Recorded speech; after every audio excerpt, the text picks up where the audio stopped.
Yo, yo, yo, what's up? Greetings, and long time no see, I guess. Happy Friday, everybody, and welcome to another evening of Viewer's Choice versus Fighting Games. Whole bunch of you here already. Delightful, nice to see it. Nico Jazz, Brunin G, Atomic Runner. I almost greeted Nightbot, but well, I guess Nightbot's welcome as well. Yeah. I'm back, finally. I've had a good week. I was away last weekend, my last weekend of vacation for Evo. Well, I didn't go to Evo, but I went to a friend who I hadn't seen since before the pandemic, for sure.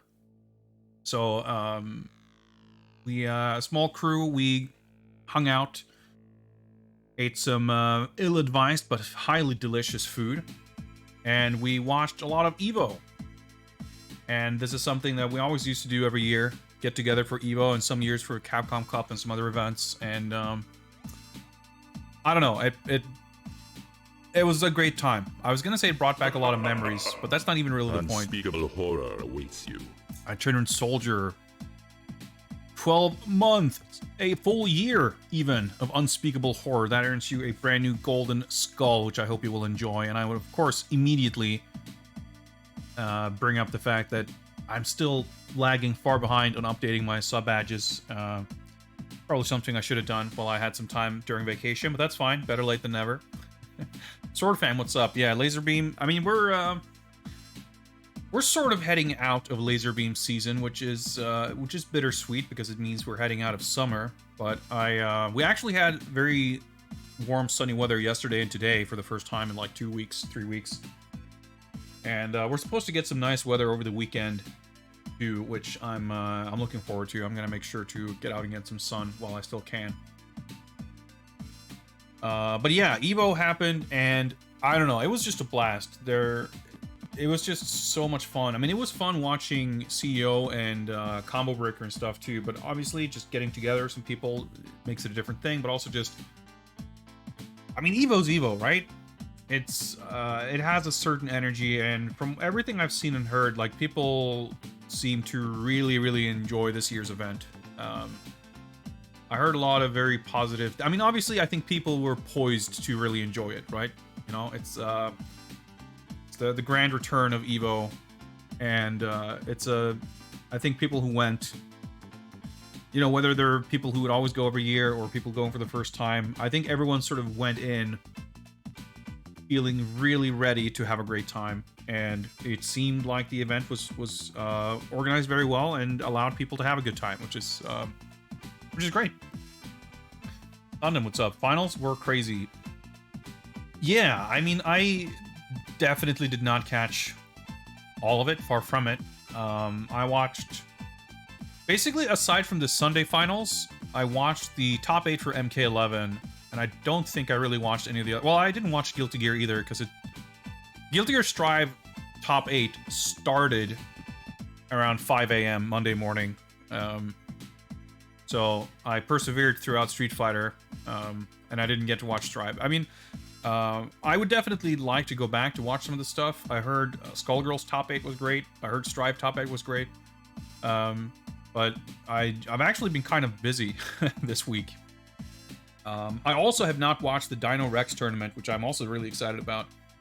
I think it came on like very late at night Monday, my time zone, and yeah, I wasn't definitely not able to watch it live. And then Tuesday was officially my last day off work, and I needed to, I don't know, spend it in peace and solitude in order to prepare for getting back to normal life on Wednesday. And since then, I've been sort of getting back into the swing of things at work. It's been a thankfully slow week, but it's been, I mean, that shit's over now. It'll be pretty hectic for Monday morning, that's for sure. But I met my parents on Wednesday. I went out to dinner. I took them out to dinner, and it was a great time. We had some really good Japanese food.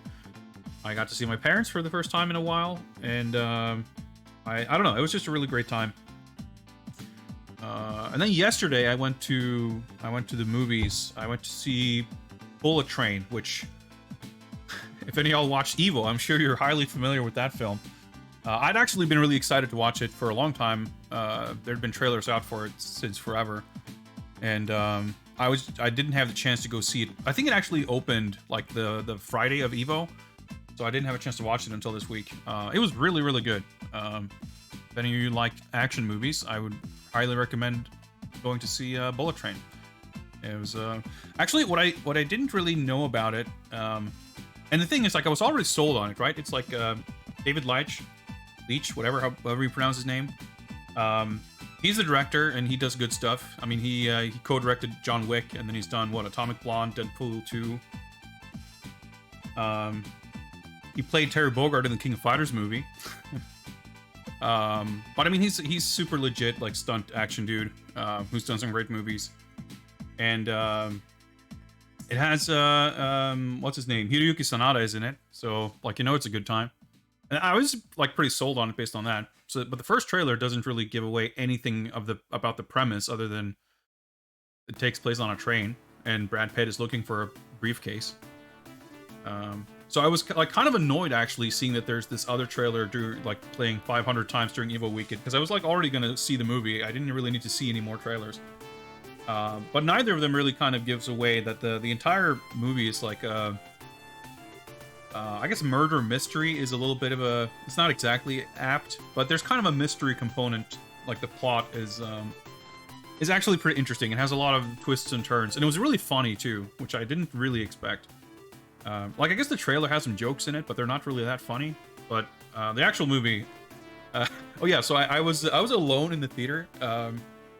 It was literally the largest screen in the cinema where I live, which is, you know, it's not big, but it's the largest screen. There's like 99 seats, and I was literally the only person there. So it was me and 98 empty seats. But hey, it's nice, uninterrupted, undisturbed movie experience. Fine by me. I think it would be a lot of fun to watch with a crowd, but I guess you don't get crowds for movies like that here.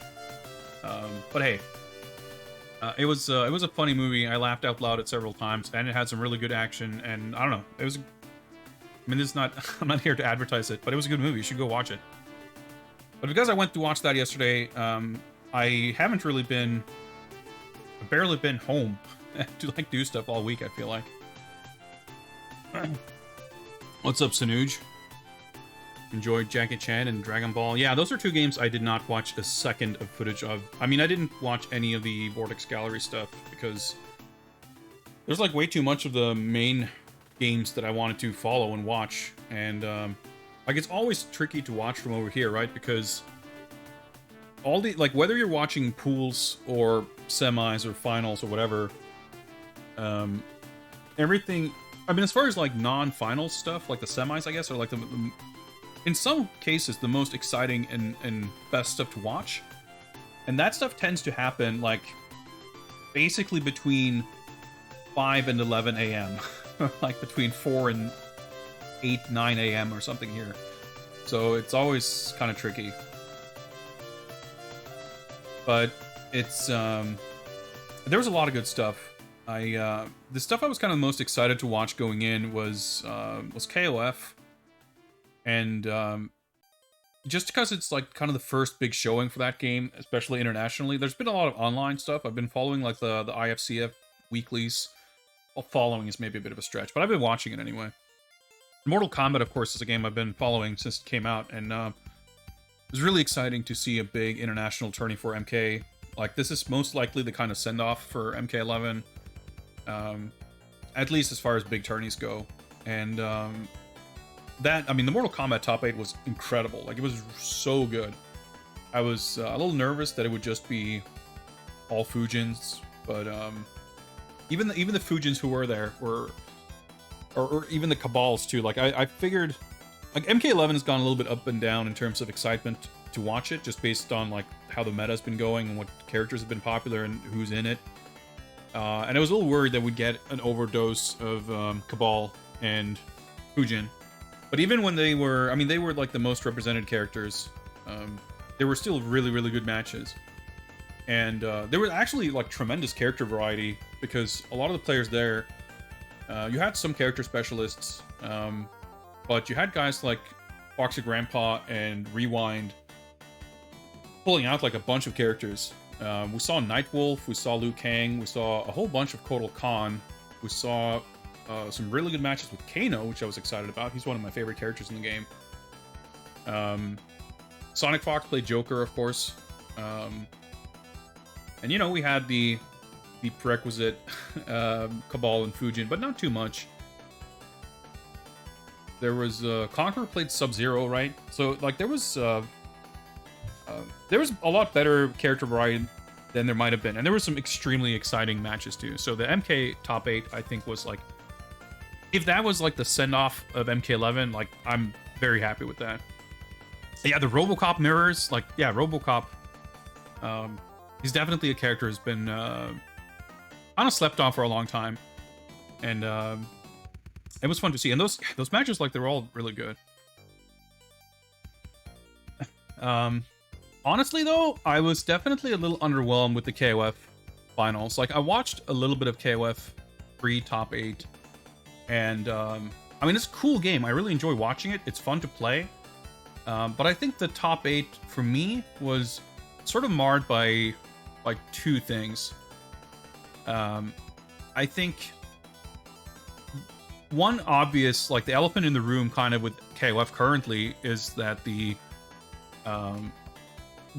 top characters are sort of, it's pretty clear which characters are the strongest, and you see them very well represented in Top 8s. So, like, even, I mean, especially with the Top 8, but even before it, I guess, like, you would see a lot of, like, Cronin, Kula, Chizuru, Jene, like, these characters, you would, almost every team add... Beat 'em up, guys! At least one, if not two, if not three of these characters. Yashiro was sort of up there, too. Nico Jazz with some beat-em-up guidance. Alright, we'll take a look at the Punisher in a minute. We have so much to catch up on. We're gonna get to some games tonight, but we'll see if we might possibly get to some, you know, maybe we won't get through that many games tonight because there's so much shit to talk about. But we'll see how it goes.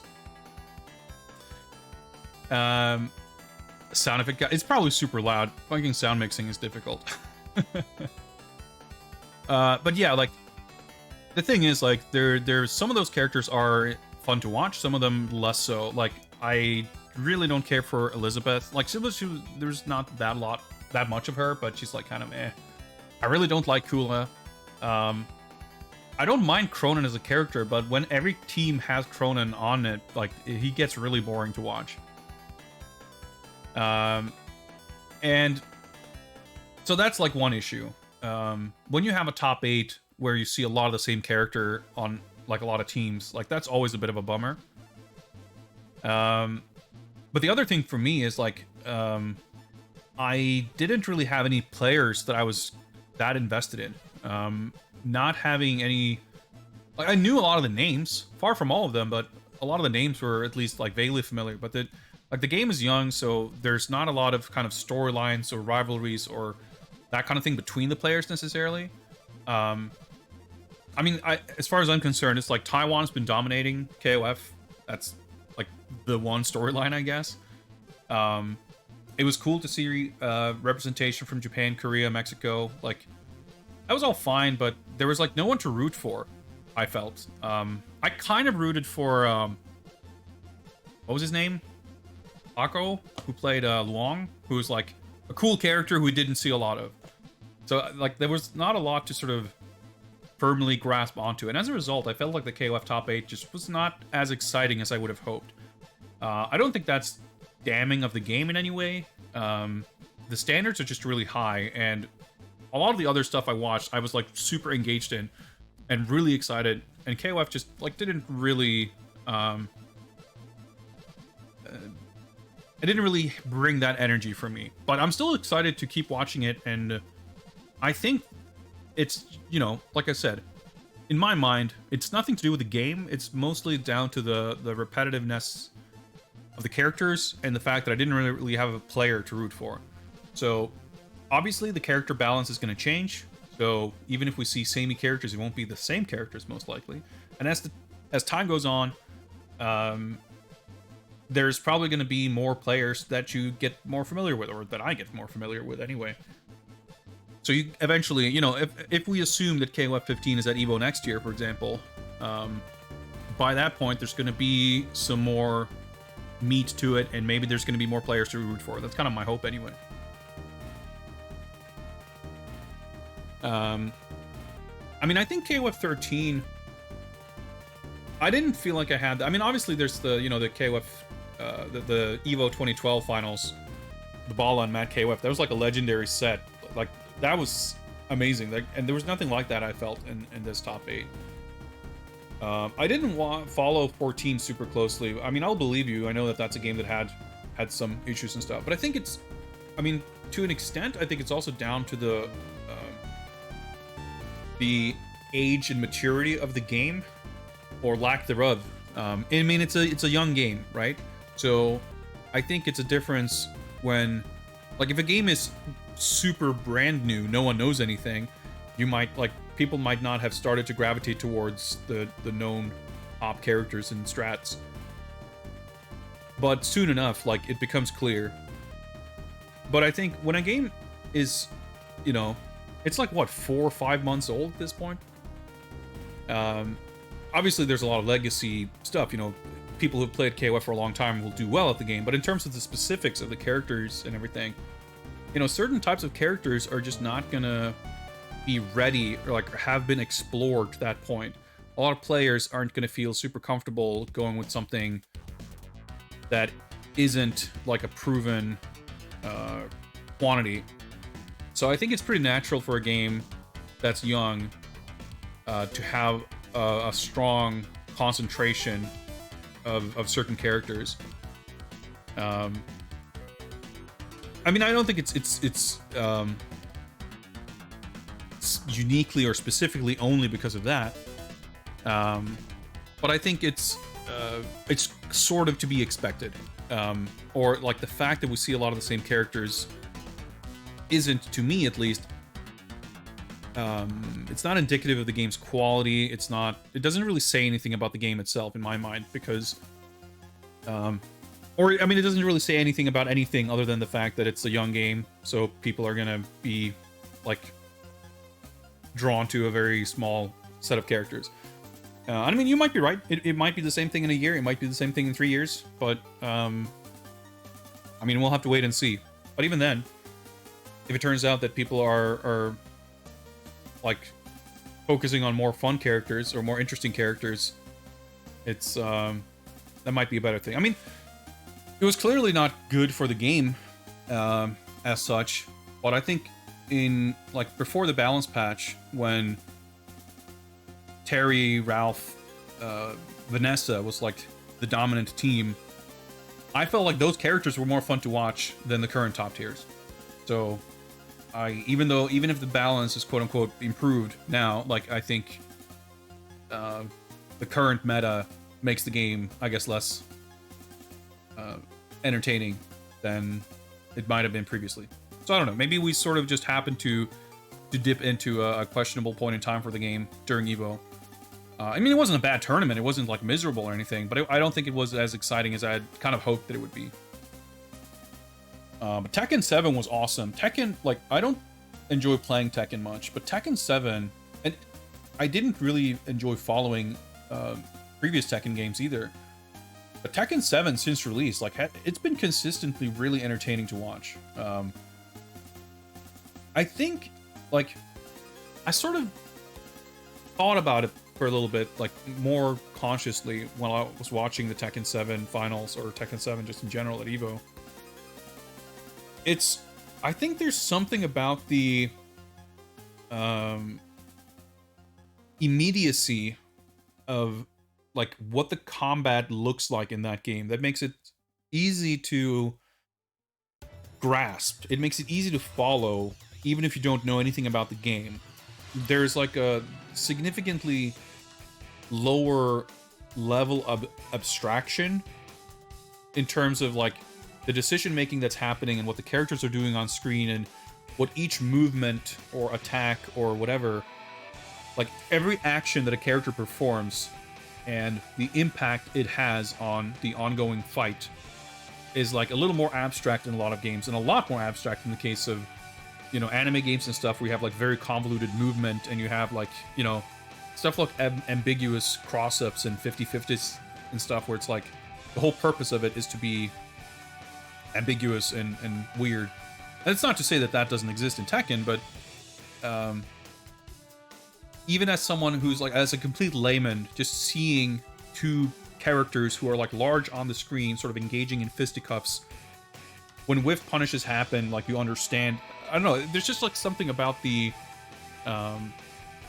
visual presentation, I think, that makes it easy to understand and by extension easy to get invested in.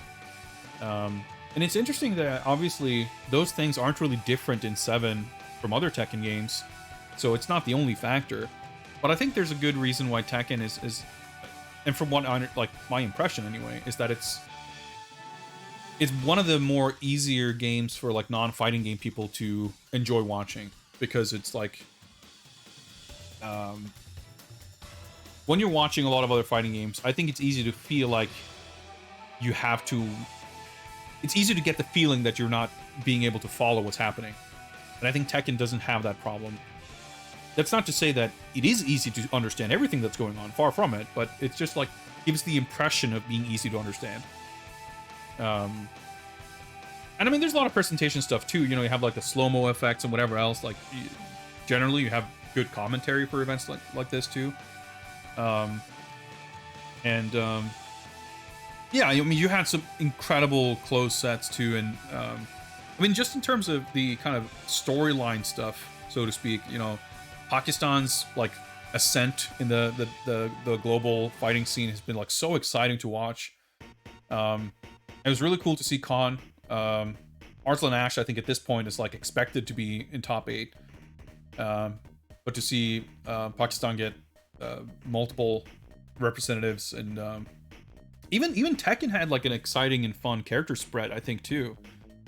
I know a lot of people are pretty sick of the 2D characters, but I think, I mean, again, like from a non-Tekken player perspective, Geese is just a cool character. He can do some big combos and shit that are exciting to watch. Akuma is cool, and he is obviously something that makes the game a little more accessible in terms of watching if you're familiar with Street Fighter, that kind of thing.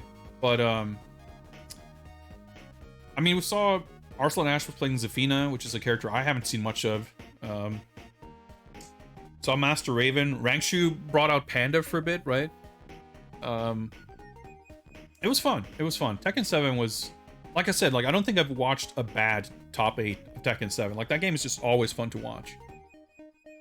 Street Fighter was just incredible. I mean, it was funny too. Like I was really kind of bummed that that Gachikun was in like in winners, because Rashid is a character that I've just never liked watching. Definitely never liked playing against him for that matter. And Kawano playing Colin was also something I was a bit iffy on, because Colin is a character who I don't really like for a lot of reasons. For a period when I was following Street Fighter V more actively, Momochi was also kind of dominating with that character, and she was just like not fun to watch. But even the matches involving those players were good matches, and Street Fighter V for me was like the polar opposite of KOF, where I had players to root for, but I was also kind of invested in every single player, I think, in that bracket for one reason or another. Like Tokido is Tokido. He like always tends to put on a good show. Like I think he was one of the players who's like less exciting to watch or to root for, but when he kind of puts on a clinic, that can be really exciting. You know, so it's funny. Sometimes you want really even matches, and sometimes these like steamroll matches can be exciting in their own way. Like ultimately, I don't think that he really kind of delivered on that, but that's almost like an exciting upset in itself, right? Daigo being in winners top 8 was like really cool because I think this is Daigo's first top 8 for Street Fighter V. Like, he's done well here and there, but he has not really been present in like Western tournaments all that much, like at that top level. Kawano is a player I wasn't really familiar with before this, but from my understanding, he's like been super dominant in Japan, and it makes sense. I mean, he showed what he's made of. And I think that's the thing with Gachikun too. Like, I don't like Rashid, and he's won Capcom Cup.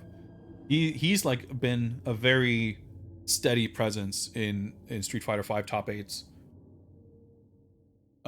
Just a Kid playing Jury, like, that's super exciting. It's a player you haven't necessarily seen at that level. Jury's a character you haven't seen that much of in that way. So that was really cool. IDOM, I think, is just always entertaining to watch. I mean, obviously, I think the main plot line of the Street Fighter top 8 was IDOM's losers run, and I think for good reason. Like, obviously, he's got all the American players excited. There's definitely this storyline of like, will this be the year where the US finally gets to take home a Street Fighter V title at EVO? So he's, you know, it's not just IDOM being a good player, IDOM being exciting to watch. He's also kind of carrying the weight of the entire US on his shoulders. Obviously, I'm not invested in that necessarily, not on a personal level, but it you know, it creates drama. But on a more simple level, I just think Laura is a cool character, and it's fun to see her do well. And she's not a character that you really, like, outside of IDOM, you don't really see players do well with her, right? Kind of the same thing with Mr. Crimson. Like, Dhalsim, I think, has always been one of the most exciting characters to watch in Street Fighter V. He's, like, easily, for me, the coolest version of Dhalsim. Dhalsim is not a character I much care for, like, on a character level, but the way they redesigned him for Street Fighter V makes him so cool. Both in terms of just very simple stuff with his moves and animations and stuff, but also, like, his play style. He can play very aggressively in a way that I don't really, like, associate with the character outside of, like, Super Turbo. And even then, it's just, like, his drills are so fucked up. So it was a really fun and interesting spread of players and characters in the Street Fighter top 8, and the matches were all awesome. It was great. It was great.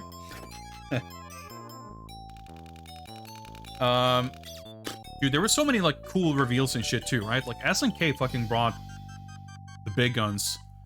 I somehow, impressively, by my own standards anyway, have managed to not get spoiled on any of the leaks that apparently had happened for King of Fighters 15. I feel like I've heard ever since, like, maybe before the Southtown team released, or at least, like, easily throughout the entire summer, but probably since, like, before that, people had basically been saying, like, oh, we already know who the next teams are. And I think the Orochi team was kind of a given. Like, even without seeing any spoilers or leaks, when that was announced, I was completely like, well, okay, yeah, of course. Of course. They're gonna put these characters out. But I had honestly not even heard a whisper about Team Samurai. Like, I'd heard a lot of people refer to the fact that had already leaked, so people knew about it, but I had never actually heard anyone say Samurai Showdown or whatever. So when we first saw Haomaru in the trailer, I was instantly like, ugh, of course they would do something like this. And I, like, for the record, I have always been kind of against putting Sam Show characters in KOF. A lot of people have said they want Metal Slug characters in KOF, and I'm against that too. And I don't dislike those characters. I don't dislike them in a fighting game. I just feel like KOF is not quite the venue for that. I like, in my mind anyway. Moody Presence, what's up? Thank you for the follow. I guess I feel like KOF, bringing too many, like, two characters that are too out there into KOF, just feels weird to me. I mean, Nakororo was in 14. I hated that too. You know, you had the Savage Rain characters in KOF 11, and I thought that was a little weird also, but I had an easier time accepting it because they're such a novelty. You know, to be clear, like I have no problem with that kind of crossover, but I feel like that I would rather see that in a Neo-Geo Battle Coliseum type game as opposed to like within KOF. Funnily enough, you know, I talked previously about it would be fun to see guest characters. Like I wouldn't be opposed to like a Street Fighter team in KOF 15. I think that could be super cool. But just when you take these like time jump these characters 400 years into KOF, it just feels weird to me. Having said that, seeing Haomaru is like, all right, of course we're gonna get Nakororo, and I never liked that character in any game she's been in. She's just a character archetype like that I just don't care for. And I figured, and I said out loud, like, well, I guess Genjuro is gonna be the third one, right? Like they're gonna go for the whatever, like obvious characters. So I was honestly shocked and frankly very happy to see the third character be Darlie Dagger.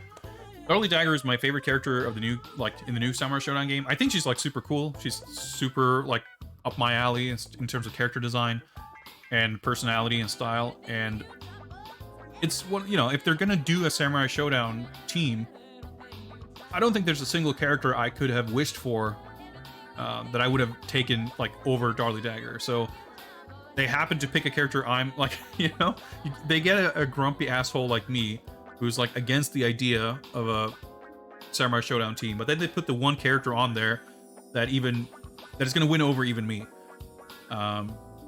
So like I'm really surprised that they would have picked a character like that, and I'm really surprised they would have picked a frankly even a second female character. I think is like a surprise. And then like a new character like that, and like I mean, sort of makes sense in a way to cross promote the current game, but I feel like they could have just as easily put Yashamaru. Or, you know, a lot of those games have kind of the same characters anyway. It wouldn't have needed any of the new characters. It could have easily have been Genjuro, but yeah, I mean, I'm still ultimately I would have preferred kind of a different team over the Samsho team, but if they are doing a Samsho team, there's not a single character I would have preferred over Darlie. So the fact that she's in there, the fact that a Samsho team has one character that I'm kind of interested in, that's one more than I would have expected. Double Darlie with the rollback. Yeah, how about that, dude? Fucking Samsho getting rollback in 2022, 23. Like, that's incredible. Like, that blew my mind. That actually has me excited to, like, actually play that game. Even if I don't really play online, like, the fact that they care about the game, the fact that others are going to be excited to play that online, like, it brings the excitement for sure. Crossplay in KOF too. Like, I mean, I really hope they're able to bring crossplay to Samsho. They haven't mentioned it, but, like, if they could do that, I think that would help a lot, because that game too has such a weird, splintered player base. It's exciting for sure. And then they announced a fucking Fatal Fury 5. Like, that is, I'm super intrigued and in a way concerned with what that game's gonna be. But for SNK to do any fighting game that isn't KOF, that isn't, I mean, before Samsho, I would have said anything that isn't KOF is exciting, period. Any company putting out fighting games that isn't like their most obviously like popular, profitable, best return on investment game that they can put out, like, is exciting, because you don't get a lot of that nowadays. And Fatal Fury has always been my favorite SNK series, sort of outside of KOF. Or in some ways, like, favorite, period. The thing that has me a little apprehensive about that is how heavily it's going to lean on Mark of the Wolves versus, like, Fatal Fury as a whole. I hope and I imagine that putting out a new Fatal Fury whenever it's going to come out, I mean, they announced that it's greenlit, so I would have to assume that it's probably 2024, if that, you know. But anyway, like, 20 plus years removed from Mark of the Wolves. It makes it a kind of a different proposition as opposed to it being a timely and direct sequel to that game. Quasimodo X, thank you for the follow. Appreciate it. Obviously, like, so the reason I'm like apprehensive about this in the first place is that I love Fatal Fury, but I don't love Mark of the Wolves. I liked it well enough when it came out, but with time, I appreciate the game. It has a lot of cool stuff about it, but I've grown to really love a lot of the classic Fatal Fury characters even more. I've come to appreciate games like Real Bout 2 an awful lot. Hell, even Fatal Fury Special and 3, like, there's a lot of love about those older games, and Mark of the Wolves, for better or for worse, really scrapped everything that was distinctive about Fatal Fury, both in terms of roster and gameplay mechanics, and to some degree even like the visual style. Like, for my money, Mark of the Wolves is a very nice looking game, but I think Real Bout 2 is a better looking game. I think I prefer the character design in Real Bout 2. I definitely prefer the look of the character sprites in Real Bout 2. I think the mechanics are more interesting in Real Bout 2. Like, aside from, you know, gameplay balance stuff, like, you know, and system level stuff like the break mechanic, the top moves, just defend, whatever. Like, just on a fundamental level, I feel like Mark of the Wolves stripped away everything that was distinctive about Fatal Fury. They removed the multi-lane system. They implemented a very KOF style 4-button control scheme, which, granted, Fatal Fury 2 had that also, but to move away from the stuff that Real Bout had established, to go back to that much more simpler and conventional stuff. I mean, the meter system is also, like, super simple. It's just 2 super meters. It doesn't have any quirks to it. I just think it made for a frankly kind of blander gameplay experience. So I think and I mean, so there's kind of a two-pronged thing here. Like, the one thing is that I don't like Mark of the Wolves as much as the other games. The other thing is that Mark of the Wolves is, like, I think by a fairly significant margin, the most popular and well-known Fatal Fury game among people who aren't, like, dyed-in-the-wool SNK fans like myself. Like, for people who didn't play Fatal Fury prior to Mark of the Wolves, I feel like Mark of the Wolves is the one game they know. So you combine that with the fact that, like, people have legit been, like, jonesing for that mythical Mark of the Wolves sequel since, you know, 2000, 2001. And that fervor is even, like, growing exponentially over the past several months when some of those assets have finally, like, surfaced. You know, you can find people have been able to, like, dump and dig up character animations, background, like, artwork, character designs and stuff, like, from that game that never came out. And some of those character designs are cool. And that's fine, but, like, I think a lot of people are sort of excited about the idea of a Mark of the Wolves sequel, whereas I'm, like, firmly in the camp of being excited for a Fatal Fury sequel. Will they bring back the 2 planes? Will they finally give us Duck King? That's the thing, right? So if this game had come out in 2002, 2005, whatever, I think it would have been fair to assume that we would have a more direct sequel to Mark of the Wolves. I mean, that's what they had. That was what was in development, right? But because that game is already so old, and, like, any Fatal Fury sequel at this point, Mark of the Wolves sequel, Garo sequel, whatever, it's obviously going to want to cater to old players and new players. They're not going to make exclusively a game for people who are into this one 1999 game, or these 90s games in general. But I think in terms of catering to old people, I mean, it's not a one-to-one comparison, but if you look at Street Fighter 4, if Street Fighter 4 had come out in 2002, it might have been closer to Third Strike in some ways. But given that it came out in 2008, even that time, and of course, Third Strike and Mark of the Wolves sort of carry different weights and don't have really the same status in the respective series, so it's not a really great comparison. But, like, there was enough kind of space in between Street Fighter 3 and Street Fighter 4 for it to make sense to say, like, all right, let's just bring back Street Fighter in general. And they kind of, like, at least initially, sort of overdid it and, like, very heavily leaned on Street Fighter 2, but they eventually brought in more Street Fighter 3 stuff into 4. I mean, hell, even Street Fighter V is maybe a better example. Like Street Fighter V made a an effort to include characters that we hadn't seen from all like various older, like you had a bunch of these Street Fighter Alpha characters that I hadn't seen brought in. Early on, they brought in like Alex and Jury and whatever. And I think that's the approach that, in my mind, makes so much more sense for a Fatal Fury game. I don't think we would ever get a sort of direct sequel to Real Bout 2 in terms of visuals and mechanics. I think there's enough about Mark of the Wolves that you shouldn't... Like, it doesn't make sense to completely neglect that either. But that game was such a deliberate departure from the previous games. And now... I think it makes sense to incorporate stuff, even if it's primarily inspired by that game, so to speak. I think it would make sense to incorporate more of the older stuff, like at the very least, the kind of the characters and stuff that I think non-super hardcore SNK fans are familiar with. In the teaser artwork they showed, we clearly see Rock Howard in the center, obviously, but in the background, there's Kain, who is the final boss of Mark of the Wolves, and there's Billy, who was of course not in that game, but a very central figure in the overall like Fatal Fury universe. And I hope that to be an indication that we are going to see some characters, some older characters who weren't in Mark of the Wolves.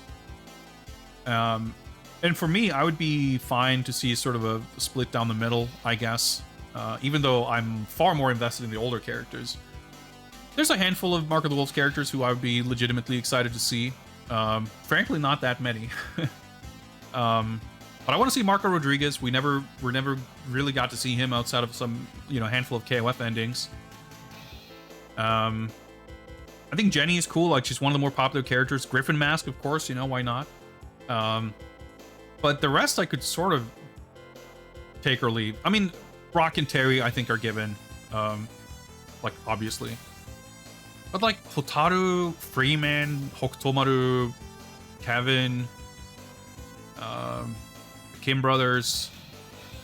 There's just not a lot of those guys that I'm like that excited to see again. The thing is, though, I mean, Gato, I guess, is also like popular. Like Gato and Jenny, I think, are kind of shoo-ins because they've become popular sort of outside of that game.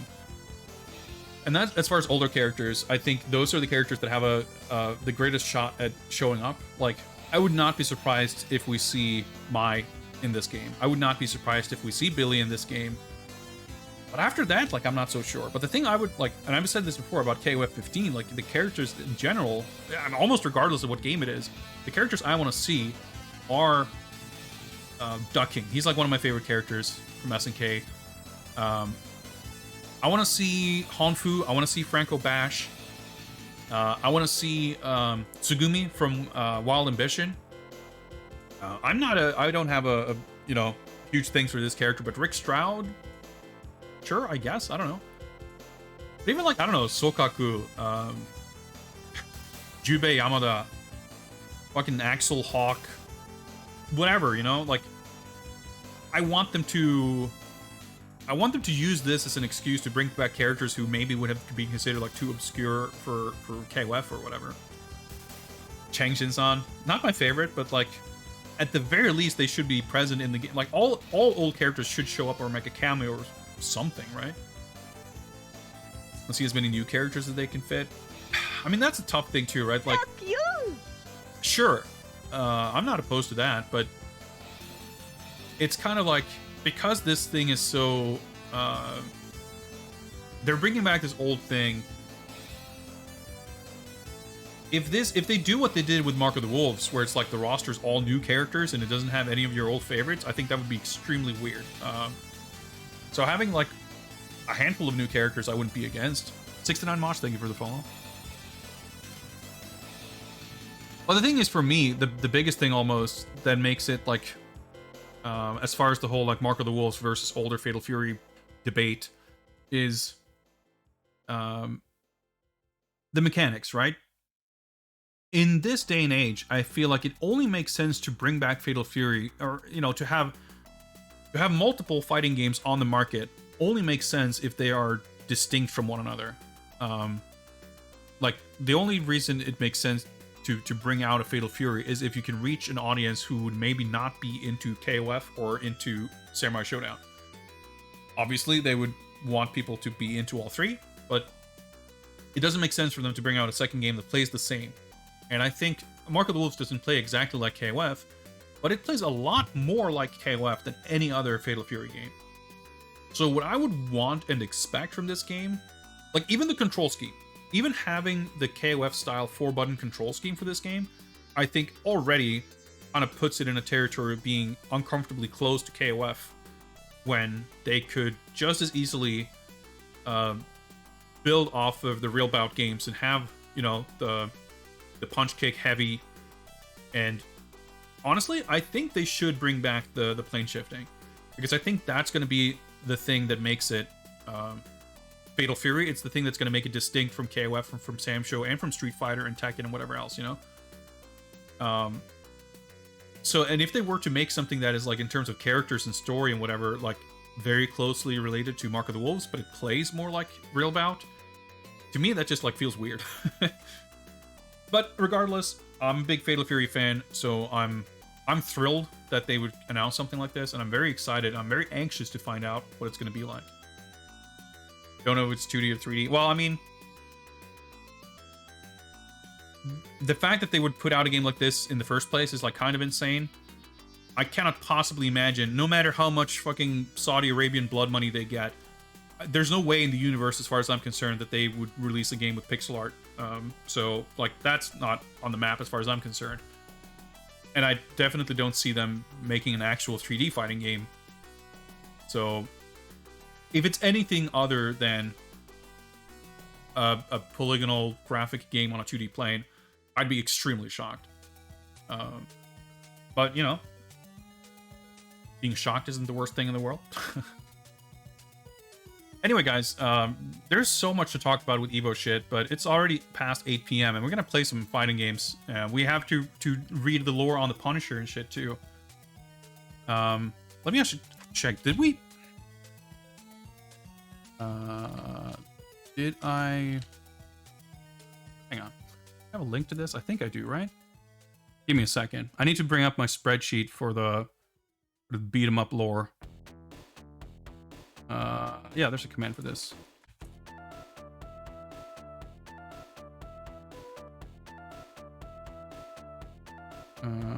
Oh yeah, we read about Cadillacs and dinosaurs. That's right. Okay, yeah, because I had this feeling that we might have looked up Punisher, but I couldn't remember what it said, so I was unsure. But no, we didn't. So let's do that. We're gonna read a little bit about the Punisher, and we're gonna learn the lore and get some guidance. And after that, we will finally do our first poll of the night, and we'll figure out what we're gonna play. Hope that sounds good to you all. I feel like there's so much other fighting game news, Evo stuff, whatever that I want to talk about, but I have to, like, just say, let's just put a pin in it and let's move on so we actually get to some of these requests. Let me just dig out the book and we'll see what it has to say.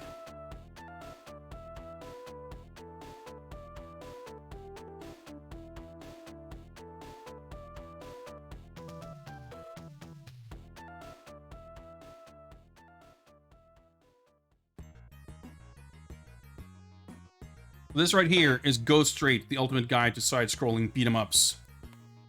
A game I bought a while back that I haven't really read.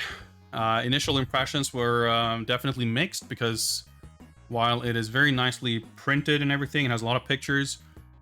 A lot of the pictures are not in the correct aspect ratio, which annoys me tremendously. Basically everything that's from, well, this is a fine example. We have some bosses from Captain Commando, and they are not adjusted.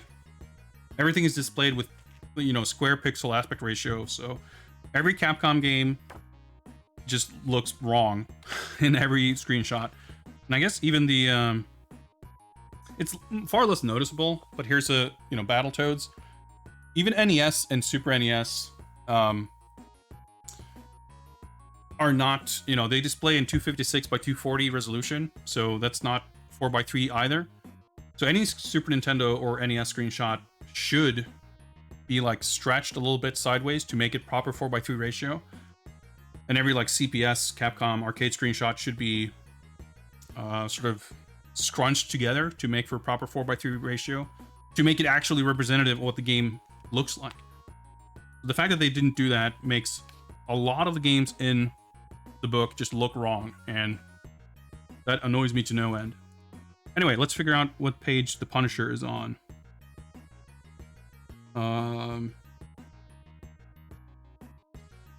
Punisher, page 250. The game is like, or the book rather, is in like chronological order, which I appreciate. It's kind of nice. You can sort of flip through it. But the reason I kind of implemented this reward is because when am I ever going to find the time to sit down and read this book cover to cover? The answer is never. So by having this way, I can have you guys help me get through some of this, and we can learn about these games together. I mean, I'm pretty familiar with all these games already, but we can learn what the author of this book has to say about them. So Punisher gets a nice 2-page spread, plus a second spread featuring wonderful weapons. So some games, some of the more notable, bigger games, get these like secondary spreads with introductions of boss strategies or levels, or in this case, weapons. Let's read what it has to say here.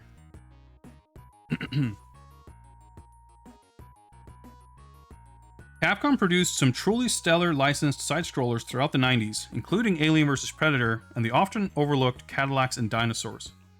Based on Marvel's long-running comic series, The Punisher is another tie-in that absolutely nailed its source material and brought a grittier, more violent edge to the developer's lineup of arcade brawlers. Turn this down a little bit. Just like the books, The Punisher follows vigilante Frank Castle as he brings bloody justice to wrongdoers following the murder of his wife and child. He teams up with S.H.I.E.L.D. operative Nick Fury to wage war against Kingpin and his criminal syndicate across 6 explosive stages of aggressive beat-em-up action. The core combat feels quite similar to that in Cadillacs and Dinosaurs, but with more emphasis on gunplay and weapon combat.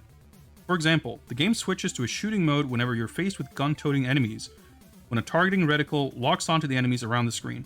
This mode looks brilliant in motion as both Frank and Nick twirl around the screen while pulling off gun-slinging trick shots.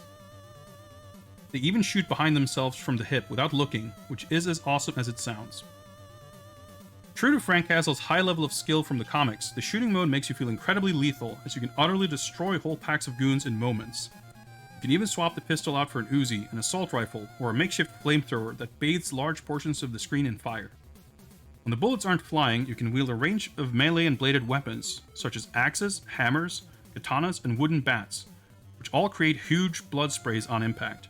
The violence really captures the raw vibe of the comics well. Weapons aside, Frank's no slouch when it comes to hand-to-hand combat either. Beyond your standard melee combos, you can tap forward twice to pull off a dodge roll, then hit punch to end the roll with a devastating straight kick that's great for making space. Also, if you press jump while grappling enemies, you can crush them with a leaping pile driver for huge damage. The way the screen shakes when slamming your target into the dirt feels incredibly solid and satisfying. Thankfully, there's some method to all this violent madness, as you get some nice detailed cutscenes that spell out the story between stages. As you tear down Kingpin's operation across America, you'll face an impressive range of enemy types, including ninja assassins, trenchcoat-wearing gangsters, and freaky robotic sentries with extending limbs and human heads. There are even some cameo boss appearances by Marvel villains such as Bushwhacker, Jigsaw, and Bonebreaker.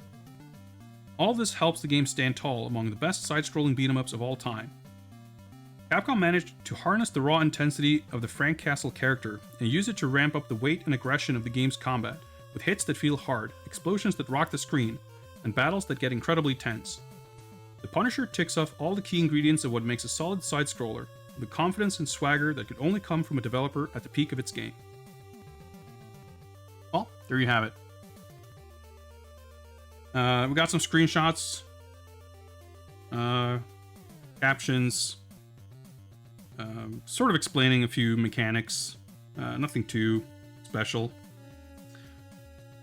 I don't know. I mean, as usual, I feel like whenever this book, I mean, usual I say, as if I've read that many reviews. We've read like what, 4 or 5 at this point. I think this book overall seems to have a very celebratory kind of positive vibe, which, you know, I'm not against. But it's not very in-depth with any critique or analysis, I feel like. It's very surface level. And, I mean, it's fair to bring up a lot of what makes the game cool, and I think it's totally fair. But I don't really have much to comment on, I guess. I think, yeah, the gun shooting stuff is definitely a pretty unique aspect of the game.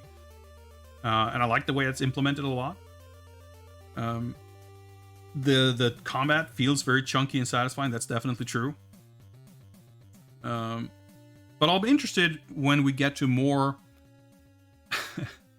I was gonna say, you know, articles on games that are more dubious, or maybe even just specifically stuff that I don't like personally. Yo, what's up, Running Wild? Because I feel that's when I'm gonna get real heated, because I'm gonna have opinions on shit left and right. Because I kind of get the feeling that this book is all about, like, mentioning the stuff that's cool, and, like, just bringing up the stuff that's cool without addressing the serious flaws of games that I think has those. Will maybe make for a different tone. But, yeah, I mean, The Punisher is a masterpiece. I would definitely agree that it's one of the best games in the genre. It's, like, just instantly fun, satisfying. There's, you know, things you could have wished for. I think in terms of, like, as a Marvel fan, you know, the way certain characters and stuff are represented, or seeing more of stuff like that would have been cool. But nothing that's in the game, I think, is like disappointing or underwhelming. To me, I think the biggest flaw maybe is some of the bosses. Like the fact that you fight the guard droid, which I'm sure is from the comics, is like not the most exciting boss. And the fact that you have to fight it twice kind of sucks. I think repeated bosses and beat 'em ups are always kind of underwhelming.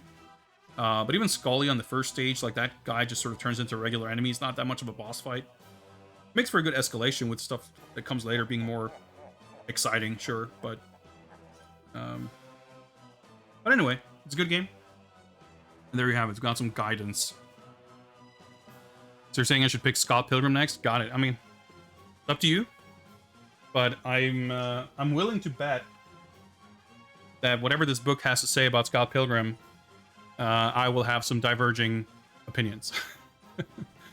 Let me make note of the fact that we have been guided on The Punisher. So I'll put that in, and today is the, what is it? The 12th. All right, I've been streaming for a bit over an hour. I think it's high time that we get some polls going, or at least one. Thank you very much for that, Redemption. I enjoyed that. I hope you guys did too. Let's figure out what we're going to be playing, shall we?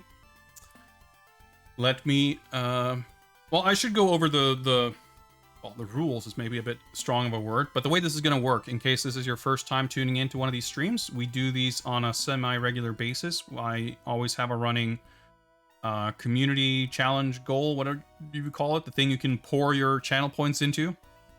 And whenever we raise the required amount, we pen in a bonus stream like this. I don't normally stream on Fridays, but when it's time for Viewer's Choice Fighting Games, that's when we do it. And for the duration of this stream, we're going to be doing raffles where you can enter the raffle, and if you are the winner, you get to choose the next game we play. You get to choose a game from this list right here. These are games that are primarily part of my collection, stuff you can see behind me here. There's a handful of emulated games that are kind of on there as a legacy thing from this. This kind of grew out of a thing I did before this, where it was just all MAME stuff, but and I didn't want to take anything away from the list, but mostly it's stuff from my actual collection. And whatever game gets picked, I usually try to go through like the arcade mode or something equivalent. We usually play a game for anywhere between 30 and 90 minutes, roughly, depending on how long it takes, depending on how much I'm actually enjoying it, and a few other factors. But if we get stuck and the game sucks or whatever, I'm usually not too precious about just moving on. But I'll do my best. I'll give it the old college try and see if we can beat a game. And sometimes we might explore some other modes and stuff. If it's, you know, there's definitely stuff on here that I've never played before. Other stuff that I might have fun revisiting, whatever. But basically, you get to pick the game, and we play it for a while, and then we go to another game, and we sort of repeat the process. For the inaugural game tonight, we will just be doing a poll straight up, but I will activate a channel point redemption that will be available later on, where you can just pick a game straight up, and you spend your points on picking the game and sidestepping the whole raffle thing. So keep an eye out for that. I think that pretty much... Oh yeah, also, if you're a subscriber, you get preferential treatment, and you have increased luck. No guarantees, but you have a 3 times improved rigging protocol to cheat your way to winning the raffle. That's how that works. Close to 60% played. Yes, we've been going at this for quite some time. This whole thing started on like New Year's Eve 2019, I think. So we've been going through this all of 2020, 2021, and I guess at this point most of 2022. And we still have 100 something games to play, and the list keeps growing because I keep buying new fighting games. Well, mostly I keep buying old fighting games, but games get added to the list at any rate. With that out of the way, let me set this up. And I think that is set up, and that's when I do this. The raffle is open. Just type raffle in chat, and you might just win.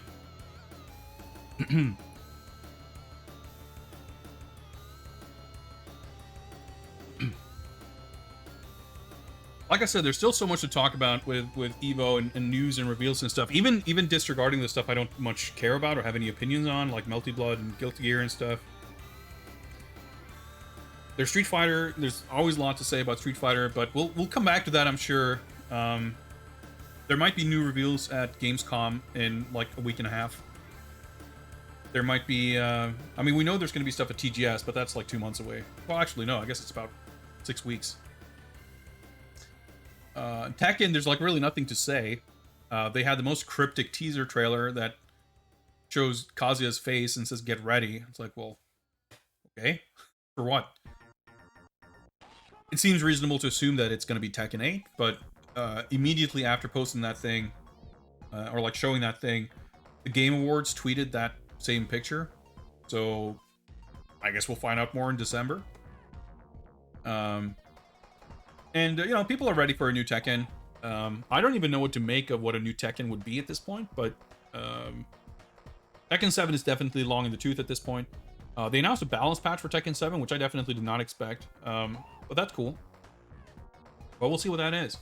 The crazy thing, though, is like, it doesn't seem crazy to think that we might get NetherRealm's next game at the Game Awards.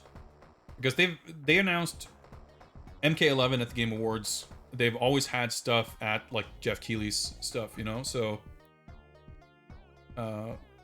I think it's reasonably safe to assume that whatever NRS has coming next is going to also, much like MK11, have a very short timeline from announcement, like from reveal to release. But it's just kind of crazy to think that it's possible that Game Awards in December is going to give us our first look at Tekken 8 and MK12, or whatever they have coming next. It's also very possible that Street Fighter 6 and MK12 will come out within like 2 months of each other. If Tekken 8 is revealed in December, I feel less convinced that that game's going to come out next year. But who even knows what form that game's release is going to take? Seems far from sure that it's going to be an arcade release first, like Tekken 7 was. So who knows? We're in a good place with fighting games, but next year seems like it might get pretty fucking crazy. All right, let's get the show on the road. Let's find out who's going to win this first raffle of the night. Let's go. Boom, Itinerant Soldier, congrats. You are tonight's first lucky winner. Motodoon, what's up? I don't think I said hi. Melted Blood's still a thing. It hasn't been a thing for a long time, I think, but it became a thing again with a new release of a new game.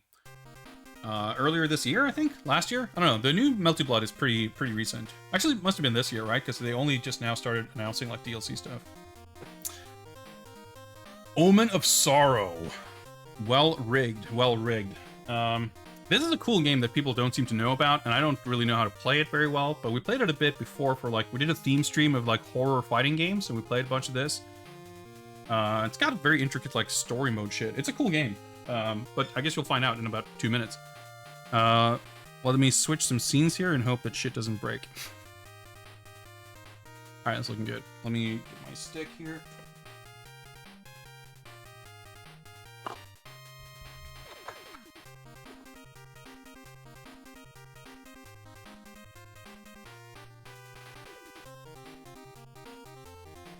Alright, give me a second to set this up. Let's see, let's find some HDMI cables.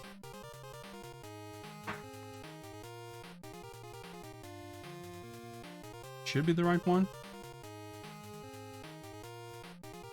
Well, I don't know what my PS4 is doing, it's doing something.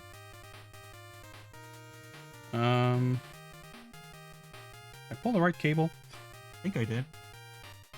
Like, I haven't streamed for a week and a half, so I forget how all of my fucking gear works. Yeah, in, out, okay. Wait, is that not my PS4? Let me double check. Bear with me, guys. My... I guess the pass-through wouldn't... Well, I can enjoy some Golden Axe jams, if you can hear them anyway. Let me double check here.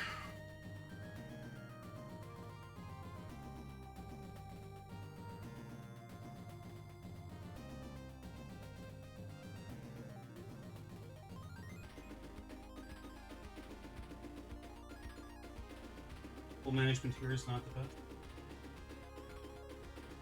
Alright, let me just toss some controllers on the floor for good measure. Well, guys, you know what it's like. It wouldn't be a proper fighting game stream. Shit actually worked. Did it just go into rest mode? What just happened? Let's try that again.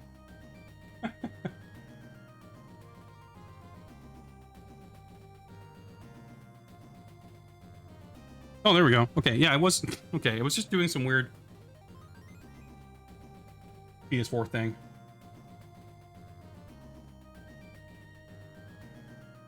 Yeah, I just needed to reboot itself, I guess. Alright, guys, I hope you got your Jamaican skeleton dance emotes ready. I might as well set up the cover art and shit in the meantime. Yeah, well, I didn't fucking turn it off, did I? You turned yourself off.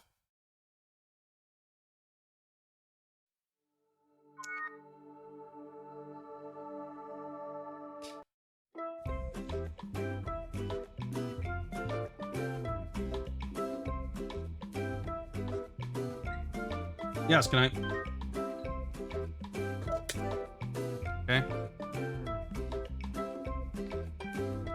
Having a perfectly smooth experience so far. Let me mute this thing because I'm getting like double audio right now. There we go.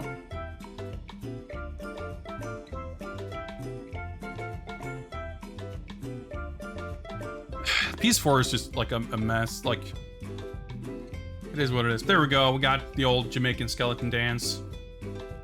I guess I probably have the... Oh, maybe not. I was gonna say, do I have the Kamen Rider disc? And maybe this is because of the install. We'll see if the game will boot. It might not. What do I want to check? Oh, yeah. Let's find the game. Yeah, okay, whatever. I think these are like... Oh, there we go.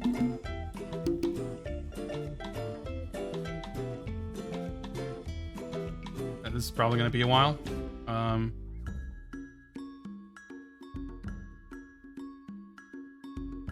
Do some stream management in the meantime. Oh yeah, I have a thing for this. I don't have to even...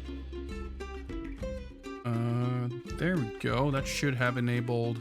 Yeah, there you go. Now we've activated the point redemption for picking my character, and I guess we might as well activate the pick next game thing also.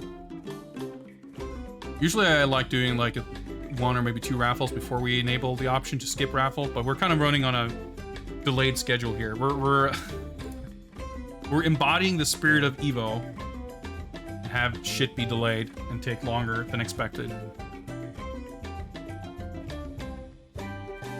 Only have a PS2, never experienced the pain of Sony consoles that update weirdly. I mean, I think in this case, it's mostly a... the PS4 really does not like being turned off incorrectly. It's not something I usually do, but I can't remember if... I think what happened is I don't think I had a power outage, but there was a thunderstorm a while back, and I think I like just plugged everything out, or like I just like hit the switch on the power strip. And I don't use my PS4 very regularly, so I would have probably thought that I powered it down, but I guess it probably was in rest mode. And if you cut the power while it's in rest mode, it gets very upset. Now, unfortunately, I don't think there's an awful lot I can do, because either we do this like as I try to boot this up, or I go into like the menu to find it and whatever. All right, there we go. I guess it checked storage, and it's booting up. All right, okay, that was not as bad as it could have been. Yeah, so this game came out 2019, maybe 2018, something like that. I want to say this was developed by a South American team. And it's pretty cool. Like it's interesting. There's this new game coming out that's just started posting trailers. It's also this like gothic horror vampire fighting game kind of a thing. And whenever I see trailers for that, like I think they've only shown the one character doing like a mirror match on this kind of graveyard looking background, and every time I see that I instantly think of this game because it kind of looks similar. But yeah, this is a game I think is like, for all the effort that was put into it, it's unfortunate that this game didn't really get much attention. Frankly, it's unsurprising, but it's unfortunate nonetheless. It's kind of cool because it's a like in some ways it's a bit of a simpler sort of pared back fighting game, but it's also it's got some kind of wacky shit in it, but that stuff I mostly don't know. Because it's got these like cancel systems and stuff, and I mean I haven't played this since I played this for that one stream, which I did probably in like Halloween 2020 or something, but I really don't remember how to play it, but we'll figure it out. I guess we'll look at the controls. It's got punches and kicks, throw and EX. I don't know if that's a macro kind of thing or what, but we'll figure it out, I guess. Yeah, my little icon thing on the top right, that's, what is it called? Adam, I think, the Frankenstein's monster character with the sick command grabs. Let's take a super quick look here. Sure, that's fine. I guess I was just here. I guess I just wanted to see if there was something important there. I guess not. Actually, a gallery. Multimedia content we've unlocked. Not a lot. Like one picture. But I think when I played this last, we did like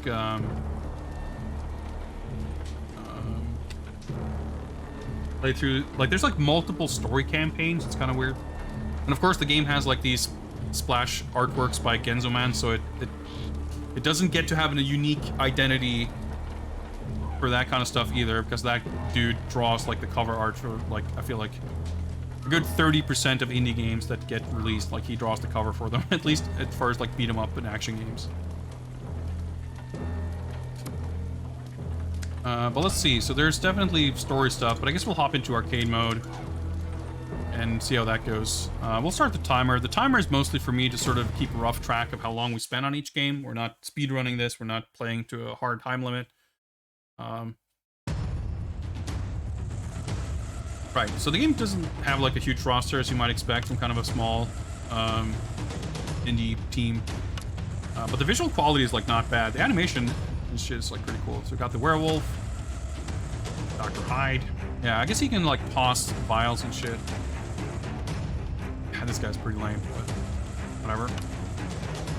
Soft kill. Yeah, she's like the angelic holy knight or whatever. Imhotep, right? I forgot about this guy. Quasimodo. I think he's got like the grappling hook movement and stuff. Lord Adam. And, like the Bathory, I guess. And so these two are the boss characters. This whatchamacallit, Headless Knight. And this is like the big old lady magic woman, whatever. I think, I mean, this is the only character I kind of remember playing. I mean, I don't remember the moves for anyone anyway. Maybe I did finish arcade mode with this guy. I don't know, but we're gonna go with Adam. So no, like, choice of colors and costumes. Like, it doesn't really get that fancy. But at the same time, like, it has, like, a pretty extensive story mode. It has stuff like this. Like, it's... this game is, like, definitely not half-assed, and it definitely doesn't feel... Like, you can tell that it doesn't have the money behind it of, like, a big fighting game. But they really didn't cut corners, either. As I recall, some of this stuff was kind of added post-release, but it wasn't, like, paid DLC. It was just sort of patched in, if I recall correctly. Because I think when it first came out, it either didn't have any of the story stuff, or it only had, like, one story campaign, and I think it has 2 or 3, eventually. But anyway, let's actually play. I'm gonna have to like pause and look up some moves and stuff because I don't remember character moves, and I also don't remember how the game works. I just remember this guy has like a QCF command grab. There are some kind of Chapter 1. Attack! cancel. Yeah, I mean it's got the indie game whack announcer, but it is what it is. All right, it's got some command normals.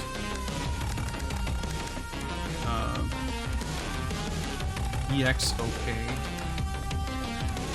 Blitz Bombe. Yeah, okay, so quarter circle plus throw.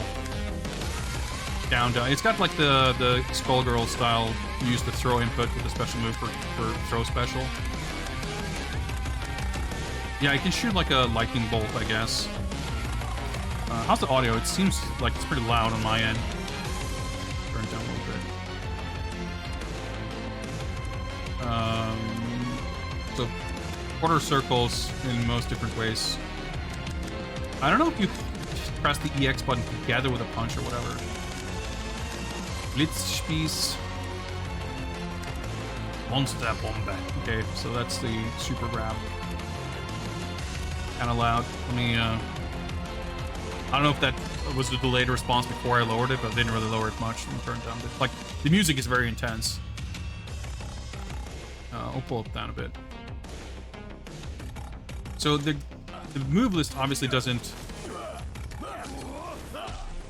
tell you anything about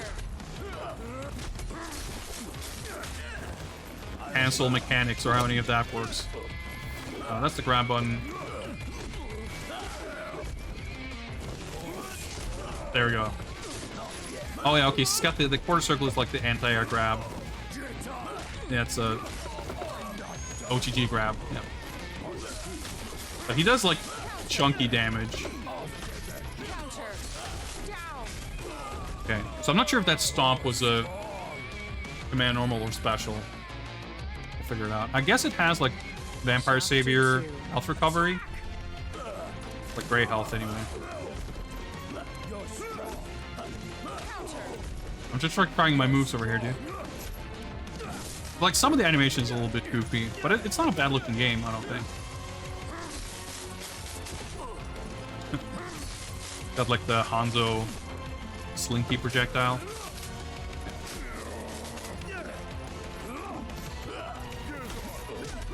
Yeah, you can combo off of that. You. Counter. Counter. Counter. I'm not sure if you can combo into the command grab. I feel like I remember you being able to do that. Yep, looks like it. Or you can cancel into it. I don't know if it's a combo. Might not.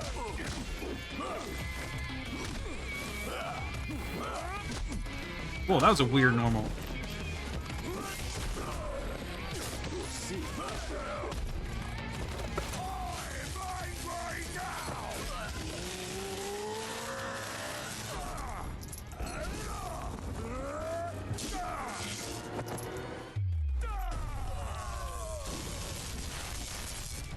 Alright. Didn't kill, but still pretty good.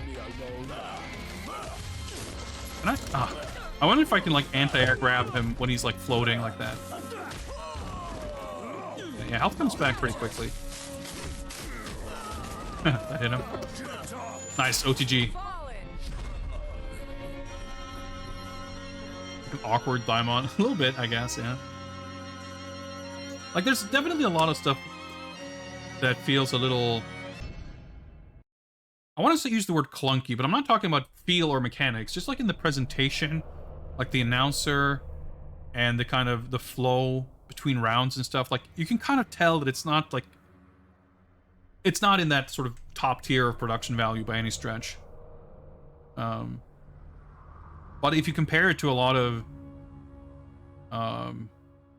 stuff that you find on Steam, like smaller indie stuff, like it's pretty damn impressive.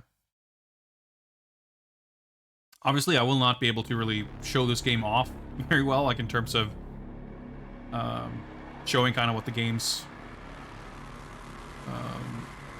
capable of, or like what you can do in it. But I've always kind of liked it and sort of wished I see more of it. I'm trying to remember. You do the like. The fact that he's got this like QCF file driver is like pretty sick. But you can see like there's two gauges at the bottom. There's the super meter, obviously. The bold cancel, whatever that is. But then you have this like circular meter. It's got some kind of like light and dark thing going on with it, where you can see that symbol is glowing on my side, and it's something like you can do this. I did this like bold cancel, but then there's some kind of like. There's something with like a holy thing or a curse thing or whatever, because it's like the meter can sort of go to two extremes. It's not strictly a matter of the meter filling up or being empty. It's sort of like either filling up with light or dark.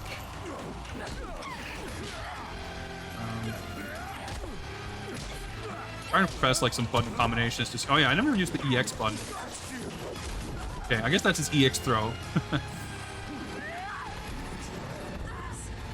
That probably uses a super meter, because I couldn't do it.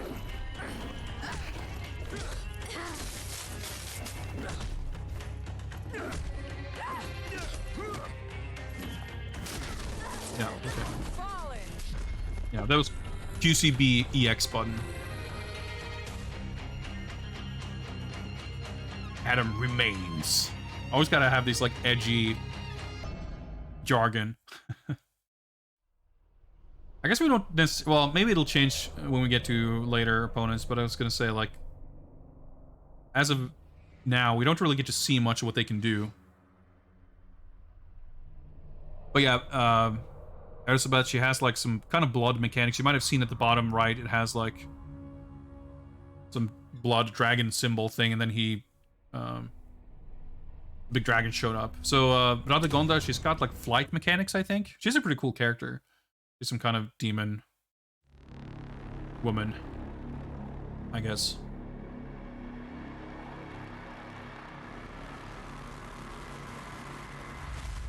She's got like air dashes or something like that. Got like Dimitri drills. Counter. Counter. Counter. Gonna go into the air. Probably a good use for that move.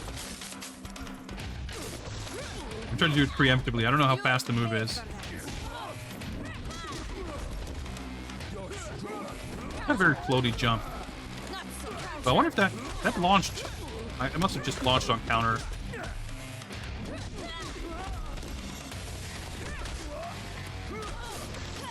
Trying to.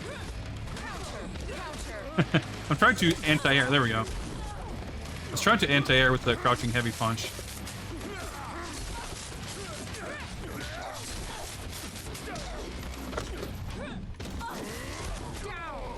That shit is so fun to land. The deep sting. I mean, it's very different from Darkstalkers. It just happens to have a horror theme. Oh, that's the wrong move. I mean, it's obviously inspired and borrows certain things here and there. Like the life bar mechanic again is pretty similar to Vampire Savior.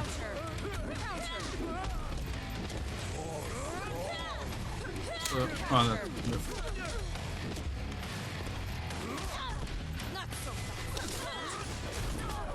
doesn't do a ton of damage, but it's fun. Oh, that does combo. It's an overhead. More like the first Darkstalkers. I guess I can see that. Dude, how low was that?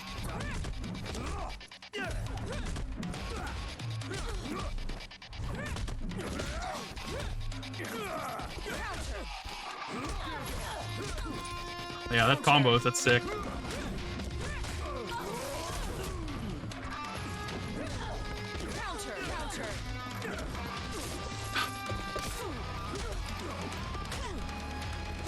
Come on. There we go.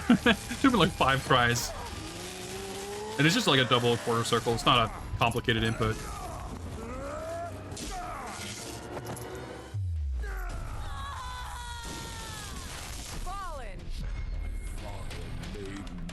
If I can get electric power bombs, like that shit's pretty good.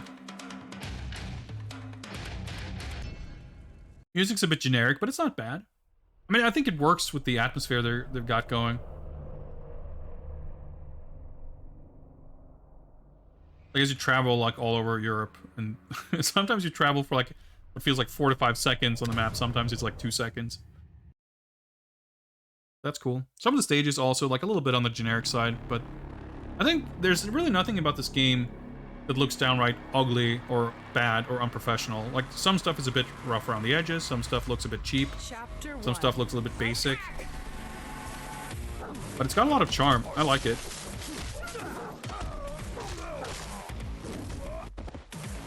Sting with the Super Chinese Fighter pick. Alright, that's gonna be fun. I definitely remember enjoying SD Hiryu no Ken, which is pretty similar also from Culture Brain. But I really don't remember much of Super Chinese Fighter, so that's gonna be fun.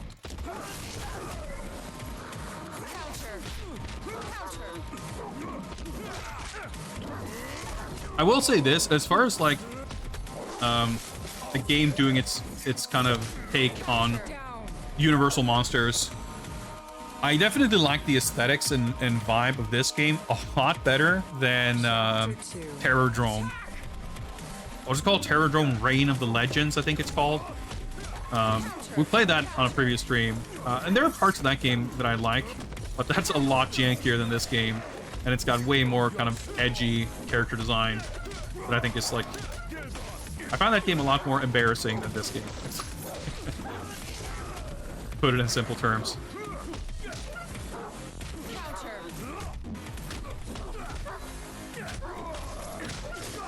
Oh yeah, you can't combo into that. That's sick. That's sick. That's my EX command grab. He just shoots a fucking full screen lightning bolt and sucks you in for a power bomb. Pretty good. Pretty good. I guess you don't get any like win quotes or anything like that in arcade mode, but there is a lot of dialogue stuff in the story mode. So like the characters and the storyline at least, maybe characters maybe not so much, but like the plot line gets fleshed out pretty heavily in the story mode. Not to say that the characters don't have any personality or don't get fleshed out. I just don't really recall. It is definitely one of those games, though, that has... It's got lore out the ass, and you don't necessarily care too much about all that much of it. Dude, the range on that, though.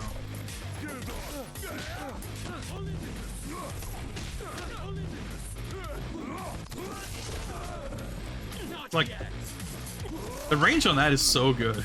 like it's a fucking 1990s ass command grab, which is very fun.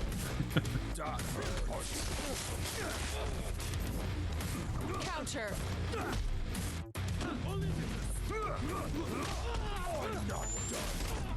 Yeah, the fold cancel stuff, I'm not exactly sure on how it works.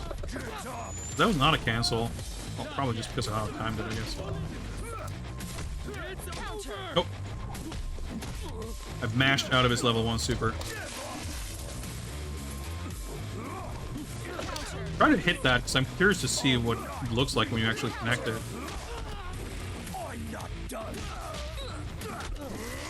Oh, that is a combo. You can combo into that, okay. Oh, okay, it's a lariat. Right, okay, that's pretty sick. Oh, you get a different win icon. You get a... I was gonna say pentagram. I guess that's a septagram?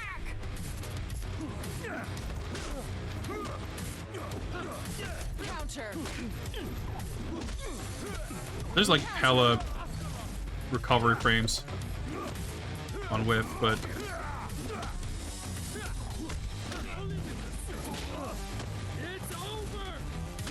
Oh, that was unblockable. Okay. Or it's an overhead or something.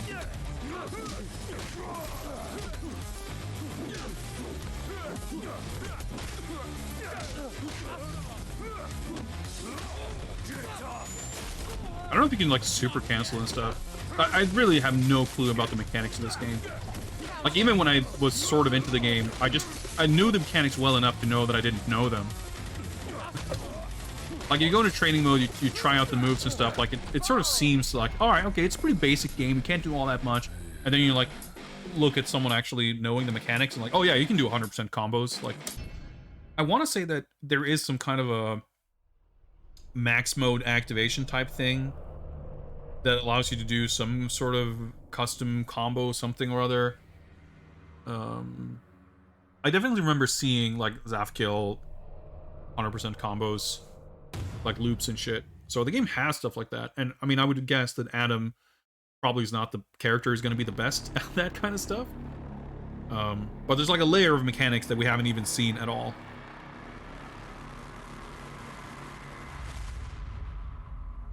Yeah, Quasimodo's got like, I want to say he's got sort of like Spencer from Marvel sort of mechanics a little bit. He can like zip line across the screen.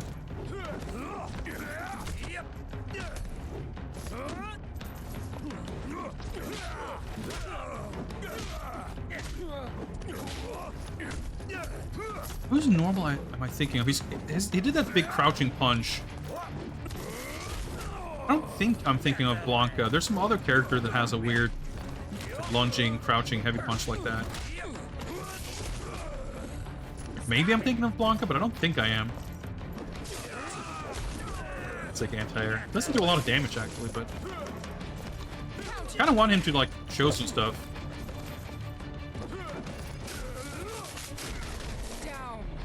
If he insists on not doing that, then oh well. I quite like the stage, but it's definitely... I like the stages are... They don't... Wow, they're... Dude, how fucking wide is this stage? It goes on forever. Like 3 miles wide.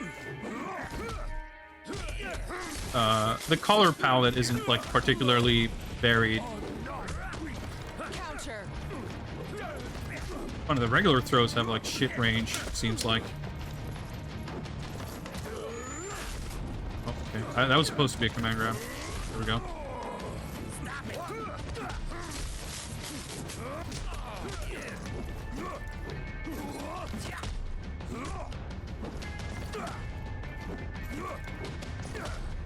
I guess it's not cancelable. I'm trying to cancel it into the stomp.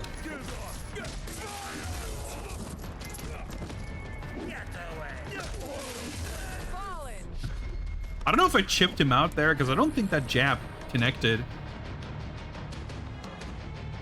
I don't know. The AI is like... I mean, I'm playing on medium difficulty. It's not really putting up much of a fight.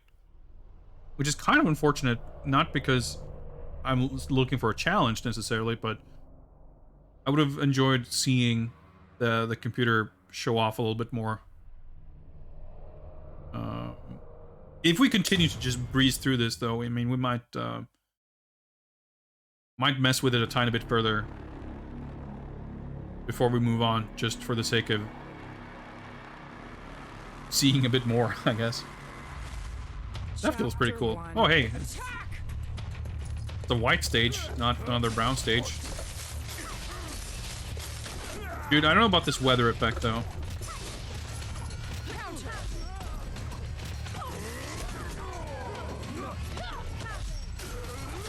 Dude, the active... That just stays out for so long.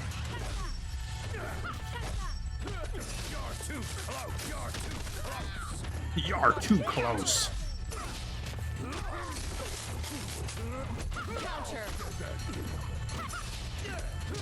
Like, whenever I whiff my command grab, I rarely do much to try to punish it.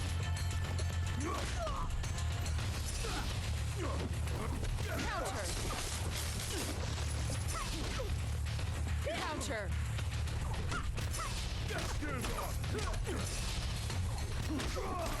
Get that. Okay, that didn't actually combo, but you can cancel that pretty damn far-reaching crouching light kick into the command stomp thing. Like it's a special move where he does his little hop. This move right there. And you can combo off of it. Like, yeah, see, you can combo jab off of that. I'm still confused about what's a combo and not. Do you get a 2-hit combo for just doing this? No, okay, so when you do a jab into that, that is a combo.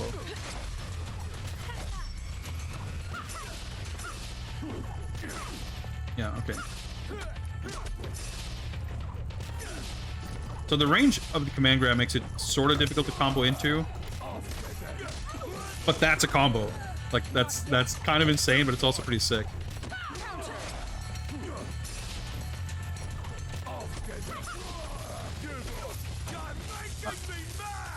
I was trying to combo a jab into the super, but the jab didn't come out. I kind of like the look of this stage better without the blizzard. I feel like it's kind of missing a big explosion or something at the end, but it's a pretty cool super. I'm trying to sort of push to the right corner here, just to see a little bit more of the stage.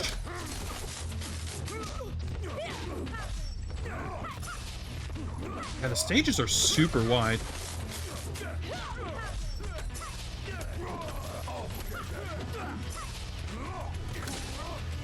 Yeah, his heavy punch is not cancelable.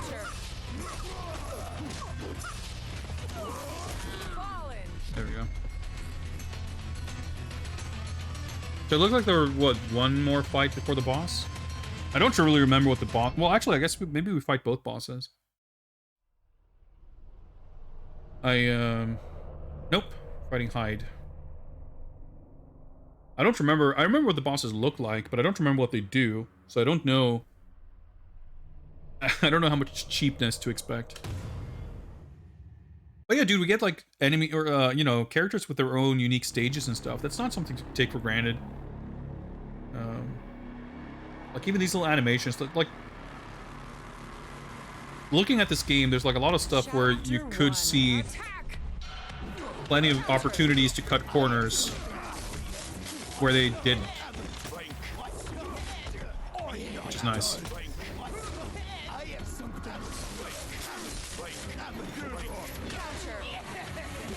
Alright, they're fighting back now, at least.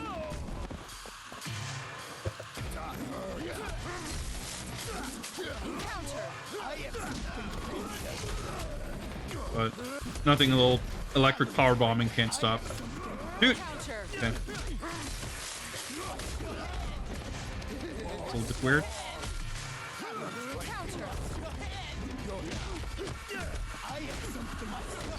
This is a pretty good poke. Doesn't do much damage, I guess, but got this move for that. And once I built the meter, reach, yeah. I can use my EX command grab.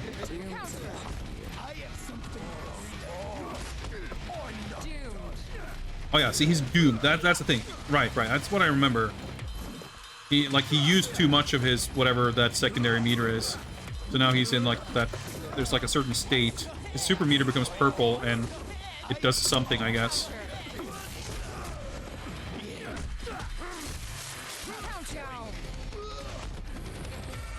It looked like being doomed slowly drained his super meter, but I'm not sure. Ah, okay. I guess it's not quite full screen. Oh yeah, I know he's blessed.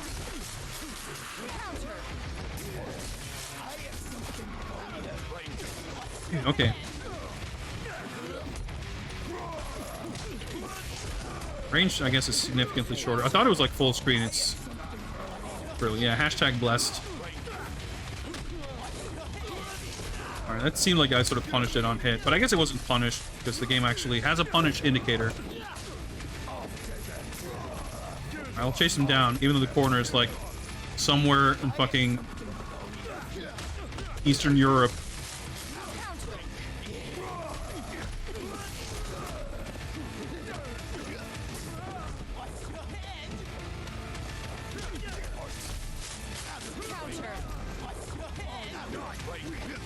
Oh shit.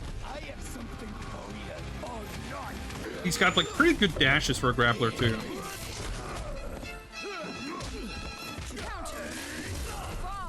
Alright, got him.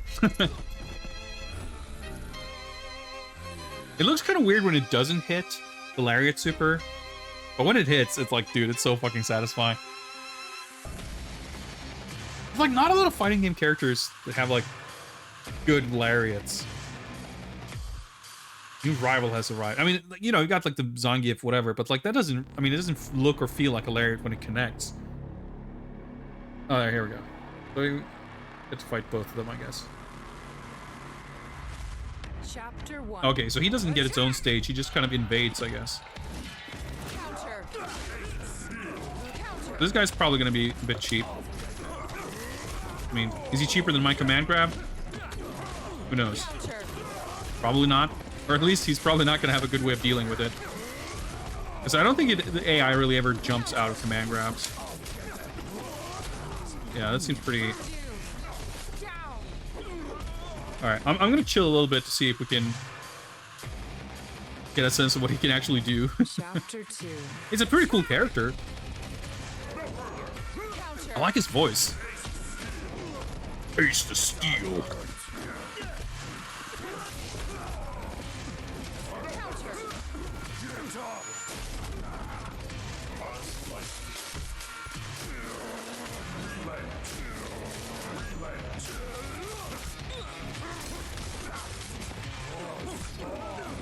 He looks like he's got pretty good normals.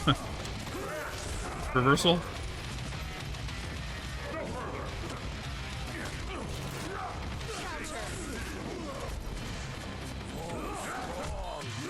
It doesn't like really scream boss character though. Well, okay. Maybe I spoke too soon.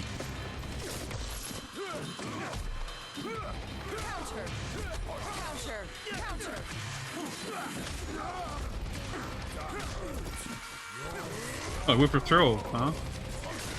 Oh, dude, he hit me out of my EX throw.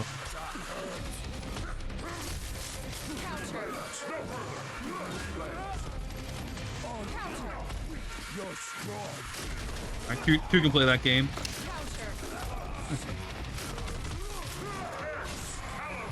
Oh, dude, that was a sick effect. The way the screen, like, stretched out. That was actually pretty fucking sick. Got him. That was satisfying. That may be one of the sickest EX command grabs I've ever seen. Shoot a fucking lightning bolt that just sucks him in. Okay, so I guess that's final boss time now. Kind of neat that the mid-boss sort of invades like that. I mean, you've seen stuff like that, of course, with Shingo and KOF and Q and Third Strike, but I wonder if there's something that triggers it. Because you even see, like, the blue flame is on Hyde's icon on the top. Like, I don't know, this game's cool. It's got, like, interesting stuff like that going on. Well, let's see if we get the 1cc, I guess.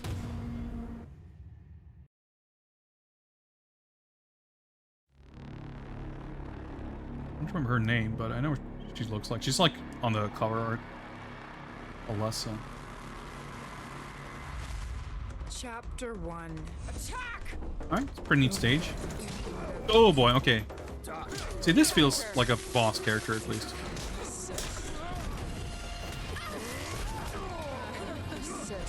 Like, both in terms of her, like, animations and moves. Oh, dude, my projectile comboed into the command grab.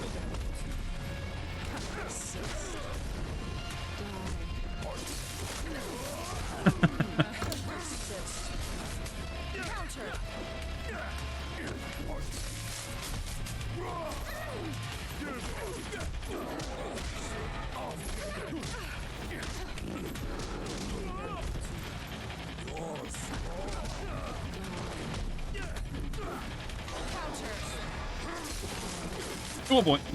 Well, she can't really like punish very well.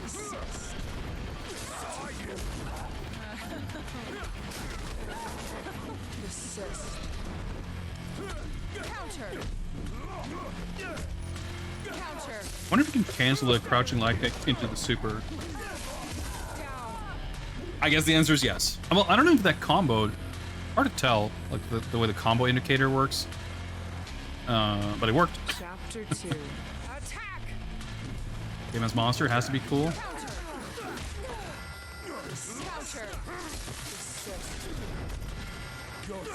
I don't know if I necessarily agree with that, but it's not a bad start.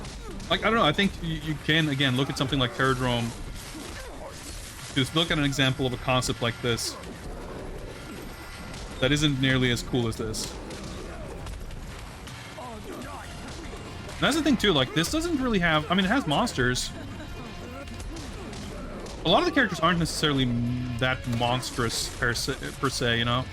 It's kind of horror vibes, but not necessarily monsters. Alright, I need to bring some life back. Okay, I need to attack to get life back, it looks like.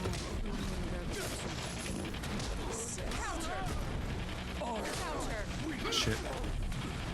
My meter. Oh, that was cool.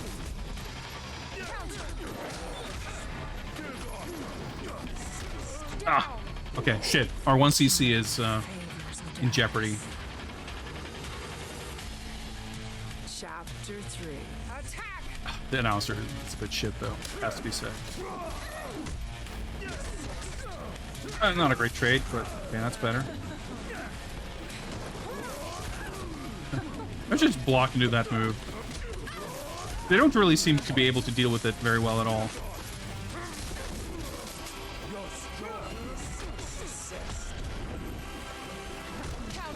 Oh! She hit me out of my reversal 360. Well, it's not a 360 anyway. Oop. Okay, I committed. Yeah, see, it doesn't really hit when they're like airborne and stuff. The lariat hits a bit finicky. Oh boy, dude, things are going south very quickly here. I'm about to die.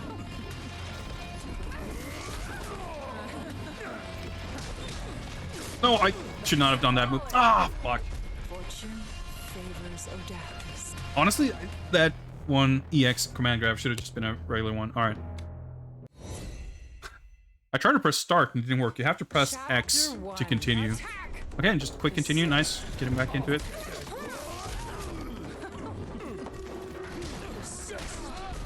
I got a bit too, like,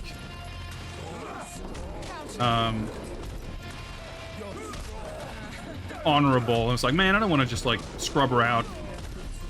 I should have taken the win. I should have scrubbed her out. Because if she actually really wants to win, turns out she's pretty fucking cheap.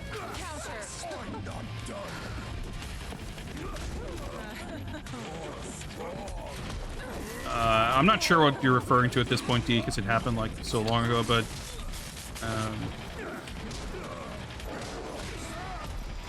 when I whiffed my EX command grab, I think she was just airborne, and it doesn't hit airborne opponents. Like, it's fast, but it still has to connect like a grab. See, like, she can jump out of it.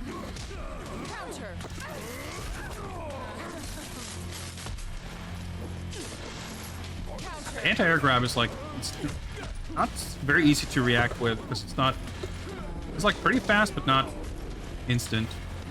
Down. Oh, shit. I'm the I hand. was trying to do my grab. What's up, CBX Kid X? Not a lot of people Chapter 2. knew about this game well enough to even be able to forget about it, I feel like. But it's a cool game, it always was. I should use this move more. I have like infinite active frames.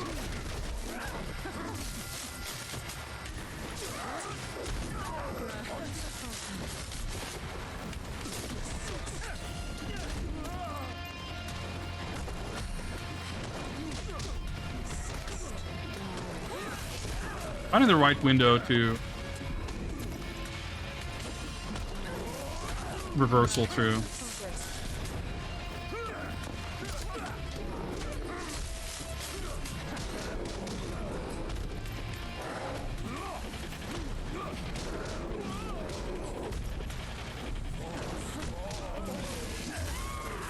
It does like decent damage, but not really amazing damage.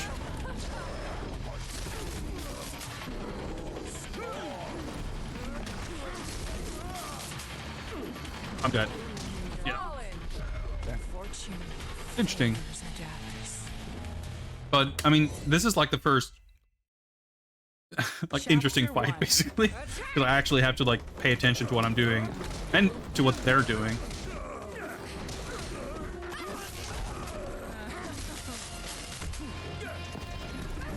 Like, you can still, it's still like an instant man grab. Yeah. See, I should just do this when she gets close like that. Assist.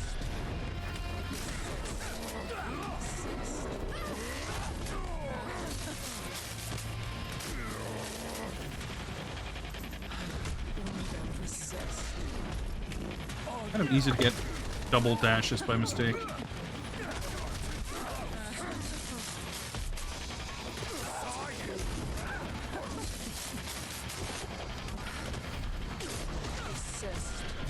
No, that was okay. There's a huge and generous input buffer, which is basically helpful, but it can kind of mess with you a little bit too.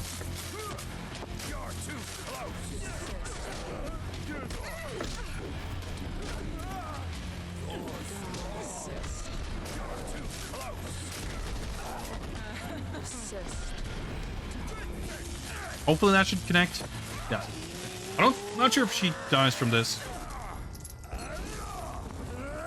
But it should be pretty close.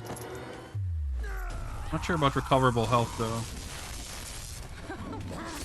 Yeah, he gets a lot of that.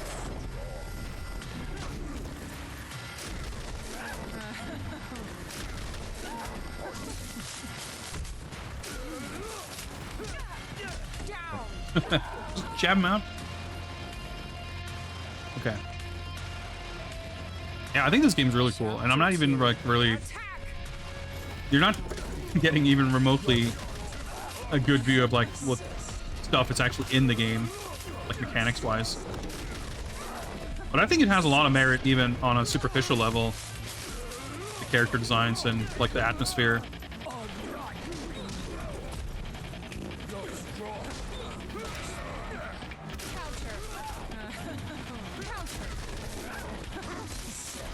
Yeah, I'm not really positive on how the recoverable health works. Because it's definitely like when I had a bunch of gray health, I like backed off before, and it definitely didn't. Like it stopped recovering. It started recovering, then it stopped, and it seemed to start again when I like landed hits or did something, or like it doesn't necessarily seem to reward like being passive and defensive the way you might think. But what do I know?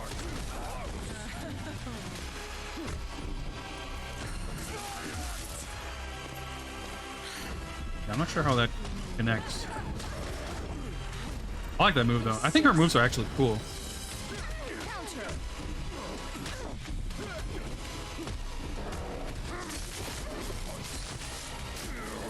Dude, it stays out for so fucking long. Hashtag blessed. Didn't last for super long, thankfully. I was in a good spot, and then I had to mess it up. Counter.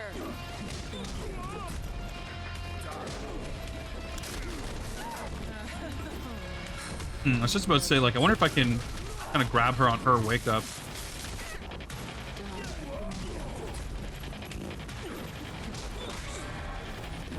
Down. Seems to be a little bit of input reading for dodging the command grab at this point. It's funny, I was able to land it like all the time early on, though. Chapter 3. Attack.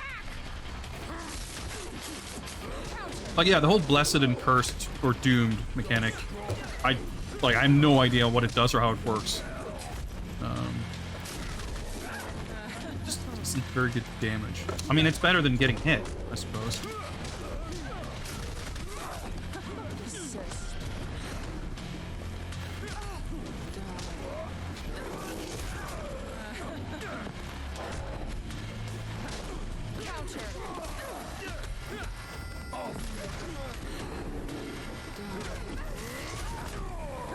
Yeah, maybe I just need to be more passive. Like, sometimes she'll do stuff like that to trade, but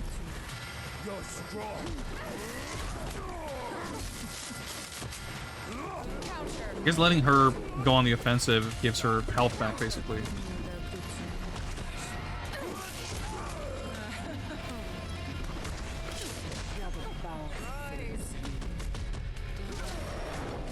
That's one of her supers.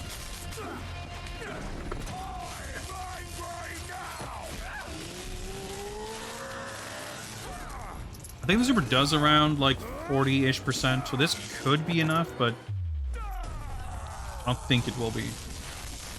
No. And she gets a lot back.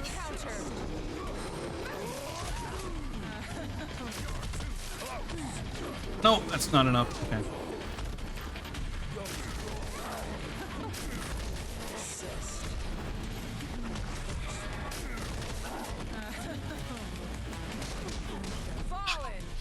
I wanted to block her jump in and get the command grab,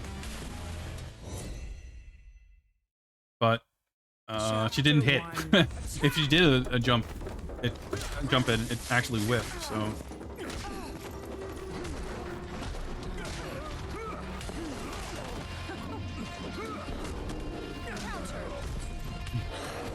See if there's tournaments. I mean, I know there should be tournament footage because I know they brought this game to a bunch of fighting game events when it was, I think even when it was under development, before it came out, they would bring this game. I know Justin Wong streamed this game at some point, but streams everything.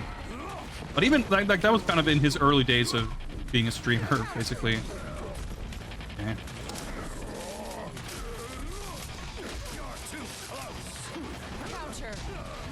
No, that's that crouching heavy punch was supposed to be a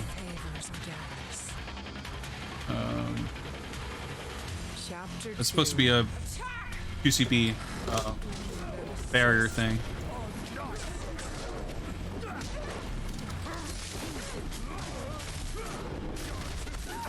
Does every fighting game need to be in a tournament? Yes, that's the law.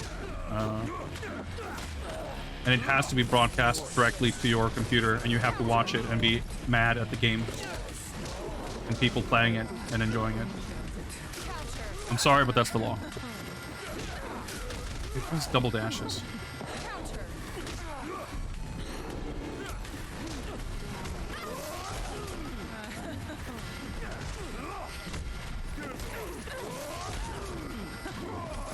Edie stomps. That was really stupid because there's no way that was going to connect.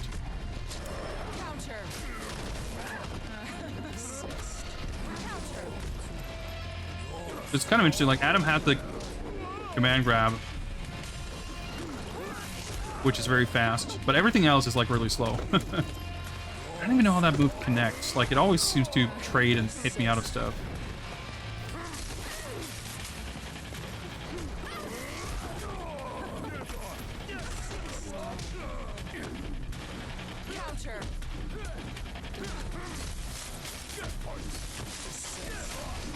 Nice. Okay. Down. Nice. Okay. Dude, it's funny. Like the first attempt just seemed like a cakewalk as long as I was being aggressive. But now it's like harder and harder every attempt. Yeah, it's kind of interesting. Like, it makes sense for boss character, the way she, like, summons these, like, snake things. It basically allows her to trade favorably. Like, her summons sort of linger. You can hit, like that. Like, I hit her, but her summon thing was on screen. She jumped.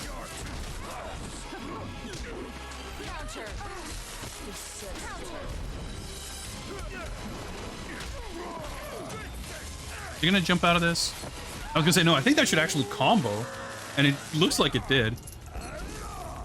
Alright, we're in a good spot. Just getting a lot of gray health, so I should probably make sure to chase her down a bit here.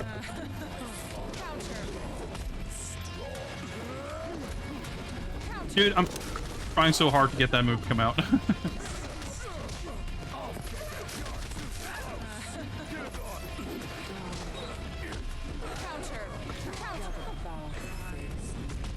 I was gonna say, she cancels into that super, but it doesn't actually combo.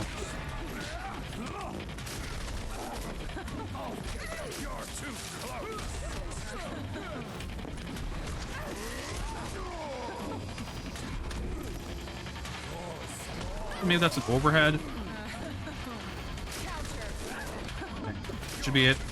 There we go. Okay.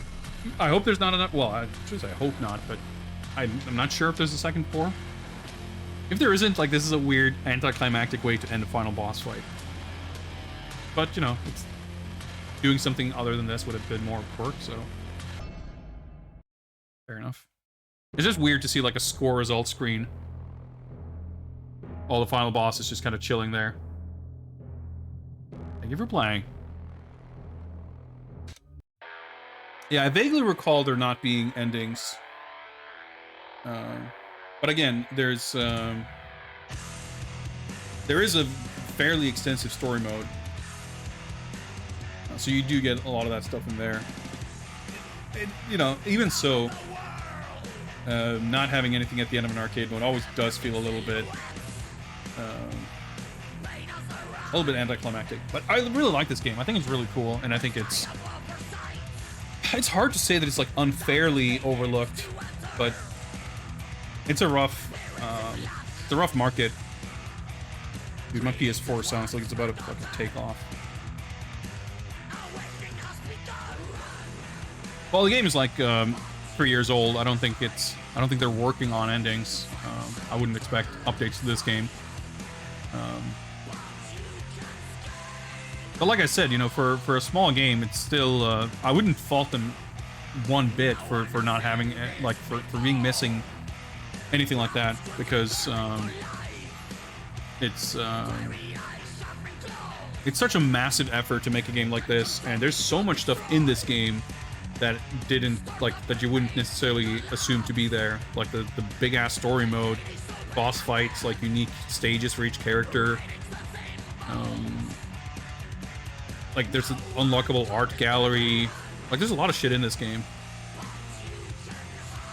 There's a PS5 version coming out in December. That's pretty sick, actually. Like, I'm glad that they're putting the game out and potentially having a chance of, you know, finding new players. I wouldn't really expect new content, but maybe. Who knows? I'm actually curious to... I mean, I wonder if there's... Because this is only PS4, I believe. I don't think this ever came out on PC. If it did, I probably would have had more... like more people would have known about it.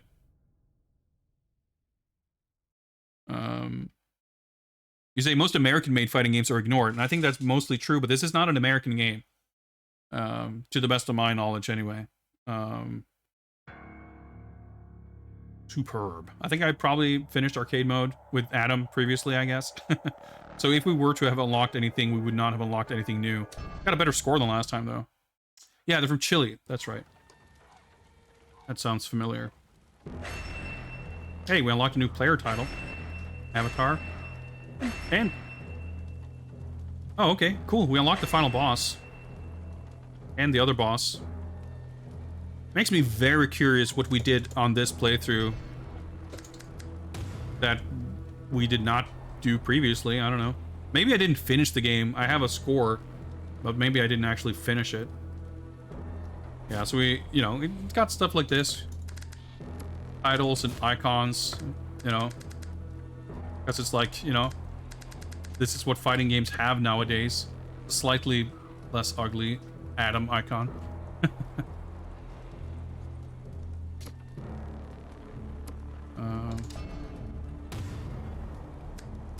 Like there's a lot of shit, right? I guess we got some environment concept art.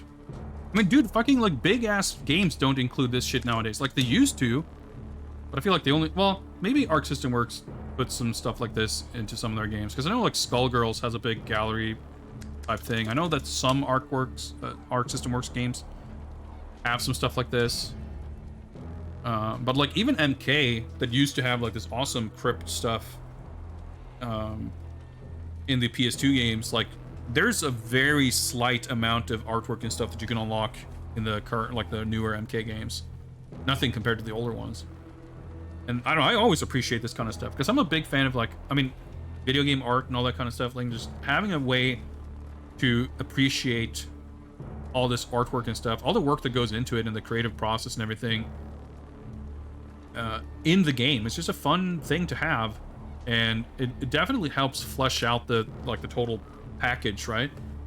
So it's definitely something that I really miss seeing in any game, and especially when it can create a little bit of a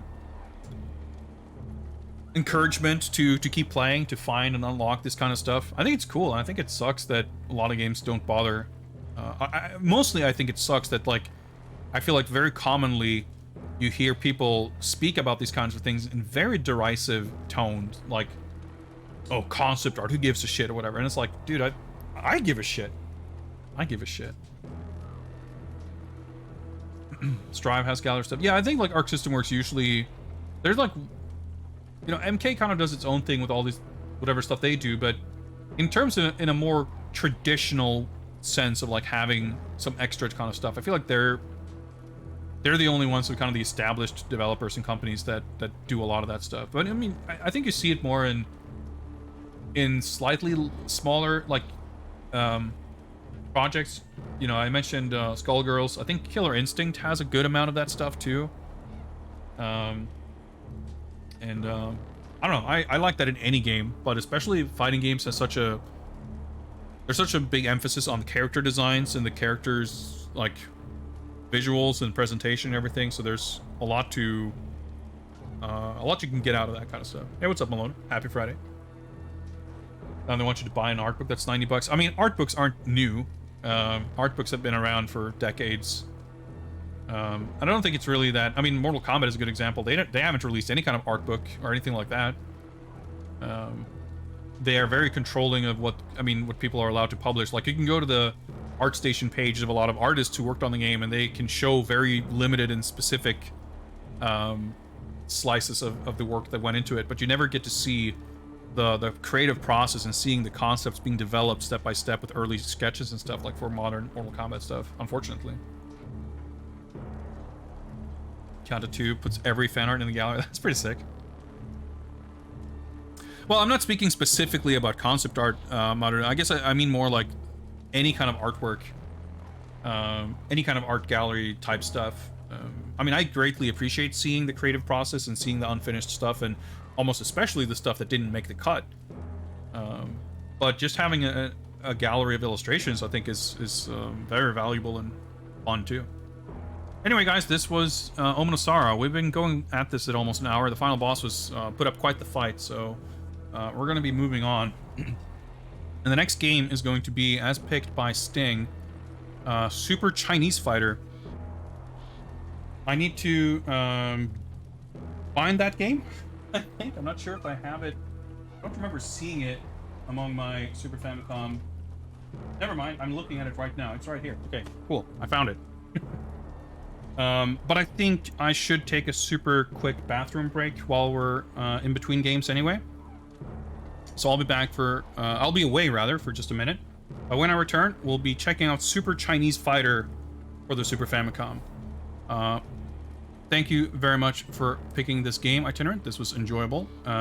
We will continue with more fighting games in just a few moments. I'll be right back.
All right, I'm back. Let's see if this will work. All right. The old Super Famicom, not the most reliable of my old consoles. Well, I mean, hasn't proven unreliable. Just I take an attempt or two. Lord Cultural Brain presents not Crazy Climber, but Super Chinese Fighter. So this game is a fighting game spin-off of the Super Chinese series. Let's see if we can get some cover art up in here.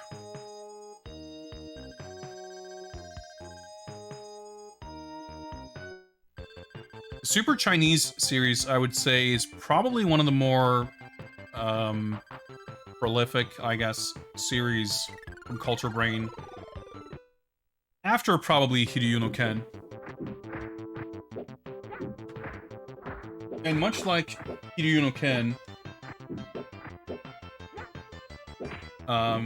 it's one of these things where you look at it and you think, surely there's no way this could have ever made it out of Japan. There's like no reason to think that it would have. I'm getting some video sync issues here, but I think we'll be fine like this. But no, this series, this game is not available in English, to my knowledge. It might be, but I don't think it is.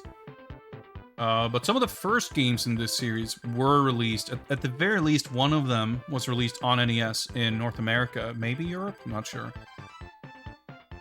Bizadri Arts, greetings. How is stream going? It's going rather well, thank you. We spent like an hour chatting about Evo stuff, catching up. I haven't been streaming since Evo, because I've been on a little bit of a hiatus. And we played some Omen of Sorrow, which is a really cool game that I don't think enough people know about.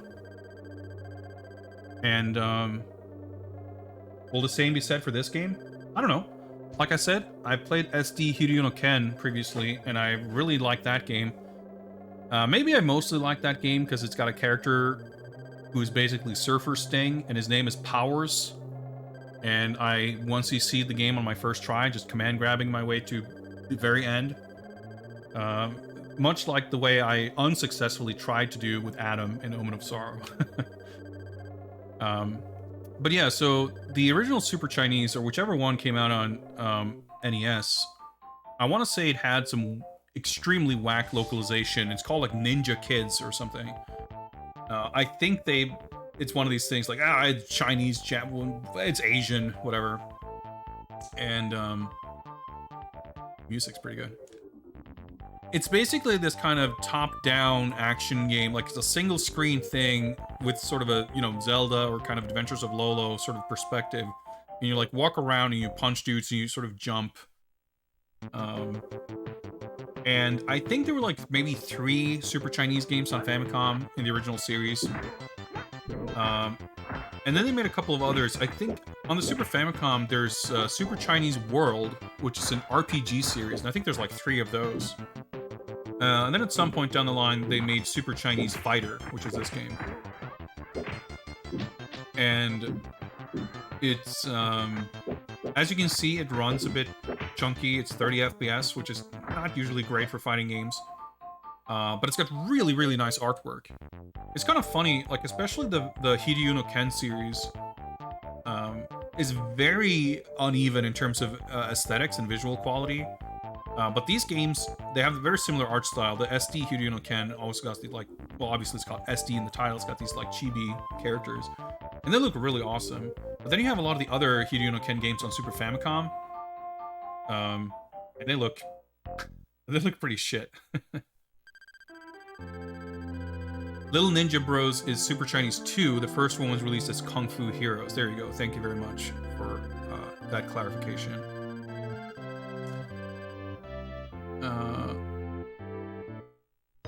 Only know about this game because of commission you did a long, long time ago.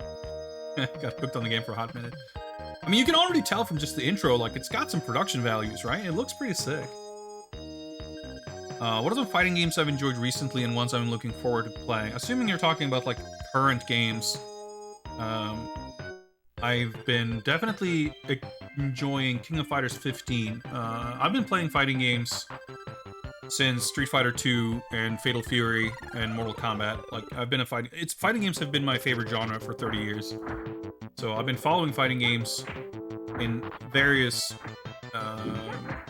ways. I've been playing fighting games. I've been drawing a lot of fighting game artwork. I've done some Mugen stuff here and there. I've been reading and doing a lot of analysis. I've been watching and following competitive fighting games. Like I'm definitely into fighting games in a lot of different ways. I did some fighting game cosplay at a few events a decade or so ago. I've done it all. And I'm a fan of a lot of different games. King of Fighters 15, like I've always been a big SNK fan. Mortal Kombat, I've also always enjoyed. I really like MK11. Street Fighter, I haven't played Street Fighter 5 much in the last couple of years, but I enjoy watching it. I enjoy watching Tekken. We were talking about Evo before. Like Tekken finals were super awesome because Tekken 7 specifically is always a fun game to watch. But I'm not like big into playing Tekken. As far as 3D fighters go, Virtua Fighter is my favorite by far. It's like really the only one I legitimately like. You know, Tekken, Soul Calibur, DOA, like I like aspects of those games. I like characters in all of them. Oops. Someone on my figure shelf just took a shelf dive. I think it was a ball, I guess. Yep. Oh well. I'll save him later. I'm not that into anime fighters.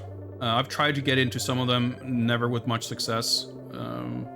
But beyond that, I have a pretty varied taste in fighting games. As far as like upcoming stuff, we talked about it a bunch before. Like I'm very intrigued to see what the new Fatal Fury game is going to be, because I love Fatal Fury, but I'm not that big of a fan of Mark of the Wolves. So I hope this new Fatal Fury leans much more into the older Fatal Fury games than Mark of the Wolves specifically. Do we have pictures of the cosplay? Not on hand. There is at least one costume that I wore where pictures have survived.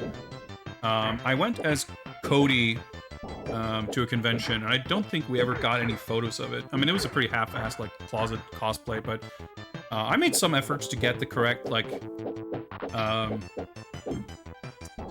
He wore like Cody specifically his like tank top and jeans costume from Street Fighter 4. Because this was like right when like Super Street Fighter 4 was coming out. I had his like.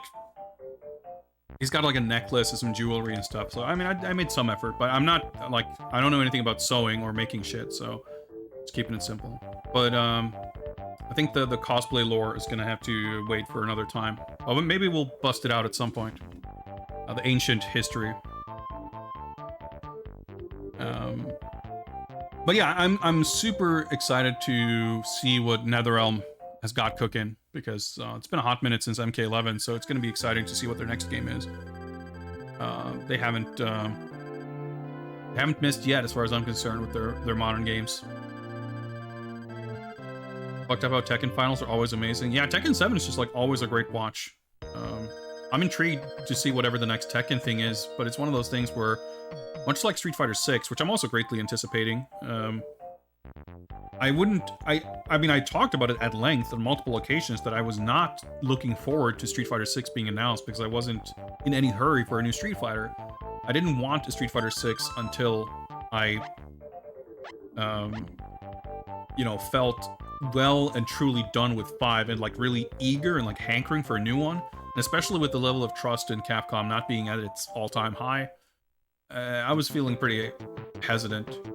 But when they revealed the game, like I think what they showed, not just in terms of what we've seen specifically, but also like what we can infer about their ambitions and approach to the game, in addition to stuff specifically in the game, like the game mechanics and the characters and stuff.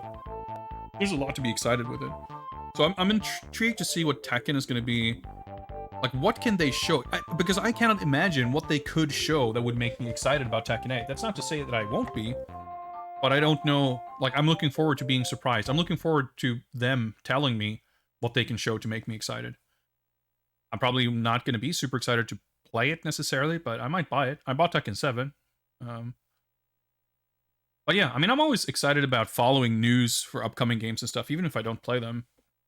DNF Duel was a game I was really excited for because I had a lot of fun playing the betas, but then I kind of missed that 45-minute window after release where I was excited to buy it until people were just sort of boiling the game down a little too far, and I just kind of realized that, I mean, I still might have fun playing it, but I feel like I would definitely not have fun playing actual DNF Duel players in that game, because it's, I mean, it's an aiding game, right? So it's got all kinds of bullshit, and it's definitely type of game that I'm not going to necessarily enjoy. But pressing buttons that in that game feels damn good. So it's still on paper one of the more intriguing games that Arc System Works has put out. But there's only so much time in my life, and I guess now I'm like a full-time multiversus player anyway. I've been grinding that shit out and having a lot more fun than I was expecting. I can't stand Smash Brothers, and those types of games don't interest me generally, just in terms of how they feel. But multiversus has actually been a lot of fun.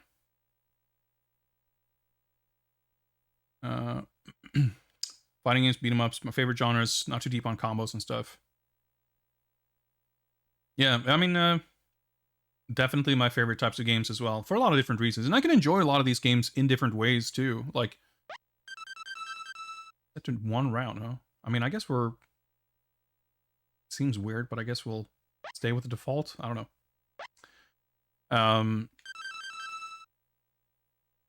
Some games I get super duper into, others not so much, and sometimes I'm more into watching them, sometimes I'm more into playing them. I mean, I feel like my sort of hardcore grinding competitive days are definitely behind me, but I still enjoy competitive play. Like, I think fighting games are at their best when played competitively.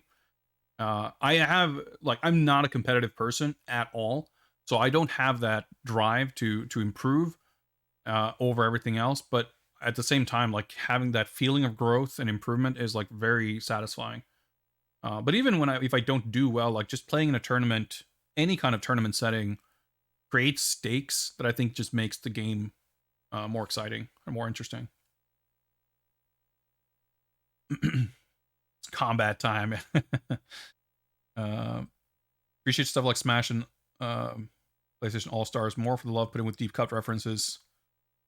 You're the guy who plays fighting games for story, and dude, that's totally valid. Like, I think people who gatekeep fighting games, I mean, any kind of gatekeeping is just bullshit. And I think it's to me, I love the competitive aspect, but it is so far from, like, if you go look at like tournaments, or you watch streamers and stuff, like people who are like these serious competitive players, a lot of them I think are very dismissive of everything that's sort of outside of the competitive sphere. I mean, not everyone, of course, and I think everyone, well, not everyone, but a lot of people, at least my generation, people who became competitive players maybe very early, but it's still, still didn't, people who weren't introduced to the concept of fighting games through the idea of competitive play would have gone through a phase of being enamored with the game because of the characters, because of the universe, and because of all this other stuff,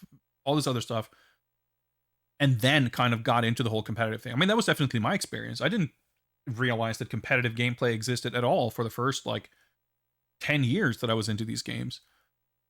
But when I kind of discovered that world, it like really opened up my eyes and made me appreciate it so much more. But for me, as much as I love the competitive aspect, whether it's playing or watching, and the sort of the drama that comes from that, the number one thing that I always came to these games for were the characters. And I think one of the big reasons why fighting games is it is my favorite game genre, is because I think it's the best, like, vessel for communicating like a character. Obviously you can have very richly detailed games, with modern technology and graphics and whatever. You can have very convincing, whether it's realistic or not, you can have very sort of emotive characters who can tell a story, and you can get a lot of that stuff. But I still think fighting games are unique in that you can tie the aesthetics and the mechanics in a way. You can have a character that is expressive and detailed in a way that you don't see in a lot of other like action games or arcade games. At least if we think in old terms. If you think about when Street Fighter 2 came out and how richly detailed those characters were compared to characters in any other game, like that aspect is no longer unique. But what makes it still, I think, unique is that like you have these characters being expressed, the characters expressing themselves, and you expressing yourself as a player using these characters mechanically. And I think the best fighting game characters are those that have like a cool look, but also an engaging personality, and a not necessarily storyline, but like a background and a definition of who they are as a person that is expressed through their fighting style and through the mechanics. And like fighting games are so deep in terms of not like the mechanics of the competitive play or anything, but just like how granular your manipulation of the character is. You have all these buttons and all these animations. Like your character, I mean, it still punches and kicks for the most part. It's not a broad range of different verbs, but it's still like, even if we're talking about like the sprites in the ROM data or whatever, like there is a lot of graphics for this one character. There are a lot of maybe voice clips, lines of dialogue, you know, compared to so many other types of games in the era where fighting games kind of came about. But I think still there still is something unique about that. And it's still, even if it's not unique, like it's still fighting games are, to put it this way, you said it a little bit. I'm inferring here, Sting. Feel free to correct me if I'm wrong, but like with a tinge of self-deprecation, right? Like, oh, I play fighting games for the story, and that's a bit silly. Is kind of the implication, because who cares about the story or whatever. What I think is like, I think fighting games are, and I've said this before. Like, I strongly believe that fighting games are not a good vessel for telling a story. They're not very good for delivering plot, but they are fucking amazing at delivering world building and character, because you have these stage backgrounds, you have these little snippets of story in intros and endings, you get interactions between characters, you have character who comes on screen and within 5 seconds need to sort of establish who they are even before they even fucking open their mouth. Like, you go to the character select screen, you want to be able to see from their portraits like what kind of a guy is this. So the characters have to sort of be, or they should at least be, very expressive, and like you should get a sense of who they are. And once you have this sort of roster of characters, you sort of get a sense of what they are about. You get a sense of what the world is. You get a sense of the atmosphere. And I think that is what got so many people hooked on Street Fighter 2 and you know, Samurai Showdown and stuff like that back in the day. Tekken, like, Virtua Fighter doesn't necessarily have that much of that stuff because it was more maybe the technical spectacle and everything. But Tekken pretty quickly set itself apart with the goofy endings and stuff. Like, it's very, what's the word? Endearing in a weird way. I mean, there are, I think there are games that have fun story modes, but I think it's still, I really enjoy the modern MK story modes a lot. There are story modes in other fighting games that I think can be fun in spite of their clunkiness and stuff. Like the King of Fighters 13 story mode was brought up, and it's like pretty whatever. It's neat, but it's not like, it's not the story it's not like, man, King of Fighters 13 had such a good plot. Like, if you were to write that story as like a novel, it wouldn't be an exciting novel necessarily. It's not the plot, it's not the sequence of events that happen that are exciting. It's getting a peek through the window into that world that is populated by characters that you love. Like, that's the cool part. And having a narrative driven mode, having a mode that focuses on other stuff than the one-on-one fighting mechanics, can be a great way to see more of that world, which is awesome. But it can also be super fucking boring if it's not done well. But that, I think it still further proves my point that it's not the plot necessarily that's exciting. That's not to say that you can't also have an exciting plot, but I don't think there's anything specifically about the format of a fighting game that lends itself to delivering plot. I think the Mortal Kombat story modes, even when they have plots that are kind of cool, the plot isn't necessarily delivered more effectively thanks to anything that has to do with it being a fighting game. Um, those aspects can coexist, but I don't think they necessarily feed into each other. Whereas the kind of world building aspect, I think, is greatly helped by the format of a fighting game where you have these characters who occupy a large portion of the screen and experience in a very literal sense, but also a figurative sense. And you have such a limited, like, almost because of the fact that, at least conventionally, you don't get these like extensive story bits.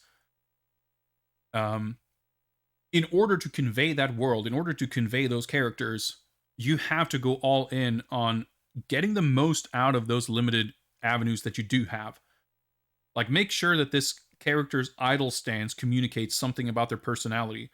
Their walk animation. Are they confident? Are they cowardly? Are they, are they disciplined? Are they inexperienced? Whatever. Like, and if that shit is done well, it will communicate those things. And it creates this really tight marriage between the gameplay experience and the world and the characters that I think is so.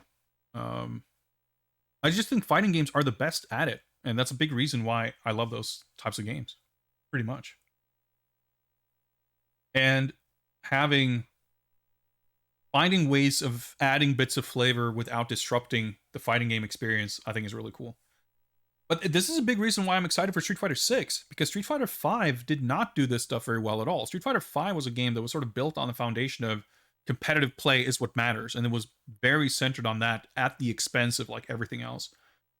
And you see a lot of modern fighting games really, I mean, Tekken 7 is another example. It doesn't have proper arcade mode endings. It has a story mode, which sucks shit. I thought it was terrible. It's really boring, doesn't add anything interesting, and it's not fun to play. I mean, it's fine, but it's nowhere near as fun as the actual endings from like proper Tekken games. Marvel Infinite also, like, comparing Marvel 3 and Marvel Infinite. I mean, if we're talking, even there's so much wrong with Marvel Infinite, but like Marvel 3 had like character endings and shit like that, and most modern games will just get rid of that because it's like seen as this archaic old crap. But Mortal Kombat keeps them, and they're still fun. Despite them putting so much effort into these big story modes, they still also have arcade mode endings because there's a big value to those things. Street Fighter 6, unlike 5, like, just the fact that they've gone out very heavy with no details, but explaining like these are the three pillars of the game. There's like the fighting game aspect, there's this single player thing that we don't know what it is, but it's obviously important because it's right there front and center, and there's like the online community aspect. And the fighting game part is really the only thing we've seen. So I'm super intrigued. I hope that the single player stuff is going to be fun and it's going to be cool. But regardless of how it actually turns out, the fact that they are willing to not only put money and effort into making it, but highlighting it as something that's clearly central to their vision of the game, to me communicates like an understanding that Street Fighter V really missed the mark for a lot of people, because it kind of took for granted that the audience was there for the competitive play and everything else was secondary. And I think that's just not reflective of how people at large like engage with fighting games, especially if you want to have a like grow an audience even further and have people be excited for the universe and the characters in the game and spend money on it and whatever. Like, people need to have a connection with the characters, and some people will enjoy the competitive play and get into that and be super into that aspect of it. But if that's not a draw for you, then what other avenues do you have to connect with these characters? You know, if that's limited, then it's going to be limited.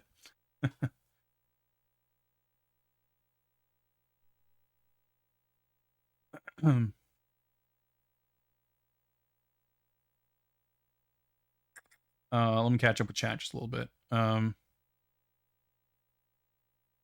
Design and visuals are important. Yeah, of course. I think so. I think graphics don't matter is a complete horseshit argument. That, I mean, I'm not talking about fighting games, but it's like I don't think you hear it that much nowadays, I guess, but like, I don't know. It's something that throughout the ages you've heard people in attempt at being enlightened are like, oh, gameplay is whatever. And it's like, I mean, sure, but it doesn't mean that visuals have no impact.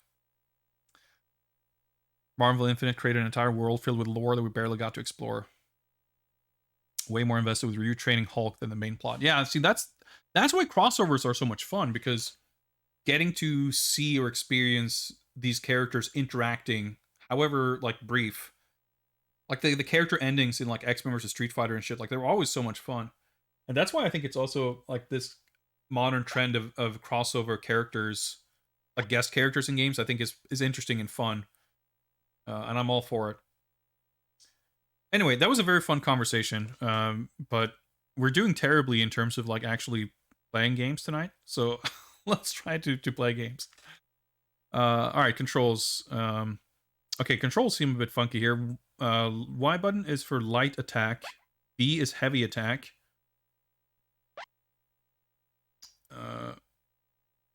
Yarukidame. A is item. Okay, this is interesting. L and R are not used. Well, I guess it defaults to 1 round. Maybe the game is slow. And if it isn't, I guess we have to make up for lost time here. There is an adventure mode, which is kind of cool. But let's try I'm guessing circuit is basically arcade. I don't know, maybe I should have had this timer running for this last 30 minutes of chit-chat, but whatever. Alright, who have we got? We've got Jack, Ling Ling. Dude, this art in this game is so fucking good. The sprites are awesome. Hoi. Okachin. Alright. Doing the robot. However you read this. Something Jiro. Looks pretty cool. Gongkyongshi. Alright. Of course, we got a Jiangxi. Chimbaban. Alright, I'm guessing he's a bad guy. Chabane. Characters are pretty sick. Donchuka. Amanchai. Fucking Muay Thai. The word? Mantis? Lizard? Whatever. This is a sick character. Oh yeah. Robo no Hana, the robot sumo wrestler. Oh, fire. Astro Joe. Dude, the characters in this are fucking sick. Ryu. Alright, yeah, so Ryu and Jack. Dude, they even have like different stance animations. How cool is that? I didn't even really pick up on that first. So these are the main characters, like the player 1 and player 2 character from the original games. I'm assuming that a lot of these are like recurring characters, but I didn't really play these games, so I'm not terribly familiar. But yeah, I mean, Hiryu no Ken has like really cool characters too. I think we're gonna go Astro Joe. I mean, I think Kamanchai is really cool, but oh yeah, you have like, of course it's fucking Culture Brain games, so they gotta advance things. Like some of these games have like, was it virtual Hiryu no Ken? Like one of the Hiryu no Ken games has like 3 different modes where it's like, yeah, okay, you can just toggle this setting and it completely changes the game mechanics. So this has something similar, I guess, where we can play normal, toughness, or powerful. I'm assuming that means some kind of shift towards offense or defense. I don't really know, but let's go normal Astro Joe.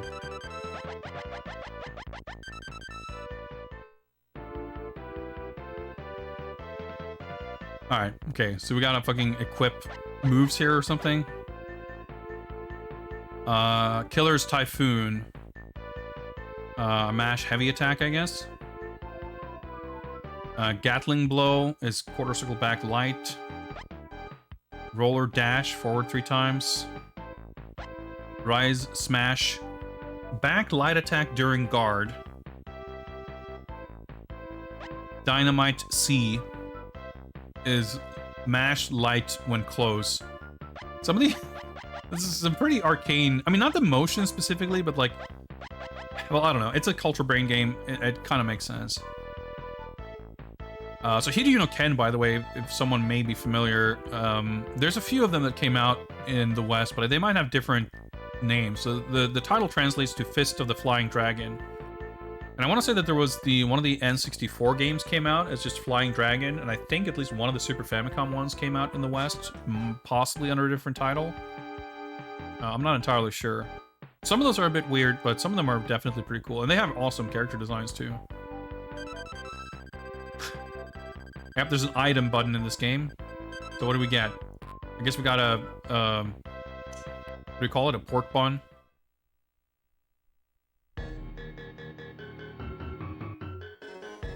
So you have 2 attack buttons. Light, heavy. Alright. Trying to do my forward dash thing. Dash heavy. Is it a thing? I don't know. Do I have my moves? I'm not sure.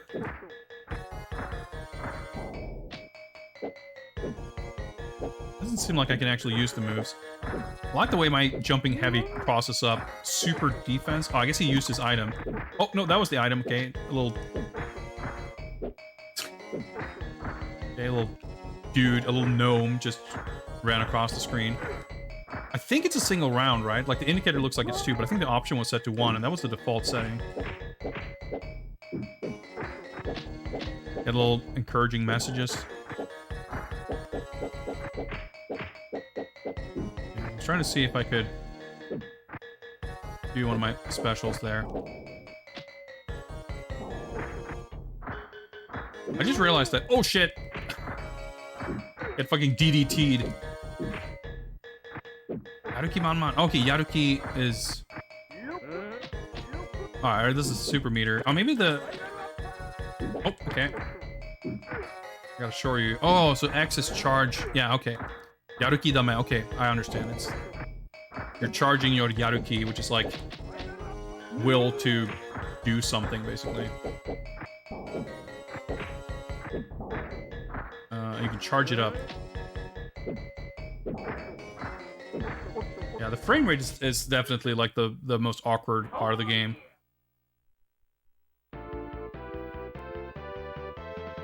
It's still pretty cool. One of the SA1 patch. Well, I think it's just... I mean, the game runs at 60 FPS. You can see all the transitions and the backgrounds and everything. But it just sort of updates at a lower rate. I don't think it's a performance thing.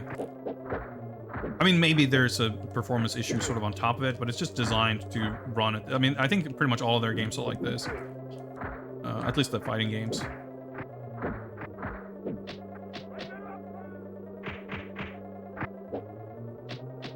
I wonder if I guess we'll try to eat a pork bun and see if we heal up or something. I wonder if that means we'll get a new item for the next fighters. Well, I mean, I guess we shouldn't use it if we don't need it. Yeah, the Famicom Kiryu no Ken games, like the first one at least, is sort of a adventure RPG game mixed with a fighting game. Like Culture Brain, I think in general, were pretty interesting and ambitious.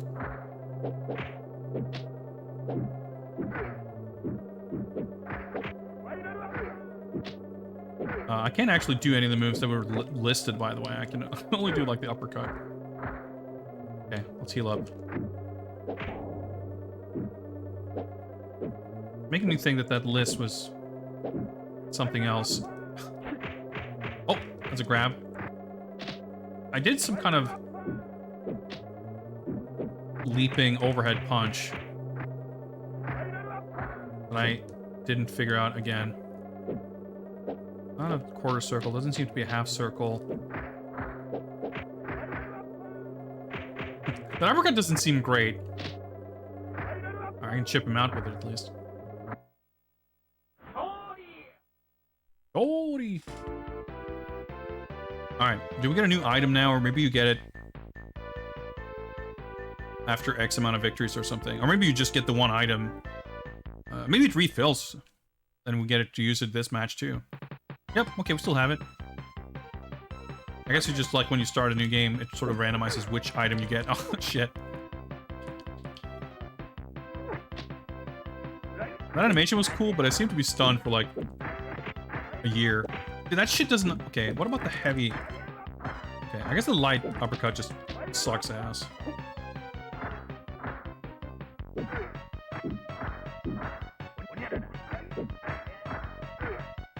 Okay.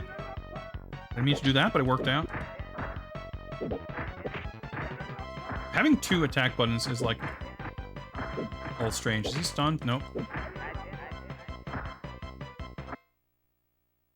Well, that worked out. I like a little animation on the "you win" text is like bouncing off, like the words bouncing off each other. What the shobada? Oh, item change. Okay. Okay, we got a hole. It looks like. No idea what it is. Hajime. Oh, maybe it does have like charge moves.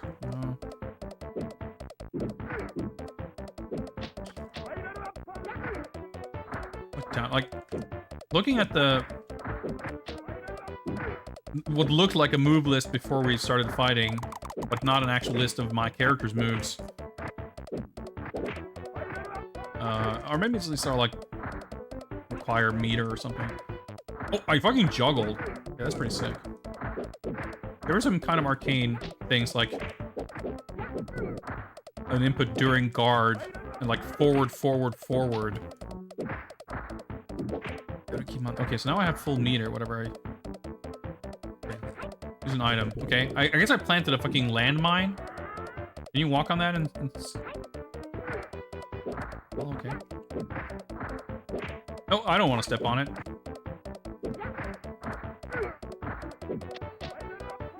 Ooh.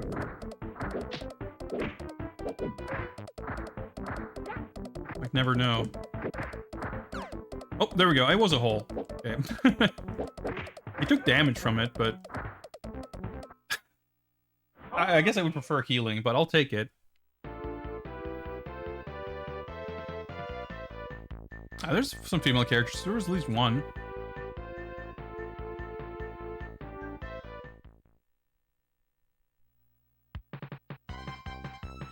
Genjiro. Alright. The character art is just so fucking good. Like, just the not just the character designs, but like the actual sort of pixel technique.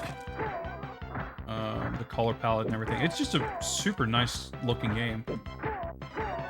And SD Hideo no Ken is much the same.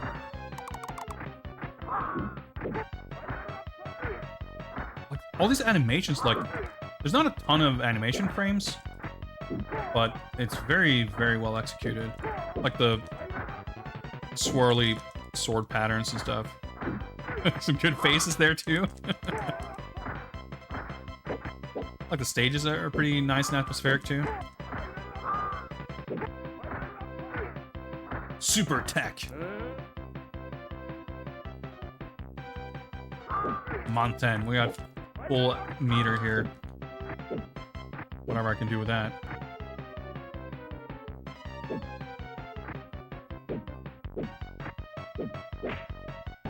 That one... Oh, there we go.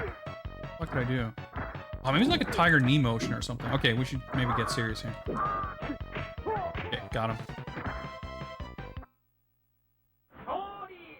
Ori! Victory! 5th battle clear.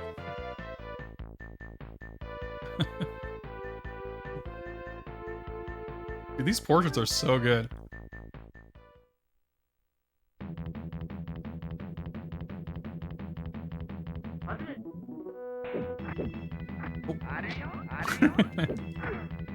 Dude, that makes me want to eat ramen. I had ramen when I was out with my parents for dinner the other day. It was really good. First time I've had it in so long. Made me like instantly want to go back to that restaurant and eat more ramen. And especially now.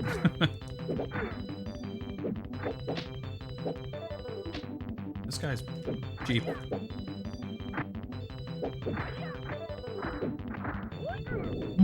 Whoa! Well, luckily my jumping heavy has like an insane priority.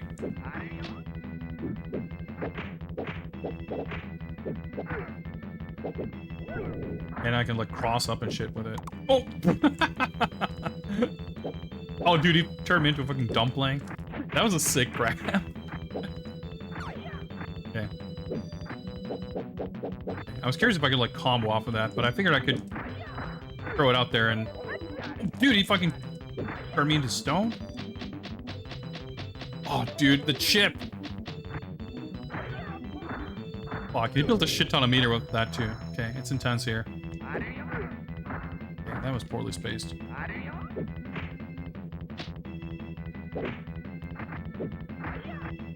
That did like no damage. Okay. Ugh. I was like clenching the controller so hard.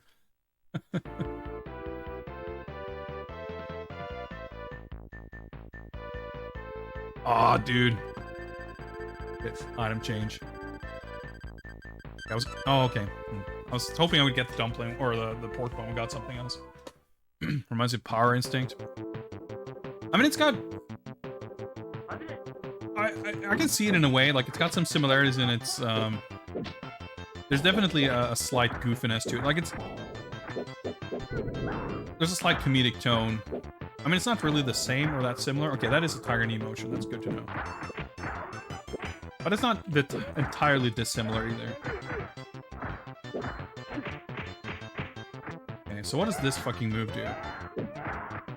Let's try it out. Oh, okay, that sends out the little dude. Oh, okay, so that petrifies him. So that's what the other guy was doing. Oh shit, he got mad. He's got Wajai mechanics. Dude, this guy is sick. I should have played that guy.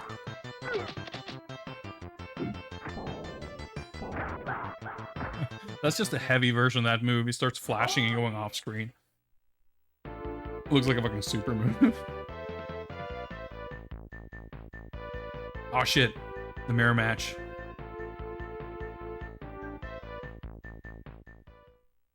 Man, it was sick when they brought back Wajai and KOF. I want more old Fatal Fury characters and Art of Fighting characters to come back.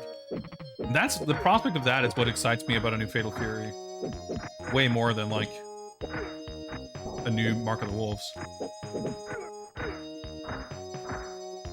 Oh, okay, yeah, that's... Oh, dude, that did combo.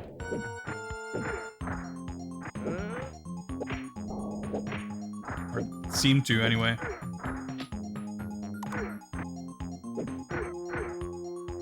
Okay, the little dude did a different thing this time, I guess. His two-player color palette is fucking sick. Oh, dude, you can combo... That was a combo! Okay, I mean, obviously, it shouldn't be shocking to anyone. Oh, dude, the fucking machine gun punch with the shell casings. How does this character keep getting cooler and cooler? I was like tripping over my words because he kept doing even sicker shit. What was I talking about? I forget. I got too mesmerized by this guy's sick moves.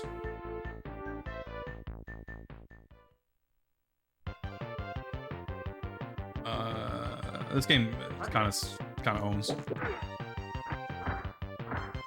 It's weird. You have a back dash, but there's no forward dash. Oh yeah, I was gonna say, like, it shouldn't come as a surprise for a game like this to have like touch of death combos and that kind of shit. That's pretty bad. But it's still satisfying when you kind of match something out.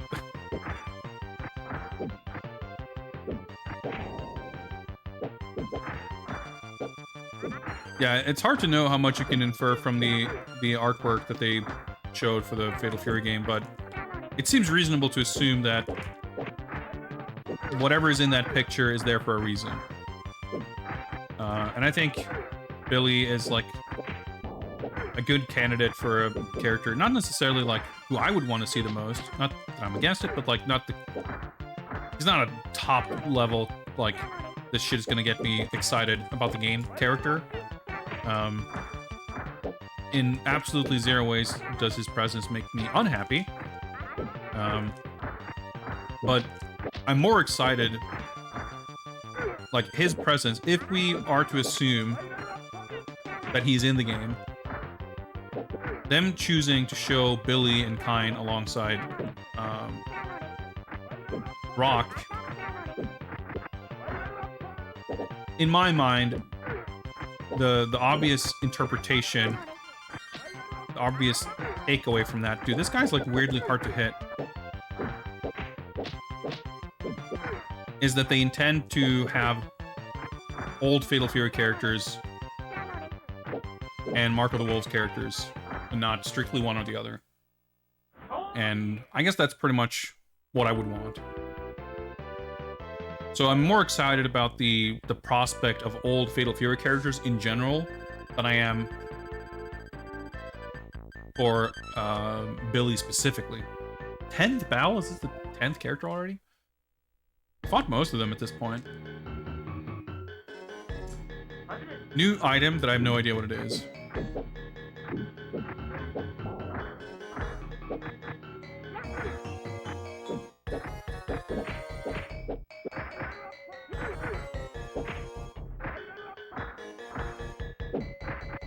It's kind of tricky to do this move.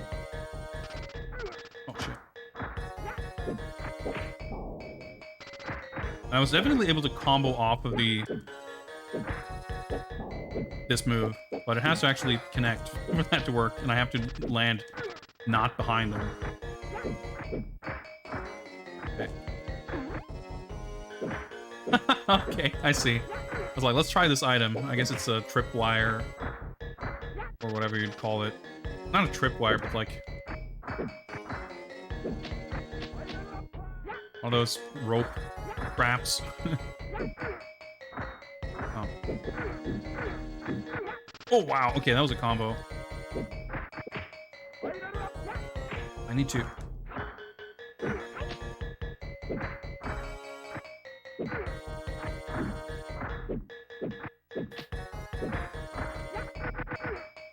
Okay. No, what? I was trying to do a reversal. I shouldn't have.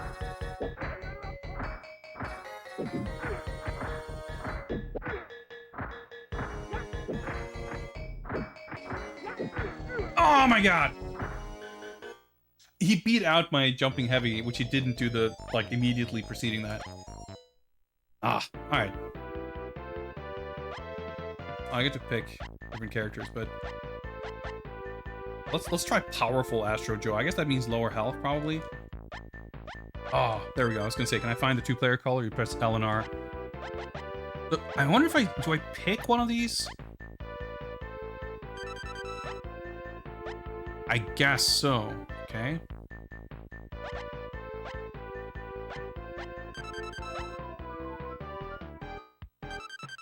Ah, okay. So I picked 0 specials, and I guess got some anyway. Okay, we got a heal. That's good. Yeah, I've seen the Mark of the Wolves 2 stuff, which doesn't... I don't think that's going to have much of an impact. Oh, sick. I used the item instantly, and I healed up at full health because I forgot the button layout. That's a great start. Alright, we got that move now. So sick. But I wonder if I get that, like, did I lose any of the other moves? I would hope not. That doesn't seem like it. Yeah. Of course, I don't really remember what other moves I... Oh, maybe that was the guard cancel thing.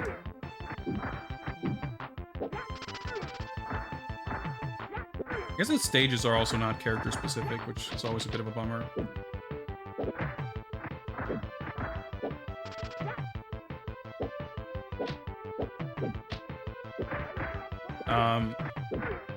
I think it might be interesting if some of the stuff that was planned for the original Mark of the Wolves sequel makes it into the new game. But it's like not like you have any attachment to any of that. But I mean, all that shit is like literally more than 20 years old, and whoever worked on that stuff is probably mostly not involved in this new game. So I just don't think it's... I don't think you can look at that stuff and get any kind of indication on what to expect. Like, they're not continuing development on a 20-plus-year-old game that was canceled. It's a new game, so maybe there's some either, like, character designs or more likely, you know, ideas for plot elements and stuff that might be brought back. I think it's safe to assume that the game will still take place post Mark of the Wolves in terms of timeline, which means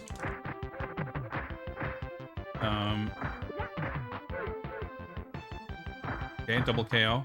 What happens now? Draw. Okay, we'll just redo the fight. Okay, I'm not gonna accidentally heal when I'm at full health now, so that should give us the upper hand.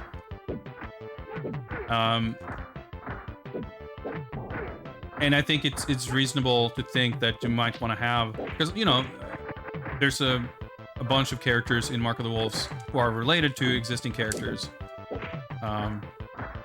Perry's like the only old character, but you have Rock, you have Kim's sons, you have Hokutomaru, who's like Andy's pupil. The only character that I remember seeing from the, you know, the stuff in that canceled game that I was like, all right, this is a cool character, is Joe's student. So I would love to see her make it to the new game. But other than that, like, I don't much care. But I think, I mentioned this before too, like, I think something, I don't know, some people are just like,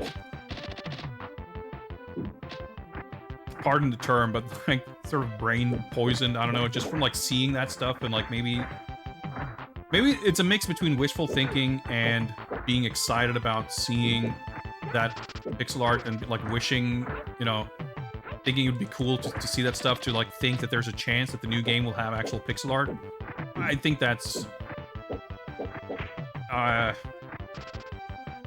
feel like that's like being detached from reality. I mean, don't get me wrong, I'd be happy to be proven wrong, but I just cannot see. Like, first of all, I don't think, or like, the existence of 20-something-year-old pixel art that never was used, I don't think will have any bearing or connection whatsoever on whatever this new game is going to be.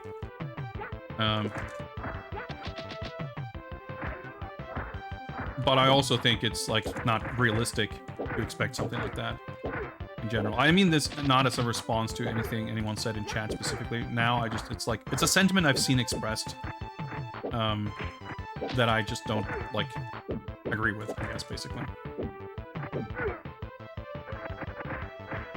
Nice. Okay, final one.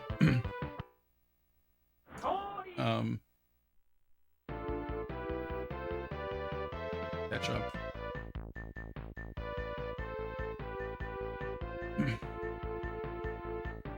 Well, I think, like, that's the thing I said too, like, I'm not particularly attached to most of, oh, this is a cool stage, most of the Mark of the Wolves roster. Like, I think Freeman kind of sucks. I think Kevin, Gato, they're kind of whatever. Like, the thing is, I like Griffin Mask. I like Marco Rodriguez. I mean, I've always liked the Kyokugen characters, but I think he's, like, cool in particular. Frankly, what I would really want to see, I want to see Mr. Karate too. Like, I want to see Ryo in this game. But I'm not entirely sure that I would want to see him at the expense of Marco. Like, I think Kyokugen Ryu should be represented in this game.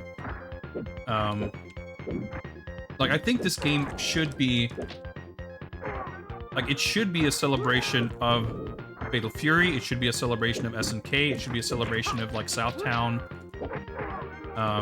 You know, much like Geese being in Art of Fighting 2, having connections to stuff beyond specifically, I mean, certainly beyond Mark of the Wolves, but beyond Fatal Fury as well.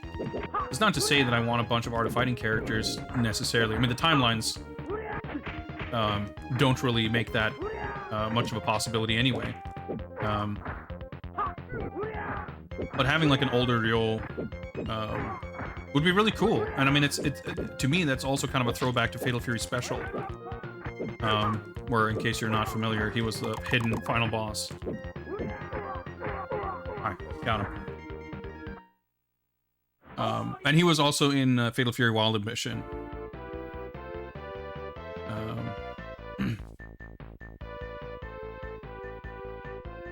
Yeah, I mean, you have characters like Jenny and Gato who have sort of grown popular, and I would kind of expect them to be in the game. But at the same time, like, I want the game and sort of expect it to accidentally almost used my healing item instantly again. Oh, dude, she fucking stole my pork bun. Sucks. All right. Like, I want the game to be differentiated from King of Fighters. Does that mean that any Fatal Fury character who shows up in KOF should, you know, be absent in this game? I mean, that's probably a stretch, but like, I would hope that this game wouldn't be necessarily so focused on like who are the, like, it's already kind of a niche game to begin with, and I guess kind of want them to embrace that and not necessarily make sure that the character roster is all like the most well-known characters. Because at that point, it's just, you know, you're just gonna get the characters who are in KOF, basically. Okay, bomb. This is a little bit risky, but 13th. I guess we're just fighting everyone, huh? Maybe we're in the boss rush section here because we're still in the space stage. I don't know. Old Cheng. You're not the first person to bring him up. Okay, can I? That's not the move I meant to do. I mean, I was already campaigning for Franco Bash and Honfu for KOF. I'll take them in this game. I want Ducking, of course, too. But I think, I mean, the stuff that's going to be the most exciting is going to be characters we haven't seen in a long time. I mean, I want Mary to be in the game. I want Terry to be in the game. I want Mai to be in the game. Like, there's a lot of popular sort of mainstream Fatal Fury characters who I want in the game.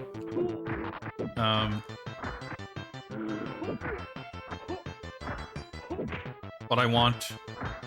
Like, I wouldn't want the Mark of the Wolves roster plus Mai, and like sort of that be it, I guess. I wonder if I could have juggled there. I kind of fucked that up. I mean, if that's what we get, I'll take it. You know, I'll buy the game and I'll play it no matter what, I'm sure. But again, like I mentioned with Wajai showing up in KOF was like weird and unexpected and exciting too. I wonder if you can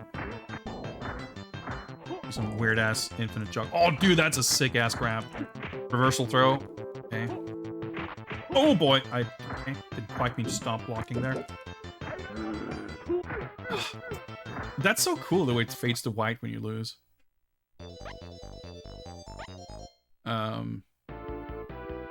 Like there's not that many. I'll stick with what we know works here. Oh, okay. Wait, when we go different moves here. I don't know if Rising Smash. I think this is the uppercut thing. I don't know if it uses meter, but close light mash. Okay, let's try this move. Gatling Blow is so sick. I kind of want to use that move. But I wonder if this command dash is a good move.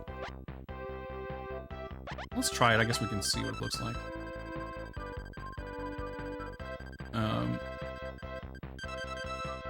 Alright, this is the trap. I mean, I'm sure we're gonna get some brand new characters. I kind of hope, like, I think that's the thing, like, for a game like this, I think it would be a little strange to have too much emphasis on new characters. Okay, that's the press forward 3 times move. That's pretty fucking good. I thought it was gonna be an actual, just a dash. Dash heavy. Okay, this is just mash forward. Oh, okay, so that was just the tackle, and then I just canceled it with this other special, I guess. Yeah, that seems pretty good. Yeah, I can just cancel it into whatever other special. It's pretty sick.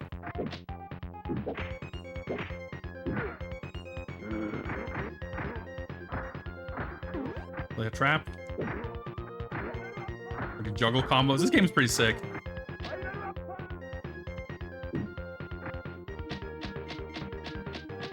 Okay, it doesn't actually chip though.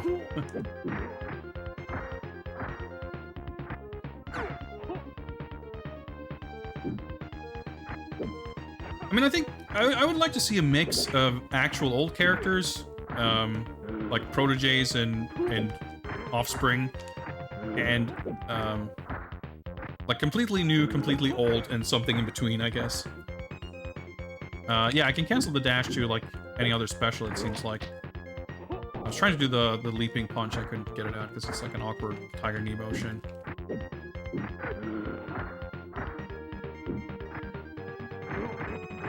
But yeah, I can show you like that. Oh, thought I did the move for a second there, but no. I should have just done the... I didn't mean to jump. Super tech.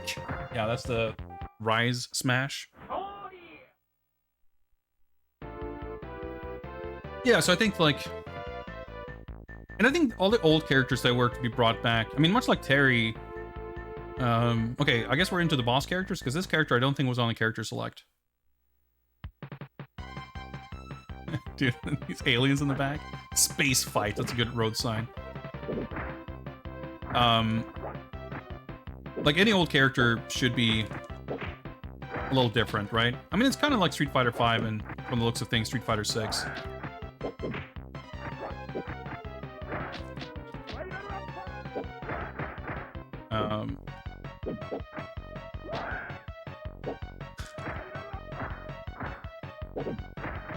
But I think, like, it sort of behooves them to be a little more mindful of nostalgia.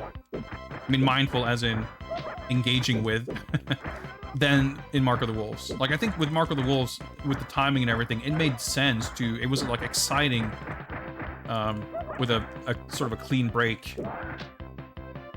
You look at Street Fighter 6 right now, and it's also exciting with new characters, because Street Fighter 4 and 5, even though 5 had a lot of new characters, a lot of Street Fighter 5 didn't like have a very strong personality of its own. It felt very much a continuation of 4, and 4 was such a backwards, like, it was just, you know, 4 was just a rehashing of 2 and all that. It had some cool new characters, but it didn't feel particularly new and fresh. I mean, especially if you contrast Street Fighter 4 with Street Fighter 3, which was very much a lot of new characters. So it's sort of a pendulum that sort of goes back and forth, right? And I think, even though the time frame is very different, Mark of the Wolves was exciting in, like,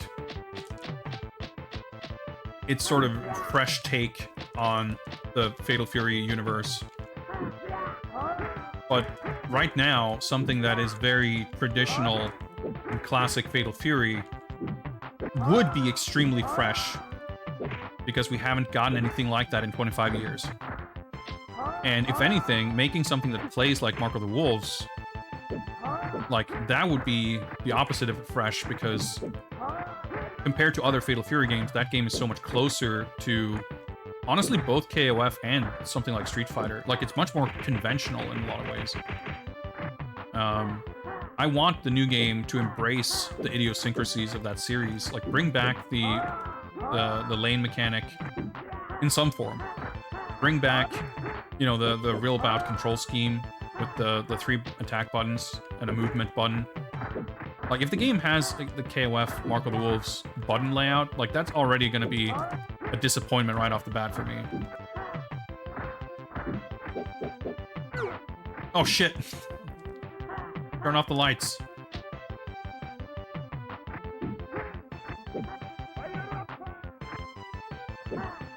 Oh, shit. Can't even really use my item. Dude, did he fucking backdash out of my trap? I wish I knew how to use my meter, but that's fine. Oh my god, okay, fucking space isn't a drop. Okay, if I'm gonna go out, that was at least a cool way to go out.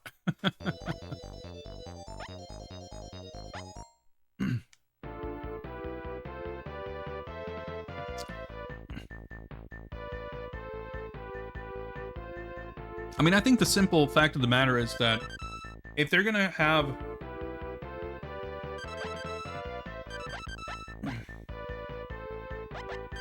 If they're gonna have AOF, Fatal Fury, and Samurai Showdown sort of in parallel, I think it makes sense to distinguish the games as much as possible. Like, you want to have different games with different gameplay styles for different people. I mean, just like SNK Heroines, I think was a pretty bad game. But at the very least, it wasn't a KOF clone. Like, it plays very differently. Samsho is very much a Samsho game. I mean, I guess that's actually a good comparison, because obviously Samsho is a bit different in that, maybe with the exception of the Hyper Neo-Geo games, the you know, Samurai Spirit Sen, like, for the most part, as far as the mainline series goes,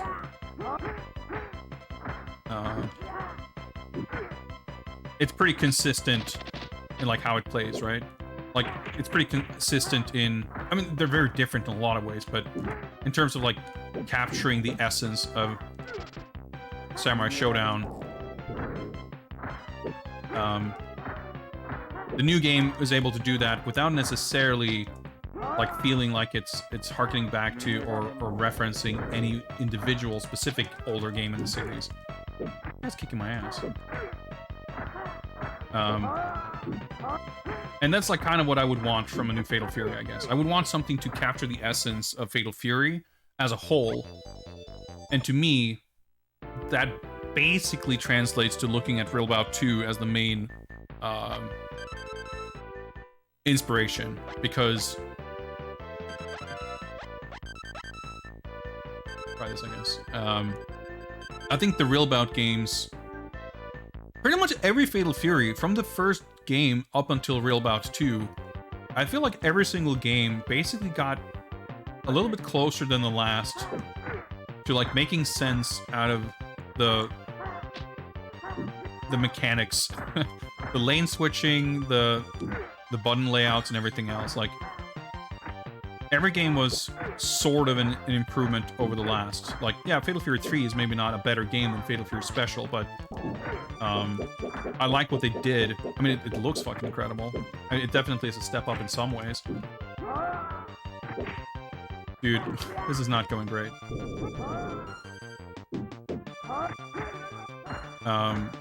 But like Real Bout 1 I thought was really cool, and Special and 2, it's just sort of made the lane system actually make sense. The sort of streamlined button layout, I think, it worked really well, and I think ultimately, like, it creates a sort of identity for the game that I would very much like to see reflected in the new game. Oh, there's a bomb there. Okay, oops. And I mean, I think there's stuff you can take from Mark of the Wolves. Real Bout already had like chain combos and stuff, so taking stuff like the nice, we got him. The breaking mechanic, or like fancy combo stuff and whatever, like, that's not a crazy idea. I think you probably maybe shouldn't take the meter system right out of Mark of the Wolves, because it's such a bland system, I guess. Oh, dude. King Laoma. A good-ass boss character. I would have hoped that this is a boss, because we're on match 16. Jesus, okay. That's my close-range mash move, okay.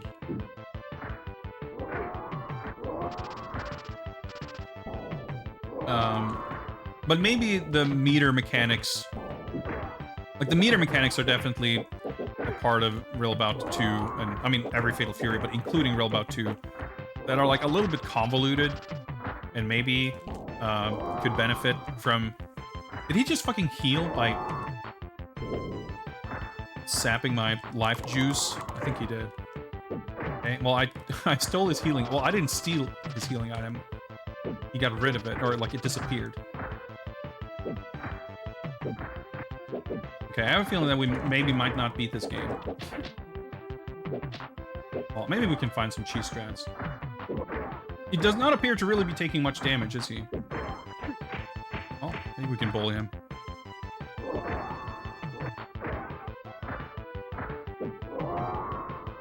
Dude, will fucking everything he does just give him health back?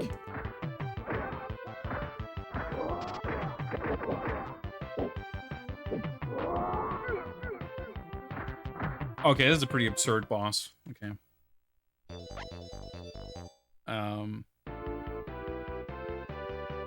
Maybe we need toughness. I guess that means we do even less damage, probably. I don't know. I kind of like that move.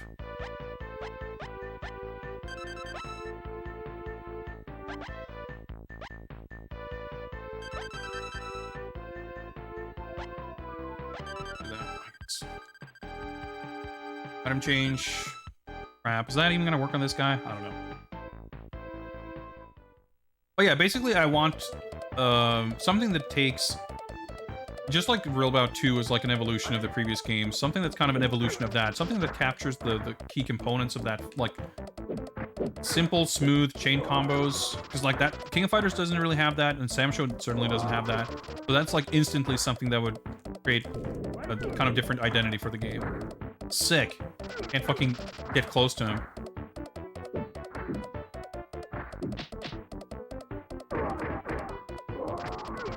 Accidental backdash to lose all the range.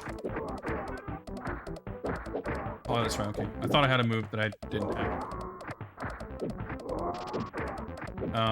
But you know, maybe just defense, maybe top attacks, I don't know, like bring the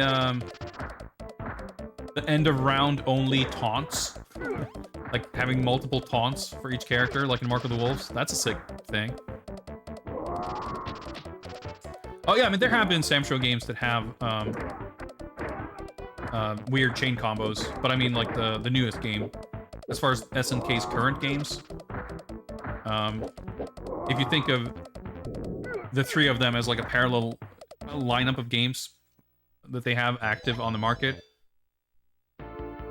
I wouldn't say that they should go full like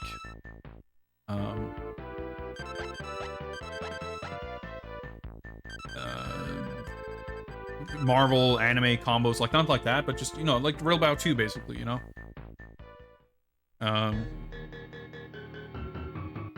Yeah, the new Sam Show is definitely full on like classic Sam Show. I mean, it's got new stuff and everything. Dude, the chip on that thing was okay. That did 0 damage. How the fuck do you fight this guy? Like, I don't mean like I can't get in on him or whatever, but just like he doesn't take damage from shit I do.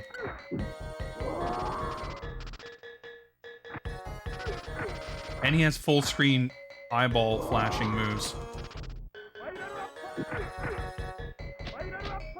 Oh, that did a little bit of chip. Like, does he not take damage in his legs? Oh, he's gonna heal up and kill me.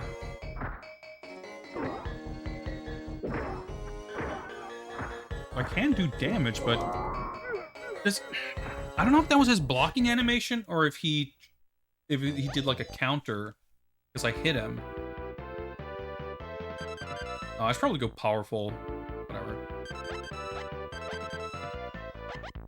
Guard cancel thing is... Well, try that. I don't know if it's gonna...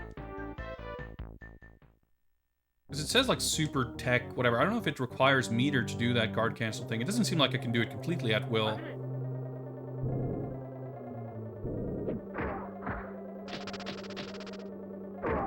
Maybe I can. Okay, maybe I just have to sort of mash it out a little bit. Maybe he only takes damage on knockdown. Oh, that doesn't make sense either because I knocked him down with my sweep and that didn't hurt him. Maybe you can only hurt him with specials. Oh, that's not true because the jump it. Oh, I don't know.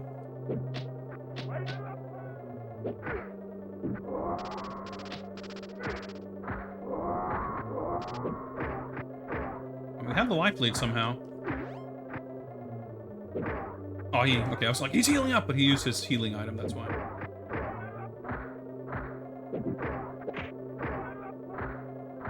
I guess he's... Oh, yeah, okay. He's holding out his elbow. Oh, and look at how much life he gets back. That's fucking insane.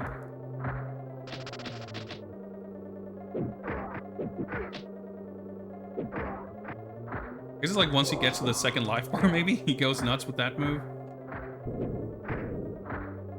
It might have just been a coincidence, I guess.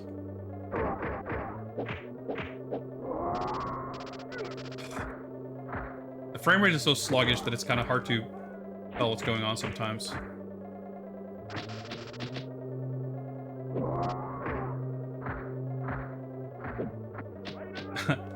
Backdash iframes? Oh, you threw me. I'm alive. Okay, not anymore. Oh!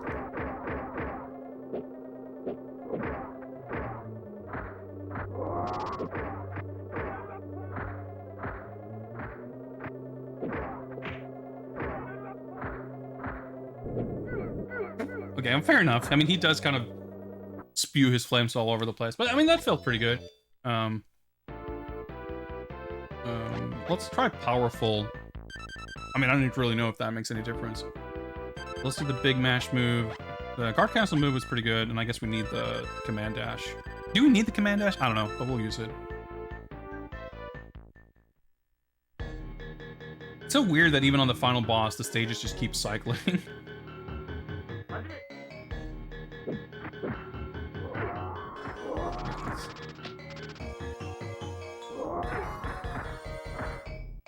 To get into a position where I can do like jump ins.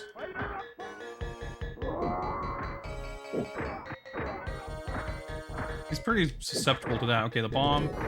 Nice. I was able to jump over it, and I think he actually hurt himself with it.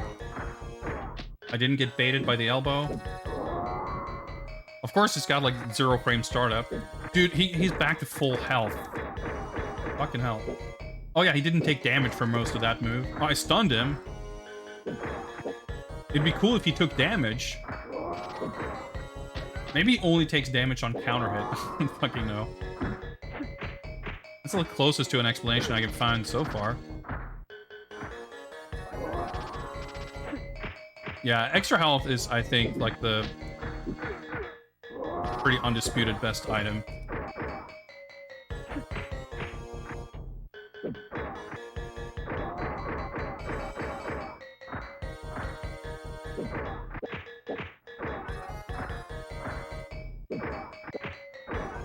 How do you deal damage?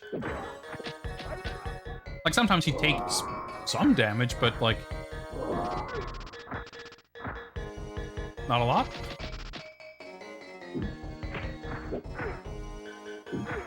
I guess I don't know. Well, no, hang on. I was gonna say, like, maybe because it's the character type I picked, but I picked powerful.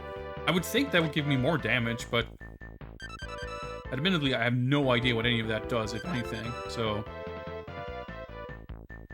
maybe we should go for the light mash move and the dash. Guard cancel seems like sort of a situational kind of thing, but it does seem like it could be useful in some situations, so I'm happy to. Like, I want to have it.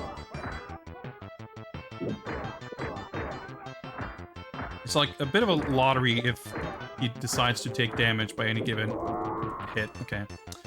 Kind of saw that he did the elbow. I was just... The frame rate and pace of everything makes it, like, not super easy to react to stuff. I accidentally did the light uppercut. If I could sneak through.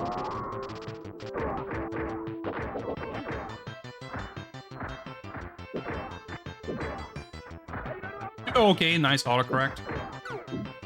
There was a hole there. Okay, fair enough.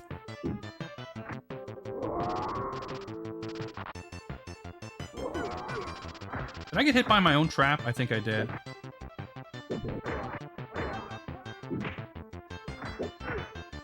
Okay, I did the guard cancel move by mistake there. Dude, the fucking full screen hit of that move. He's got like 12 different completely bullshit things. Oh, the juggle. I mean, the juggles are actually pretty sick, though.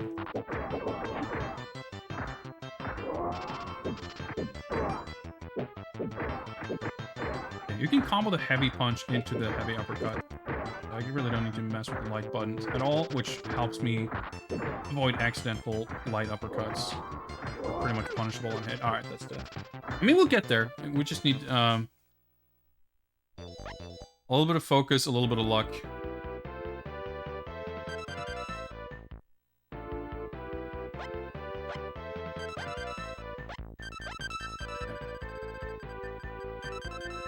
Alright, we got the little dude, which can steal an item, or... I guess it's random if he steals an item or if he stuns the opponent. Stealing an item, well... You don't get it, so it doesn't, like... Yeah, he gets rid of his item, so he can't use it against me, but... I don't know if that would have been much of a threat anyway. Oh! Not the best trade, but I'll take it. Ah! Fucking elbow, super def. I love his, like, the juggling, air-to-air, jump heavy. He just is really... Dude, he, like, fucking... Oh, I tried to punish it, but no, it still hit me. He gets, like, 25% health back whenever that connects. And I'm like trying to mash out the guard cancel move, and I just got a backdash because I was pressing backwards too much. I guess I should try to see. I mean, obviously, like, not chip me out. That did like 4 pixels of chip. Well, I mean, he obviously really didn't want me to win that time. He was very serious. So logic would dictate that he's going to be less serious now, right? So we got that attempt out of the way. It's good. Got a new fresh attempt.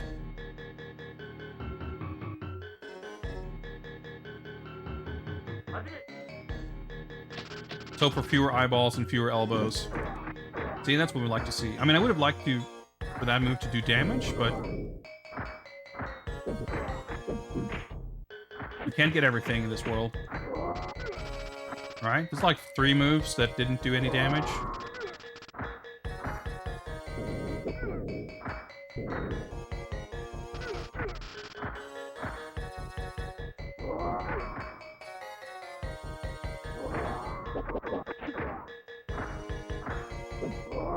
Of course it is the elbow. I mean, this is a pretty interesting boss in that it's like... It's absolutely got some of the most egregiously bullshit things I've ever seen. But he's also, like... pretty much fine in some other ways. Like, he really doesn't use a lot of his tools in that oppressive a fashion. Like, there's not that much, like, weird input reading and stuff. Like, I guess it's hard for that to come across when you're not playing. But, like, he's got extremely cheap moves, but the AI really does not seem excessively cheap at all. Like, compared to what it could be, it's, like, extremely mild. To me, the biggest thing is, like, the fact that he just doesn't take damage. Most of the time. And it seems completely arbitrary and impossible to tell what causes that and why.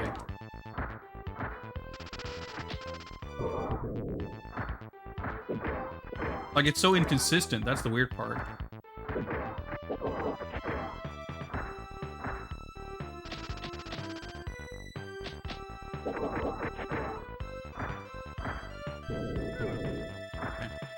And I kind of don't like the way the life bars animate so slowly. Because it makes it really hard to understand what happens kind of in the moment.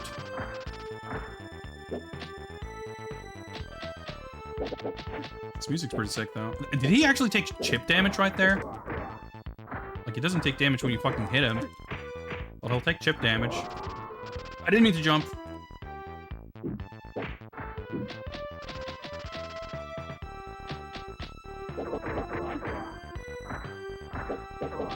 Dude, I wonder if I can, like, bully him on his wake up or something like that.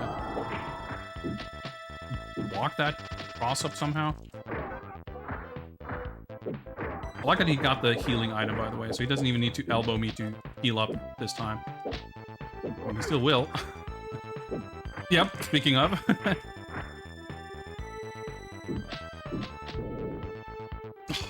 Tried to do the command dash, it didn't come out.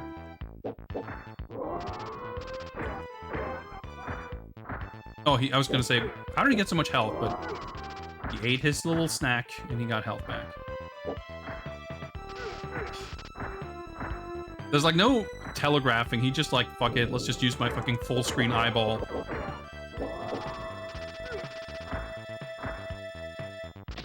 Like, the lightning bolt is slower than the eyeball. So that's like a way more fair move.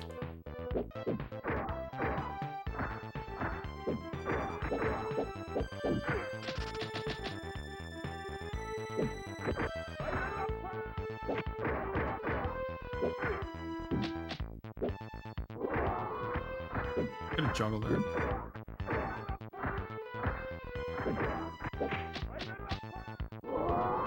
I keep thinking that, like, that weird light uppercut that's, like, punishable on hit. I wonder if you can... I keep wondering if you can, like, use it to sort of bait out something to punish it or whatever. It doesn't really seem to be a viable strat. I also have no... Like, when I mash through that, I tend to get the arrow item most often. It would be great to have a consistent strat for getting the healing item. Because having the healing item would, like, significantly improve my odds. And him having it, like, significantly decreases my odds right off the bat.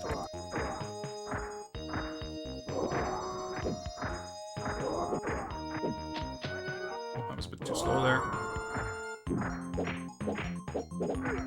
Oh, mashing, but I was crouching.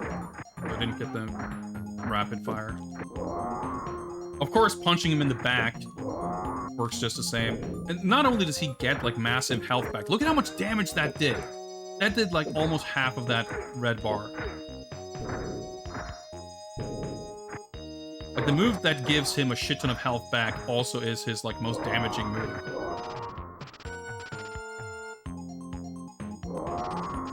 Now I can't even fucking approach him because of the trap. Yep. I mean, that's my fault. I put it there, but... still.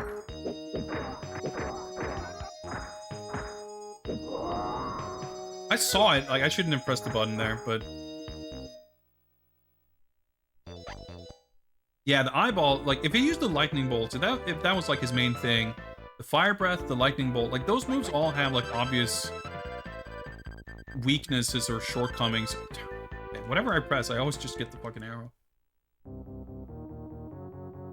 You know, the eyeball is one thing if he had to, like, use meter for it or whatever. Maybe he does, I don't know, I'm not paying attention to the meter in this game at all, but... I don't know, there's a the litany of issues. Okay, we're looking pretty good here for once. Never mind. Look at how much he gets back. It's crazy. I wonder if you can cancel the punch into the command dash. And then into the uppercut for extra damage or something.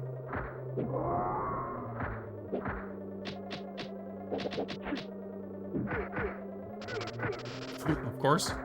That's the thing, like, because the life bar animation is so slow, like, you don't even know how much damage you took until, like, way after the fact.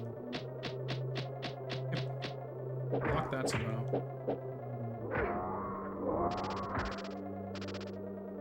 Like, every time I look up at the life meter, it's like you have no idea, like, how much either character is gonna change in some weird ways. Okay, you can sort of drop that on his... Of course. I don't know if there's some kind of guts scaling thing going on, but because he definitely dealt way less damage with the grab. Or the elbow, whatever. Not a grab, but... The elbow uses meter? Okay, that's good to know. It's still... relatively tough for me to...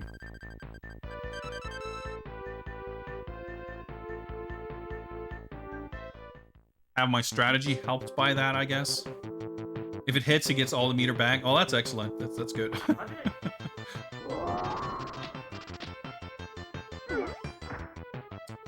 Use his trap. Well, he could have hit me a lot worse for that, so...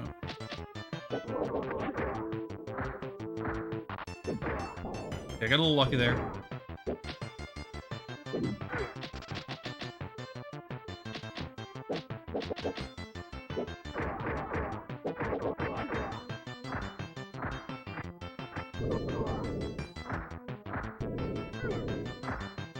I mean, that was a sensible time for him to use that move. Was that a fucking overhead?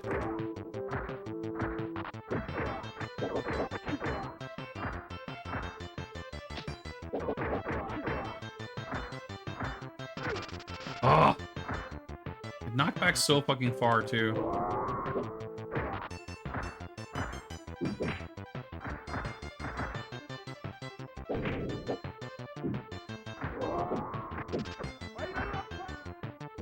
Ah! Those sluggish kind of miss inputs. Okay. At least the uppercut is like really good. It's got... Dude, he builds so much fucking meter when he does that. Insane. Oh, okay, sick. My dash actually beat it.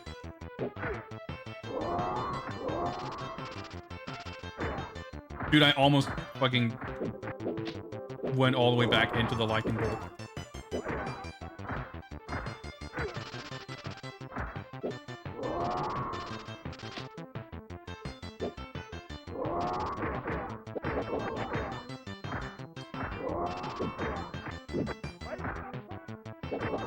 Ooh, dude, he used the fucking elbow right there.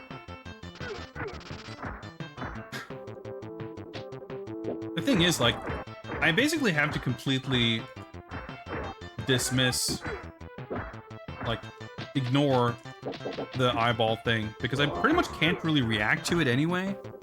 So, because it feels really annoying when I, like, do a dash or I jump or something, and he just hits me with the eyeball and pushes me back full screen. And I keep thinking, like, man, fuck, I should be more careful and mindful of the fact that he's going to use that move. But when I think about it, like, how often can I even react to it? If I'm, like, staying on the ground, walking, and being careful, it's not really like I can block that on reaction very often. So I'm probably still better off dashing in to, like, have the best chance of covering ground.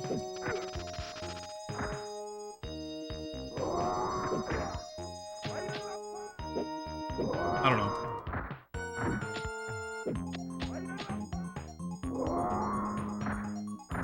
It's funny because he's like kicking my ass right now, but in like mostly completely legitimate ways.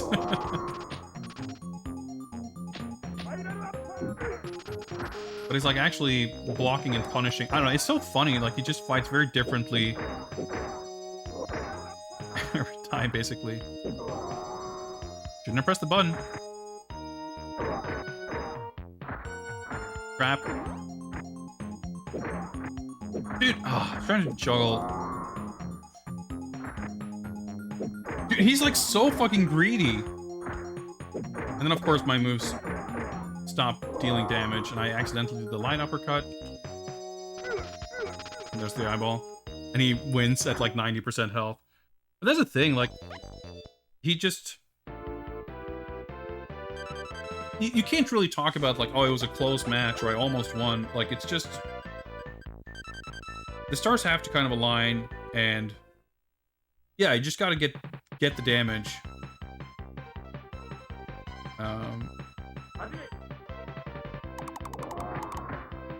Okay, I wanted to see if I could get his bomb out of play.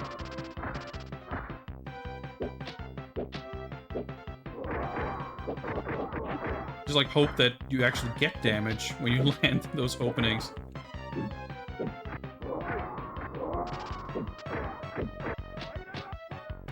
It's kind of weird that that didn't connect, but... And I mean, the more time he spends being juggled or on his back, the less time he's spending killing me, so... That's kind of weird. Oh, of course!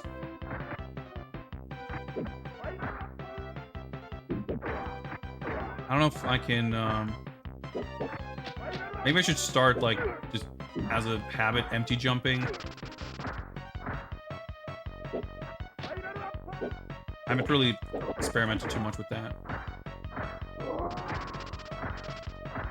Because the thing is, like... Yeah, the eyeball's gonna hit when the eyeball's gonna hit. That's not like something to really worry about. But the elbow I can possibly react to. And it is basically crucial that I do not get hit by that. So, like, it's worth missing out on 2 pixels of damage if it meant not getting hit by the elbow. Oh, that was a pretty bad jump. But here's the thing, like... See, I land a few sort of volleys like these. Oh, it tripped me out. And that, like, does give me good damage if it works out. So, it's just a matter of, like, getting enough of those offense, sort of strings of actual attacks in. Okay, great, we got healing. That's the best item. That, right off the bat, is giving us the best odds. Of course, he gets the healing too, sort of negating it, but oh well. At least I can sort of negate his healing. I mean, his pork bun-based healing.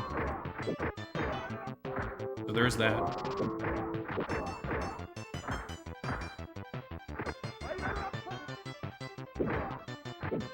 I sort of predicted that he would use the elbow there. I had a feeling that he might, and he actually did. I read it correctly. He wasn't there, but I guess he didn't have the meter for it.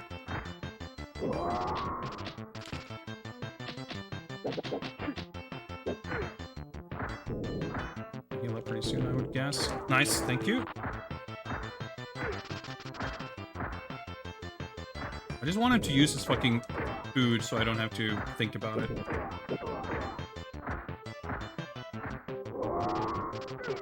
I should have just blocked that, but... Try to use the dash again. Dude, that did a shit ton of damage, actually. Yeah, he healed, so did I. Okay.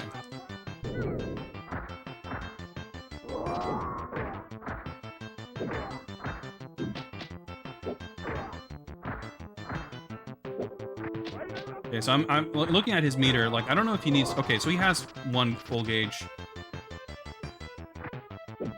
Yeah, I used like half of a gauge. Dude, I think I did some kind of super or something. I started flashing.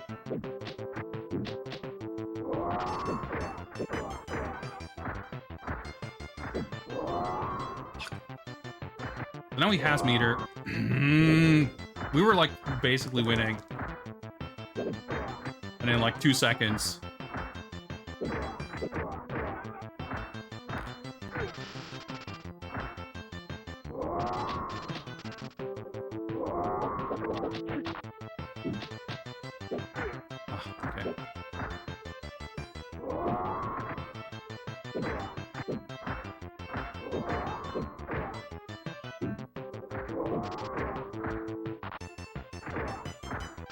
Dude, that was not supposed to be a slide. That was supposed to be an uppercut. But see, like, he got all that. He did, like, 2 elbows or something, and I still almost beat him.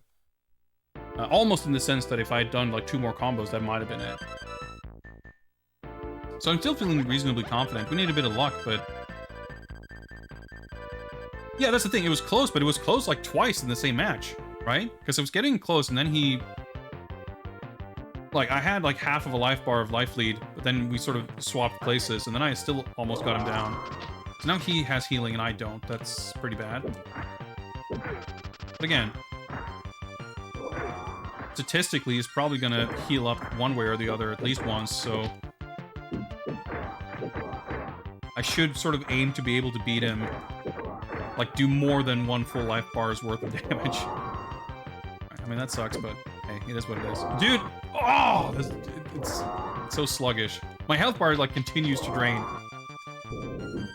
I guess I stopped blocking somehow there. Alright, I mean, he... Oh, I'm gonna... Okay. I wonder if I can use this move. You can combo after that. Sort of. I've been able to do it before, at least.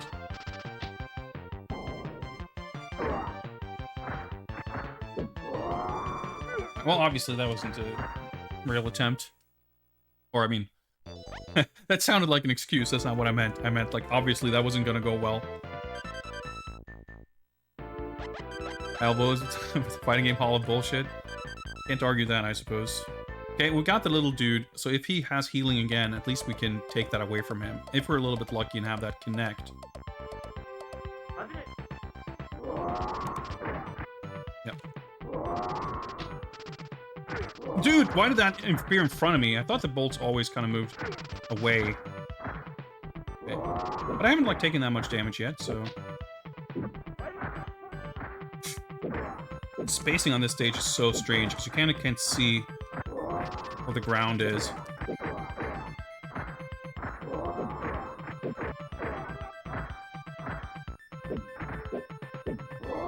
Ah! I didn't think he had enough meter to do that move. Of course, he builds the enough meter to do it immediately again. Oh, okay. Basically, if he has... I don't even know, but... Because it looked like it spent... When it did the dashing version, at least, it seemed to spend like half a bar. So basically, if he has half a bar... I should empty jump.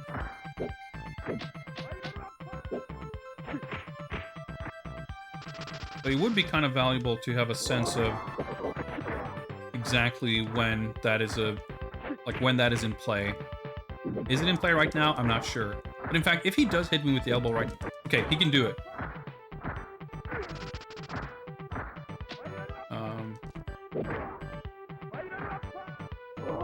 Yeah, I was trying to throw him. It didn't quite work out.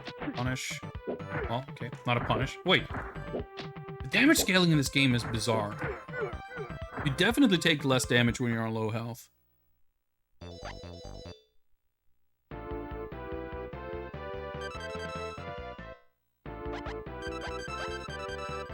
I'm trying to think I'm just like kind of on routine, just picking the same moves every time now. I wonder if there's some other moves that would be useful. I never even used the guard cancel move. I could actually try to determine the best way to reliably get that to come out. Knockdown.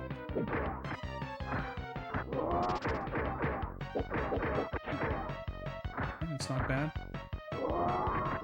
Gonna basically stay in the corner, so he'll get hit by that. Okay, I think he had like 10% meter there, basically, so... The meter is not... Like, he can use that no matter what, I guess. Maybe it's just the dashing one that costs meter, and the stationary one doesn't. Because it's kind of the stationary one that's the biggest threat, because that's the one he throws out. It looked like my uppercut actually beat it, though. That's interesting. What if that's a strat? We just literally do uppercuts, and that's all. I guess it didn't really occur to me, but I guess I might have fucking 40,000 iframes on this move. It looks to be working pretty damn well. Okay. I actually tried to uppercut him out of it. I was getting a little ballsy there. Okay, that was supposed to be a power dunk. Dude, that was supposed to be an uppercut. Did he tech my throw? I'm not sure what happened there. Dude, the lightning bolts, like, slow down the game. It's like eating my inputs.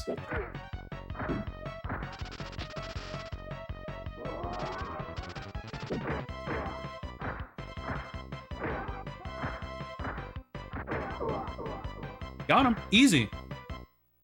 Just fucking abuse your own iframes. Oh, dude, that's sick.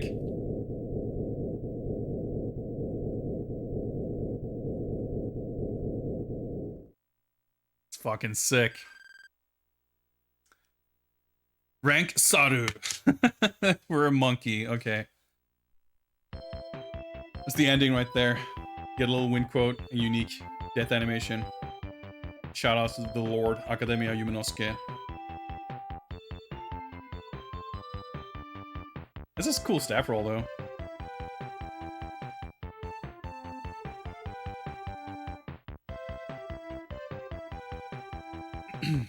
pick the next thing. Wow, we've been playing this so long that the pick the next game thing is already... There's like an hour-long cooldown, but I guess we've been playing this for fucking an hour and a half. Oh yeah, I need to... we never updated the spreadsheet for Omen of Sorrow. Let's enjoy the staff roll while I tend to the spreadsheet here. Omen of Sorrow. Let's fill this in here.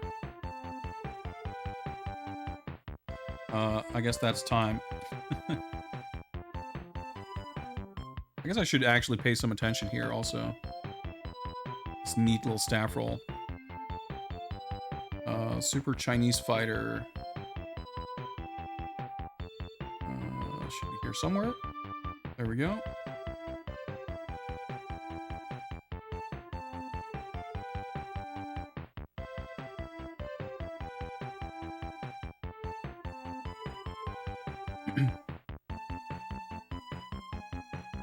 Let's see. Is Double Dragon on the list here? It is. Okay, yeah. No, we'll do Double Dragon. I'll honor the rewards system. I can't even fucking talk, but that's fine. I mean, I will warn you that you might be disappointed if you're expecting a fair final boss in that game, because that's a fucking mid-90s Technos game. Kogashuko is like extremely cheap in that game. It's a fun, cool game though. I'm not good at it, but it's pretty sweet. But so was this. I enjoyed that fight. I mean, it might not seem like it, and it was a particular flavor of bullshit, that boss, but I really enjoyed it. It was fun. It's like a fun puzzle solving exercise, and we figured out the solution, right? Just fucking use your Dragon Punch.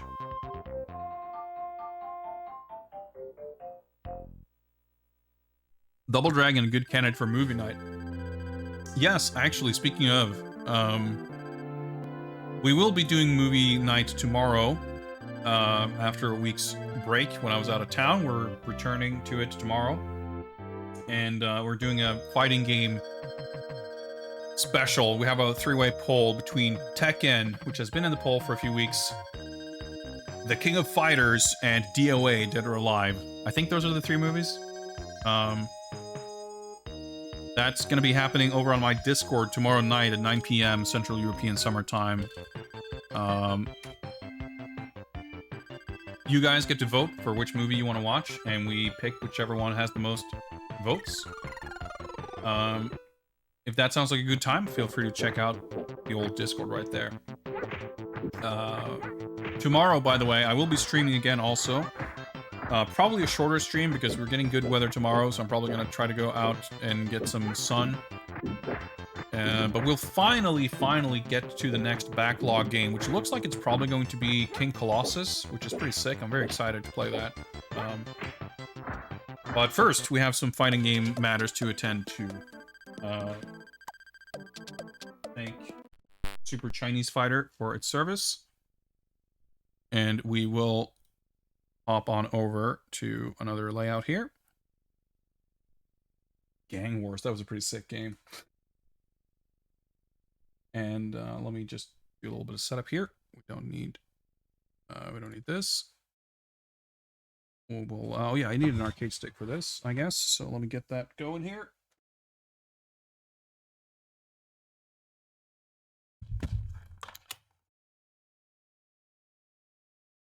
We'll get Double Dragon underway shortly.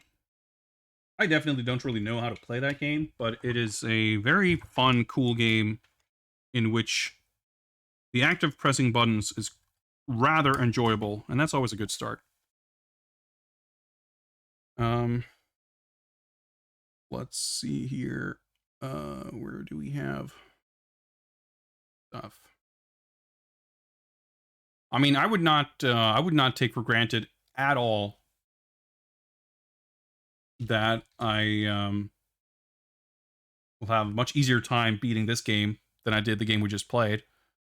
But that's fine by me. That's not why we're here. Is there a reason why we want a specific BIOS for this game? I don't think it really matters. I guess we'll get English text, right?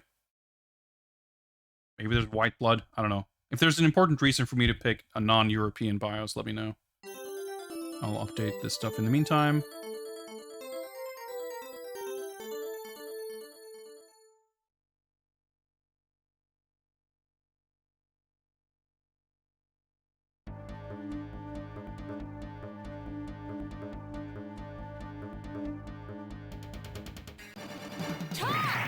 So Duke playing this last night. It's a cool game.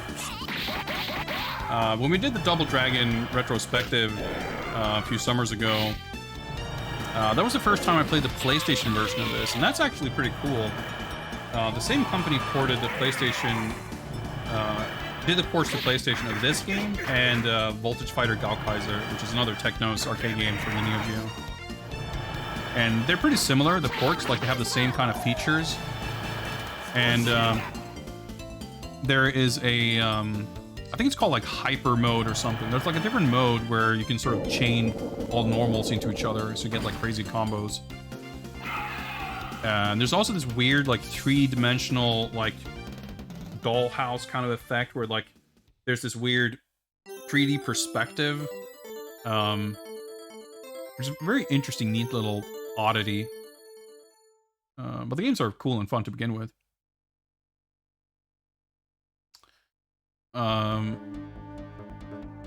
I guess we'll just rock the level 4 difficulty by default, and then we'll see how far we can put up with this game.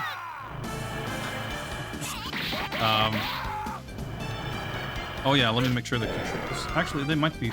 Well, probably not. Oh, okay, it actually looks correct, I think. Yeah, it looks about right. Wait, hang on.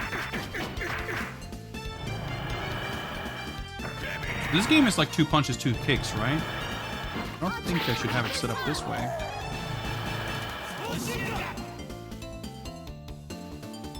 Could be... Wait, it should probably be this way. There isn't really punch kick, but it's like 4 strengths or whatever. I know specials use whatever button. Maybe there's a reason okay, I guess... we'll watch the how to play and I'll just see. I might have to change this.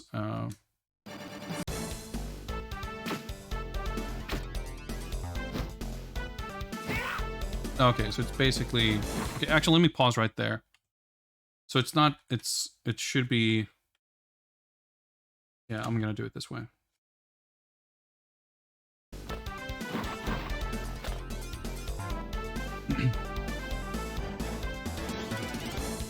Yeah, it's so interesting, like, Technos, their Neo-Geo phase, because it's like... It's a pretty fancy, cool games, but also visually they're so different from a lot of the other stuff they did. I remember I used to play Jimmy, but there's a lot of cool characters. We might swap around a little bit. Alright, we're Blue Jimmy. Jimmy versus Luno. Luno. His music is fucking sick. Go, go, go. Whoops, my window wasn't highlighted. There we go. Yeah, you can like double jump off of dashes and shit.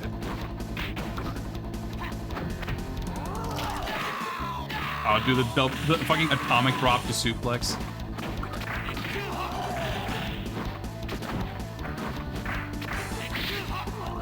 Stun. Oh, there's like a down attack. Yeah, there we go. Fucking solo. This is a fucking 1994 game too. Like later on with like Metal Slug 3 and shit, you started getting more of these like sampled. You know, obviously you have the what are they even called? The company that did like the music for some of these other later games.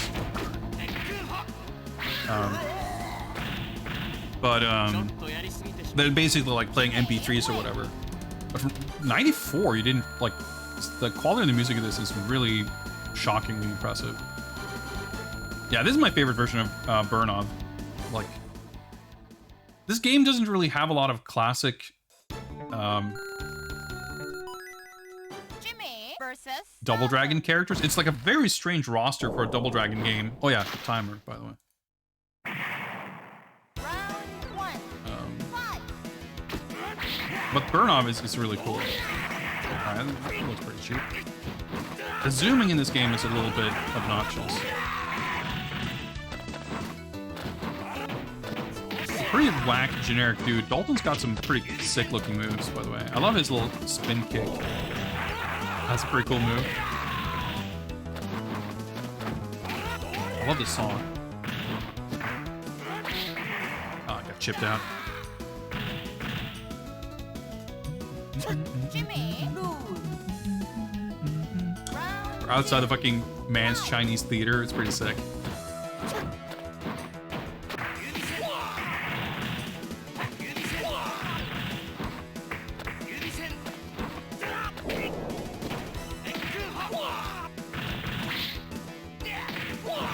Decent damage.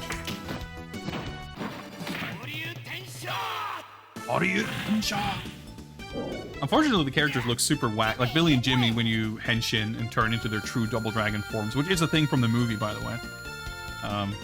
They look so dorky. The regular version looks way cooler.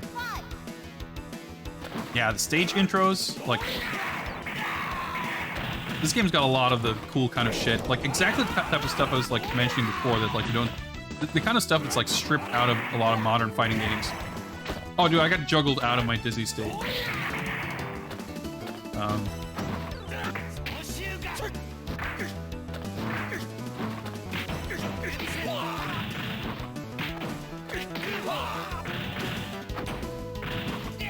Nice, got him. Jimmy. Win. Like I overdid it. Alright, the run's alive somehow. I don't have time to play with you.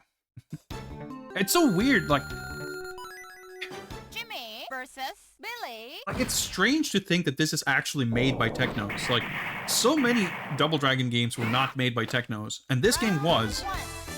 And it's like... Punish. It's like simultaneously weirdly unfaithful to both the movie and the games. Like, obviously it's got stuff from the movie.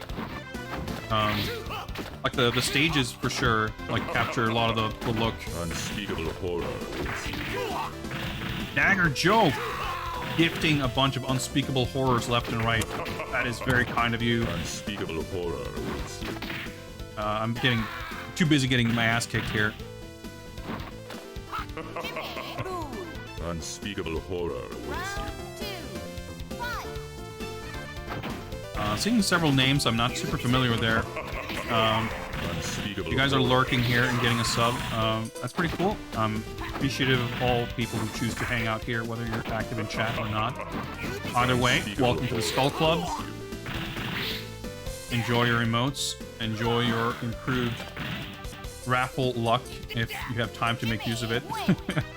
If we have another stream like this before your subs expire. And Round 3. thank you again to Dagger Joe for the very generous gift. I'm all flustered here, trying to remember how to play. But yeah, like, I love, you know, regular viewers will know that one of the things I absolutely adore about Technos and the Double Dragon series is how, like, not precious Technos has always been with their IP. And I don't mean that in the sense that they don't give a shit, but that's not a good look. I survived, but I couldn't match out of it. But like going back to Jimmy. the very early days, even like pre-Double Dragon maybe, you know, you had the weird Renegade sequels. You had so many Jimmy versus ports Billy. of a lot of their games that were very weird, but mostly these like actual original games. Then you have stuff like Double Dragon 3, which was not developed by... the arcade version was not developed by Technos, but the NES one was. So that one sort of takes some stuff from the arcade version, but it plays very differently. I mean, all three of the NES Double Dragons are very different from the arcade ones. But all three of them were actually made by... Oh, there we go. That's the super I was looking for before. Oh, dude, landing on the car and exploding it. So sick. But even the Technos developed Double Dragon games are like not really consistent with each other in terms of how they play, story elements, character designs, whatever else. Like it's always been pretty air through. Sort of all over the place in a lot of ways.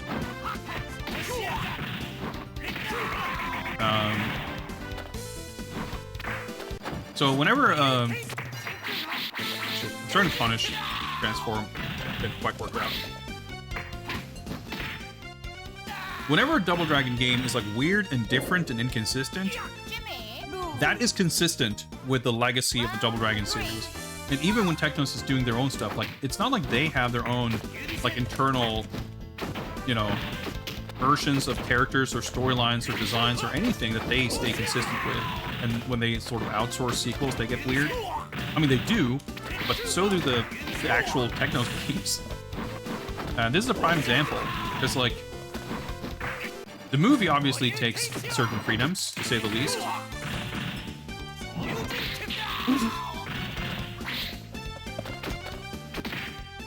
Like an instant dash overhead. Sick.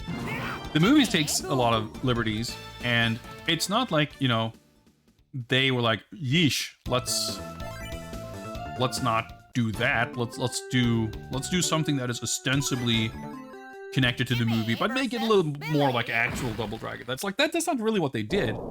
They did something that's ostensibly based on the movie, adheres to it very closely with some stuff, like Billy's fucking rocket cars right out of the movie. Like I said, the stages for the most part, or to some degree anyway, are very movie-like. But, you know, Abobo is like pretty much faithful to the way he looks and the way he is in the movie. Like, he hulks up and everything. Kogashuko is the final boss. Oh, he can actually block coming off of that one. That's... But he doesn't look anything like the movie. Abobo is pretty much the only character in the game that looks like the movie. I mean, he's one of like 4 characters who's from the movie. But it's not like the stuff they made. So again, like they... Well, Marion, I guess, is in the movie, but she looks nothing like she does in the movie, in the game. Linda is actually in the movie. She's not in the game, which is like so weird because she's like, even among the sort of minor characters, the enemy characters, I feel like it's not unreasonable to say that she's one of the more recognizable characters. Figured you would do something like that.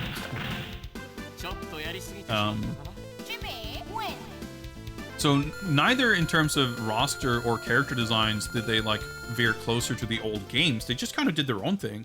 And then they add like Rebecca, who's... The heck is she? Jimmy versus Rebecca. I believe that Amon... Oh, that entrance is so cool. Round 1. Fight. Oh, the music also... Did I click on something? I guess I must have. I believe that Amon is maybe supposed to be the ninja character from Double Dragon 3. I'm not positive on that. Chengfu is like original. Like, the thing is, like, there have been Kung Fu dudes. There's like, what's he called? Chintai, I think? It's like the dude with the staff. Or whatever. Like, he's in Double Dragon 2 and in some of the other games. Like, Double Dragon has a ton of, like, these recurring characters. But they didn't put in almost... I mean, they put in Burnov.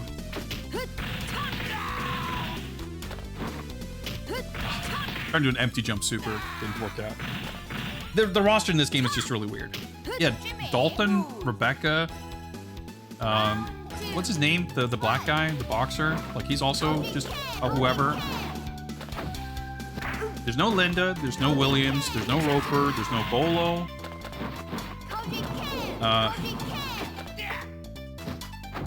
No, I don't know, Abore. There's no Jeff, the Billy and Jimmy clone. Duke is in the game. He's like the mid boss. He's the final boss from the Super Nintendo game. Oops. Oh, that's a whiff.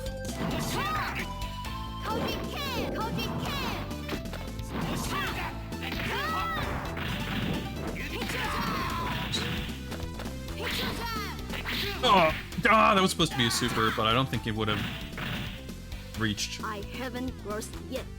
Jimmy. Fucking announcer. This game has a cool vibe of its own, but it's like, it's so weird to think that this is a Technos game. It's so weird to think that it's based on a movie. It's so weird to think that it's, I don't know, everything about it's weird. Eddie, that's his name, yeah. Am I gonna have better luck with any other character? I don't know. Maybe we should swap. It's like, either I want to swap to mess around with and show off more characters, but I also want to, like, not start over from scratch in terms of having a sense of what a character can do. The meter system in this game is really interesting too. I think you can understand what it, like, how it works just from looking at it. Like, you have your life bar and your super meter kind of in the same, and you can build meter by making them block shit. That was pretty bad. Dude, how did I not mash out of that?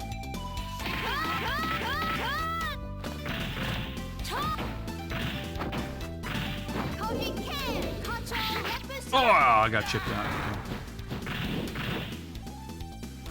Where's like the top meter? Well, not exactly. The top meter in Mark of the Wolves is like you set it to a specific region, and while your life bar is in that region, you have access to that move. It's like you build meter when you deal, when you're like dealing damage or landing attacks.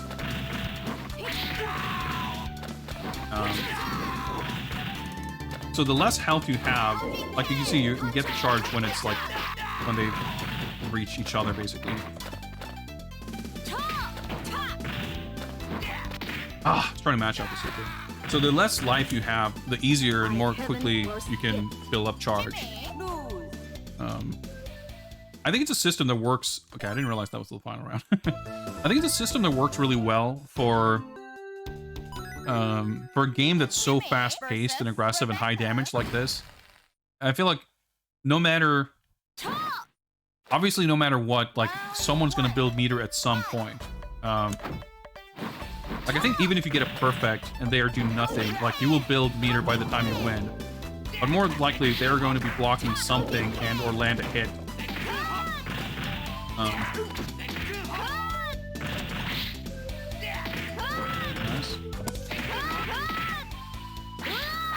But the supers also are not like time consuming and like, I don't know, I feel like especially in older games, I mean super meters and super combos were like a pretty new thing in 1994. Like early fighting game meter systems were often a bit janky, to say the least. And maybe it's not fair to say that this isn't a janky system. But it's not a system that's like suffers from its jank. It's a level of jank that's like appropriate to the rest of the game also. Alright, she didn't really care, I guess, which is fine by me. We take those. Because a lot of game, like you build meter at a pace that doesn't seem to match the game. I feel like I didn't want to fight with a lady. I feel like the pacing of the meter build is appropriate, and the way it works like feels appropriate. I don't know. This song is so good. This is basically a complete rip-off of the Drunken Master 2 theme song, but it's good anyway. I mean, that's a good song, so this is a good song too.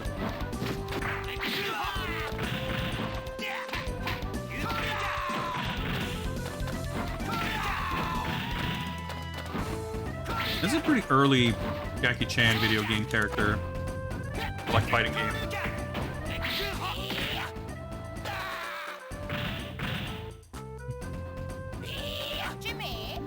Well, I guess, I don't know if that's entirely true, because it's kind of a... Like, I guess you've probably had Jackie Chan's in video games for as long as we've had Bruce Lee's, licensed or not. But he's cool anyway.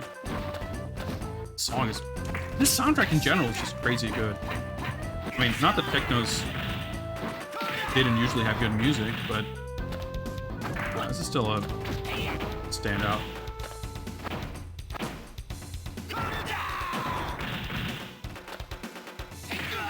Nice. I was gonna say we get some input reads here, but Jimmy, win. mashups and supers. Stages are so gorgeous, and we have the color palettes changing between rounds. I love that.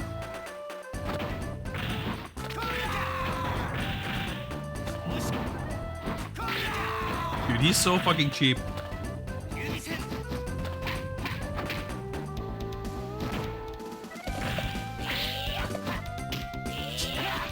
This is a cool throw. I get fucking stunned too. That's so cool.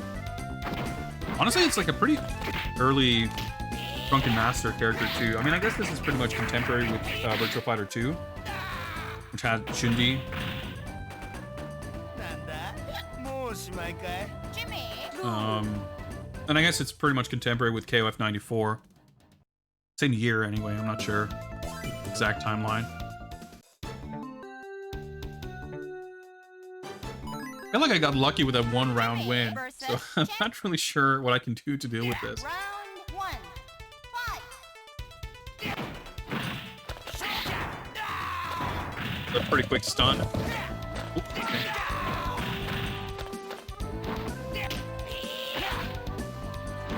I'm not sure. I don't know if I can mash out of that. I don't know how it works exactly.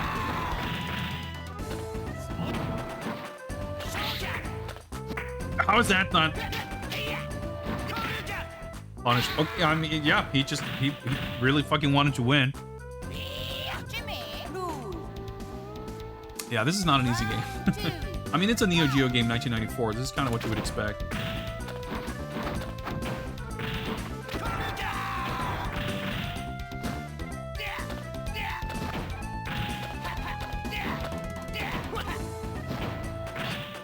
Buttons are kind of weird. Like my essentially light kick does this like uppercut move when I'm doing it crouched. Like this kick right. I mashed everything. This activated this. Okay, that somehow worked out. Kind of weird that I activated the super and I kept the charge. I thought it would spend it. I mean, I guess I don't know if you can actually do any supers in when you're transformed. I guess the transformed version probably doesn't have supers.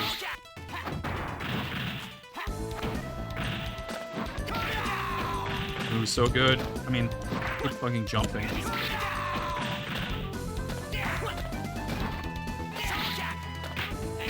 Oh, could have punished that better, I would think. That's good. That's enough. Sick.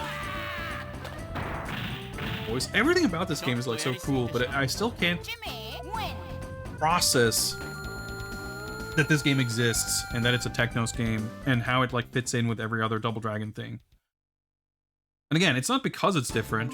That's if anything, the thing that makes it fit in, Jimmy versus but the Emily. specific ways in that it's different.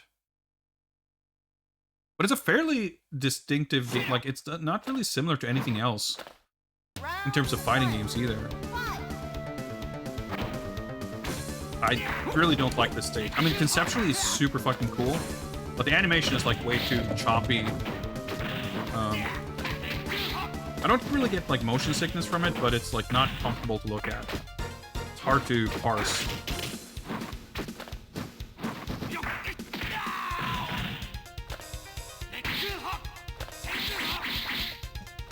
Like I wanted to mash out the super basically.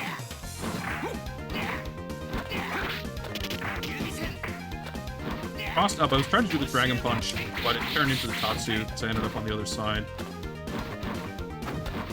I can't believe I'm still alive, which I shouldn't say that out loud. Jimmy, lose.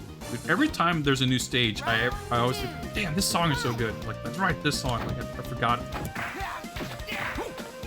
about all these sick songs in the soundtrack. Also, that's the crouching. Okay. The buttons are bizarre in this game. Like the button that does a light kick when I'm standing up does a heavy punch when I'm crouching. And this jab button does a kick when I'm crouching.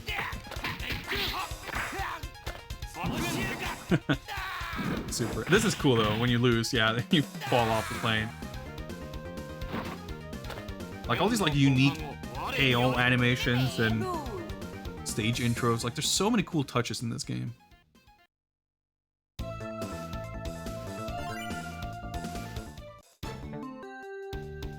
No, it's not a button, like, Jimmy versus there's no way to Aaron. set the buttons such that I get a different button when I stand and crouch. It's just that's just the way the game is. Round 1. Fight. Like the game doesn't really have punches and kicks as mentioned. It's just like 4 attack strings. But it's the fact that it's inconsistent between like standing, jumping, and crouching is a little strange. It's like mostly sort of consistent until it isn't.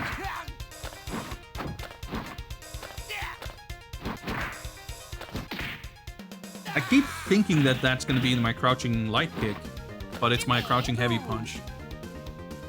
Round 2. Fight. Yeah, it's just weird. Oh, that was bad. Dude, that's okay. One time I wanted that crouching heavy punch, I pressed the wrong button.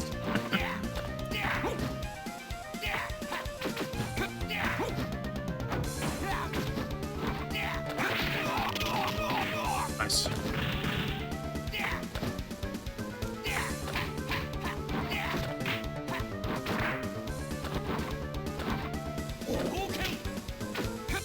Yeah, I thought that was a super for sure. How did that not kill? Wrong button. I was like focusing so fucking hard on trying to not push the wrong button, Jimmy and then I pushed the wrong button.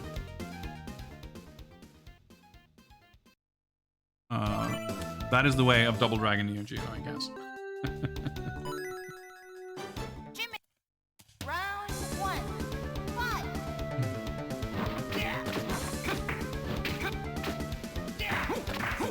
Nice, okay.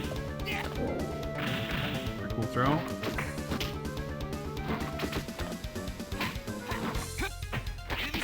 Oh, okay, that worked out.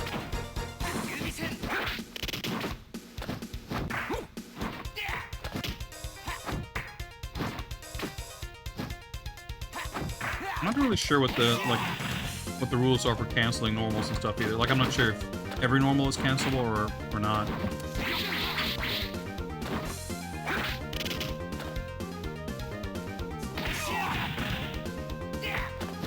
So the way it works, like you can, all the dashes are these little hops, and you can anything you can do in the air, you can do in a hop. And that means you can double jump, you can do jumping normals. I guess probably air specials if your character has one of those. I'm not sure if that's a thing in this game. Round 2. So there's like extremely hyper aggressive versions of like KOF short hops basically. You want to use like a button that works well with that basically.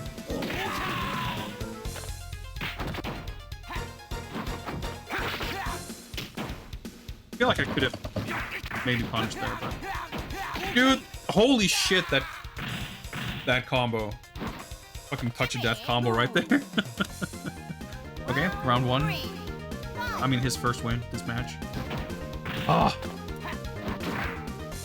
I groaned because I pressed the wrong button.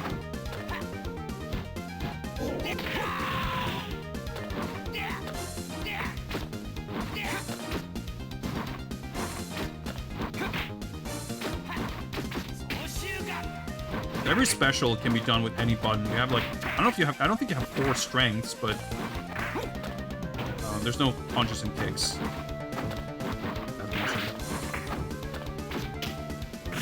Close C lift. Oh, I guess that was my close B, whatever. My close heavy punch. My close, for the most part, heavy punch. Close button 2. Jimmy lose. I feel like I got like just close enough, just enough times to not feel Round 1. Fight. completely hopeless.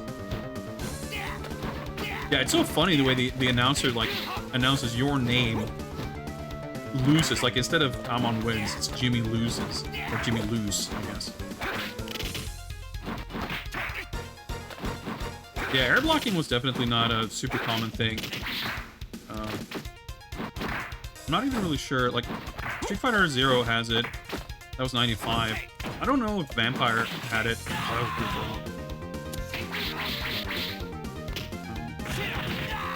But I was definitely...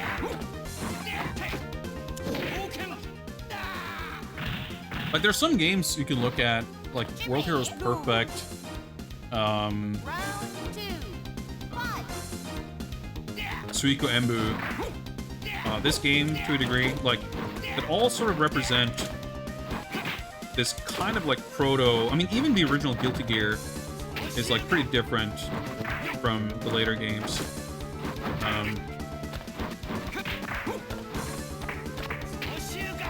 Into sort of what would evolve into what we would come to recognize as, like, anime fighting game mechanics that aren't necessarily, like, talked about or recognized. I mean, breakers for sure. Although I think that's slightly later, like 96, 97.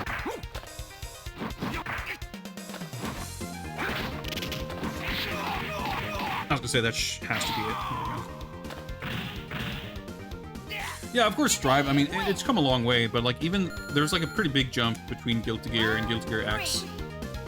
I mean, I guess they've all been different in some ways or another, but like you can obviously recognize like sort of modern Guilty Gear, and I guess by modern I mean like XX onward, in the original game, but it's also like pretty fucking wacky. Nice.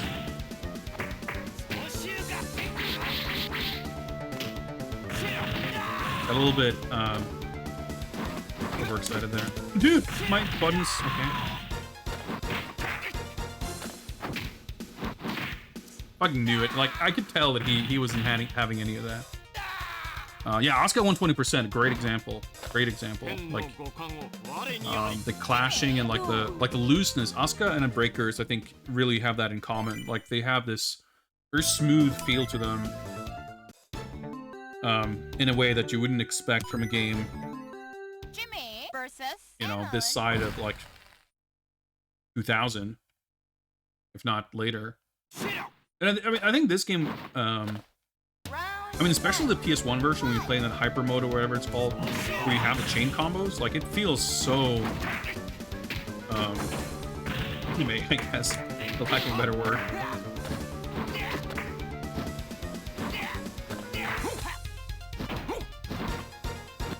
And it's pretty fucking cool.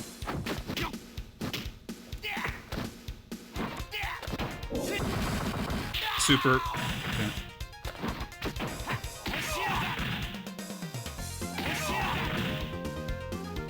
Like, how can I chip him out? Okay. A trade, good enough for me. Jimmy win. I like that she says Jimmy win, but it says one. Round 2. Fight.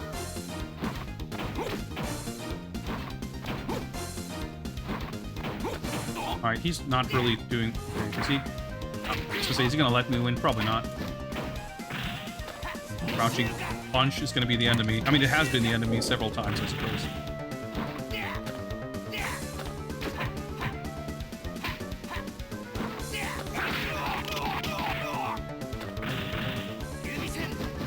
I guess that's a high... Okay.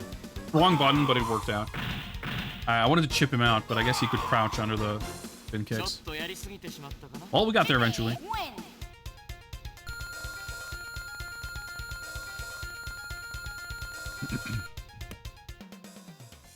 Pretty good. But that's it. Now, what time is it? Oh shit, it's like almost midnight. Well, we'll see how long we're able to stick with this game. This is definitely going to be the last game of the night. Because, oh yeah, that looks a bit dodgy. And these waves kind of don't really make much sense. Pretty cool stage though. It reminds me a lot of Gato stage in Mark of the Wolves.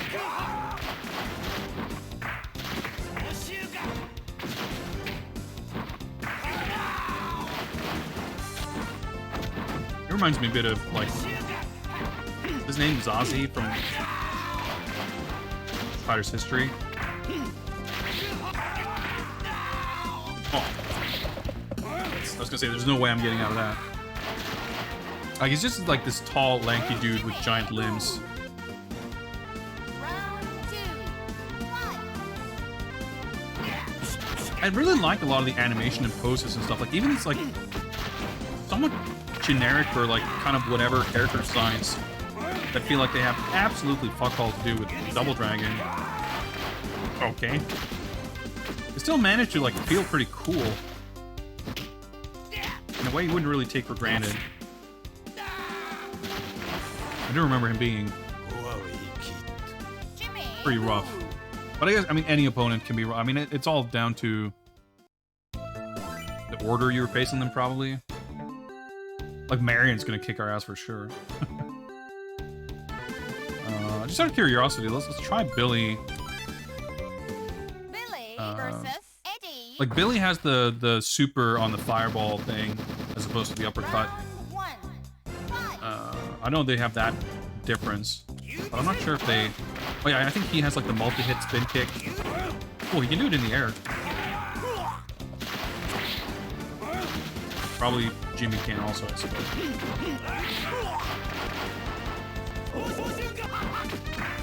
Oh yeah, it looks different. It's got this like enveloping effect. Yeah, they both have the Tatsu. I mean, I used it. So this super right here, Billy has this super and Jimmy has the uppercut super. I think that's like the major difference in terms of unique moves. But the moves probably have different frame data and properties and stuff. Well, maybe not frame data, I don't know. But obviously, I mean, it's kind of a Street Fighter 2 Ryu Ken difference, I would assume. The Tatsu is pretty literal.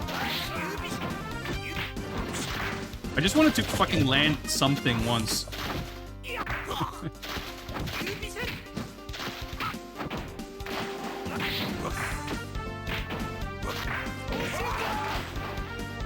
Trying to do this fireball super.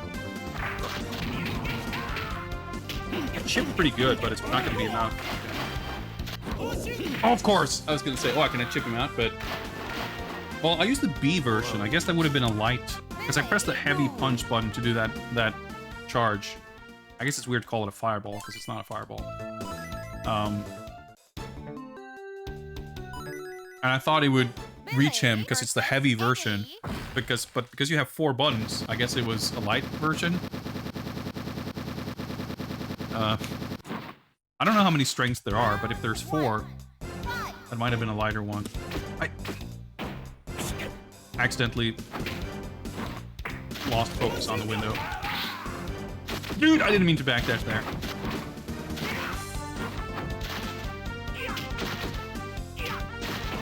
Kind of interesting how you can sort of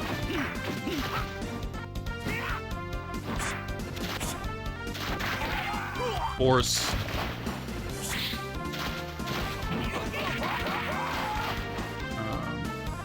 like you can build meter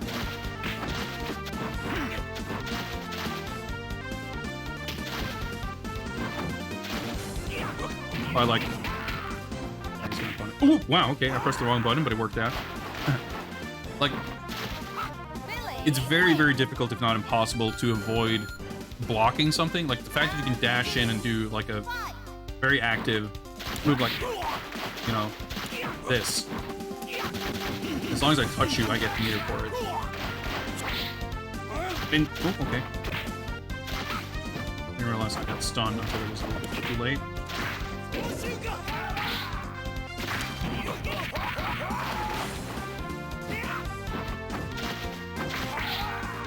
Dude! How did I not get a punch on that?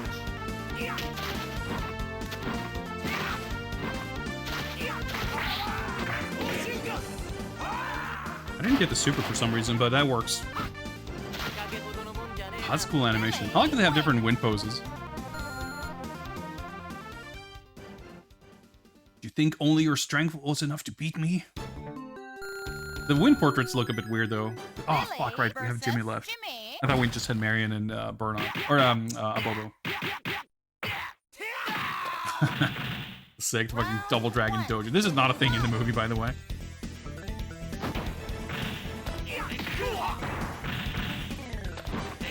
was gonna say, if he hits me out of the air when I'm dashing, I don't know what made me think I could jump.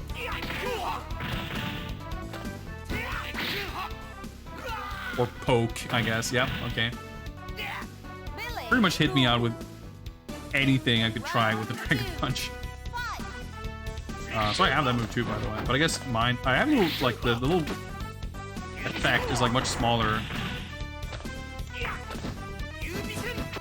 Like, I have the bigger fireball, but he's got the bigger Tatsu and uppercut.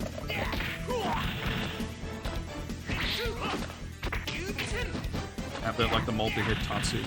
Holy shit, this is just... I don't really know what I can do here, to be perfectly honest. Yes, this game came out in 1994, or thereabouts, in conjunction with the movie. I guess it probably came out after the movie, because there's, like, footage from the movie in it. Billy versus Jimmy. Yeah, I don't know. I mean, not switching back to Jimmy is going to help me any. One, fight. The only thing I can sort of think is... Oh, that works. I'm close enough.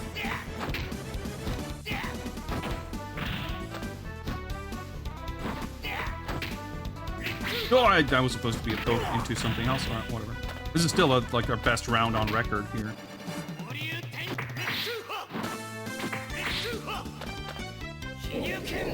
Yeah, so when you transform, you get actual fireballs. Like, I guess you just get fucking buff. I was trying to activate. You just press all four buttons. Activate. You play this goofy version of the Double Dragon theme.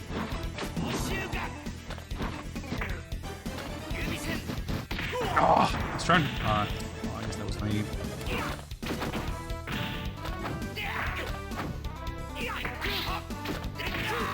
Okay.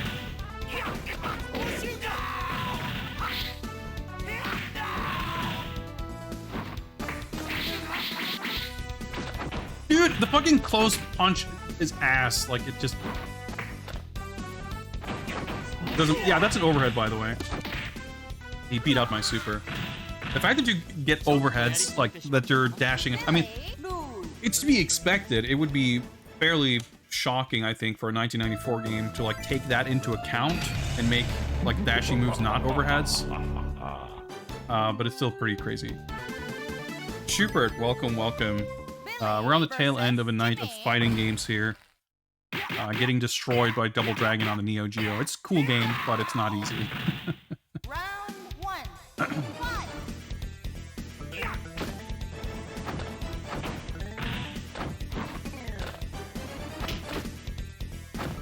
I guess that's my far-ranging poke.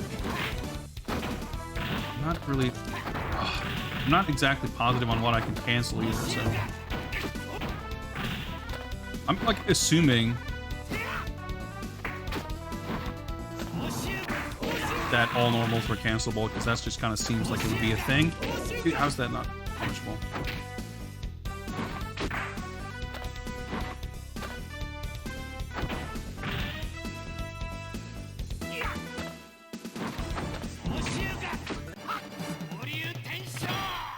He can block on the way down, but...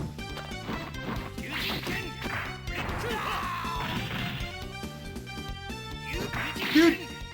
That was not supposed to be a Tatsu, that was supposed to be a crouching. Well, it was supposed to be a crouching light kick, but the button I pressed would have made it a crouching heavy punch, so I would have been hit out of it probably.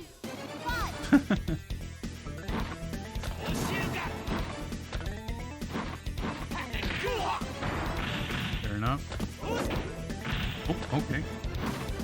It's good to know, that's like a high. I can win over that with a sweep. Which means I can probably do... I have an idea this time. Surprisingly, like, it doesn't punish the sweep, which probably means that the sweep is actually safe, which is crazy, but not too absurd for a 1994 game. Sweep is cancelable too.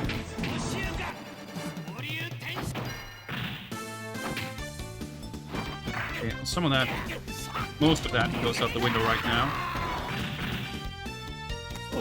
Yeah, I don't know, I panicked. I saw the time and I could see that I didn't have any health.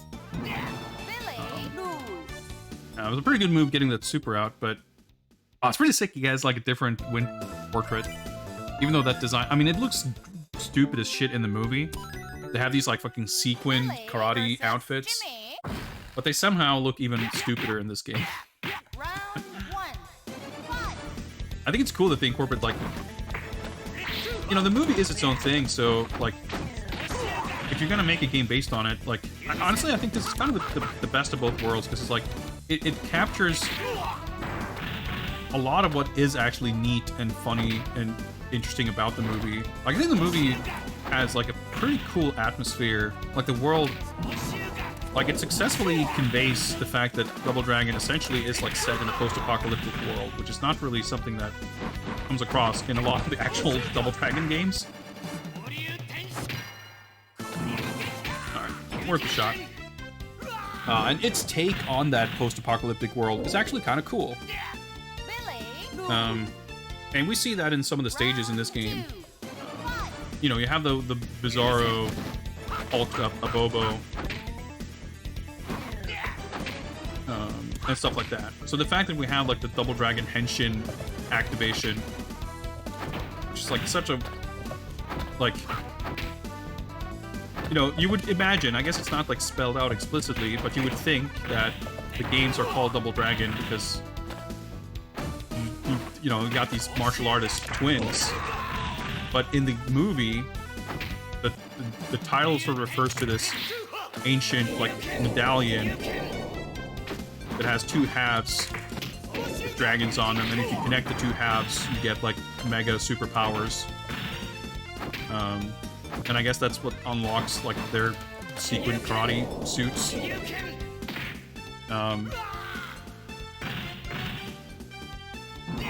That's kind of weird, but it's a key part of the movie, so it's like it's neat that they incorporated that in the game.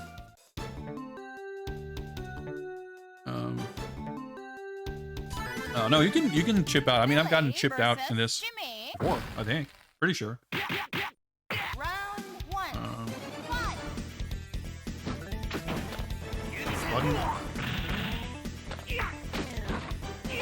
But chipping, like I said, like touching your opponent gives you meter, so there's a benefit to it for that reason, if nothing else.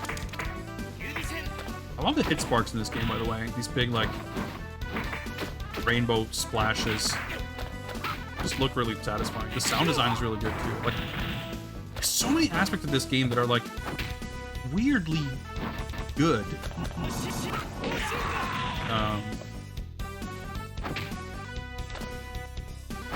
Both in terms of like the time in which it came out and like Eknos' track record and sort of the style and stuff you'd expect from them. So it looks like you can cancel off of the crouching light kick Billy win. and have things connect fairly reliably. Round 2. Fight. Well, you would only take chip from specials and supers. I mean, it's possible, you're right, I haven't really paid attention. But like normals, I wouldn't expect those to chip. I wanted to test something out, but I guess I don't have any like mid. Okay, no, that is a mid actually. Oh, I wonder if Jimmy's is a mid. Oh, actually, we swept. I'm confused. Maybe the sweep just goes under it. Maybe the fireball is in the high. Well, like, see, that does chip damage. Most fighting games don't do chip damage on normals.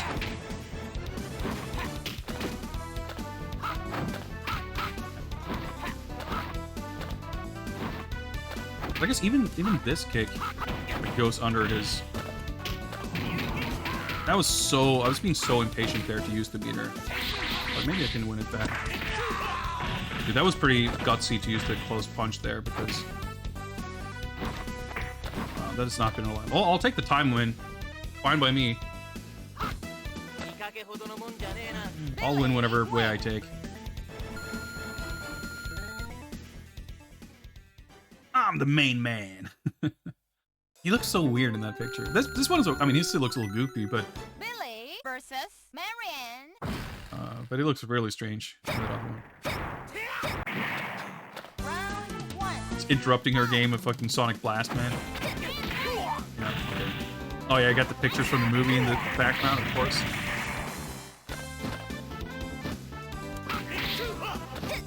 It's fucking a Bobo. I always like the arcade theme stages in fighting games. I don't know if it's like a very common thing, I guess, but I like this stage. Bosses up at the end, of course.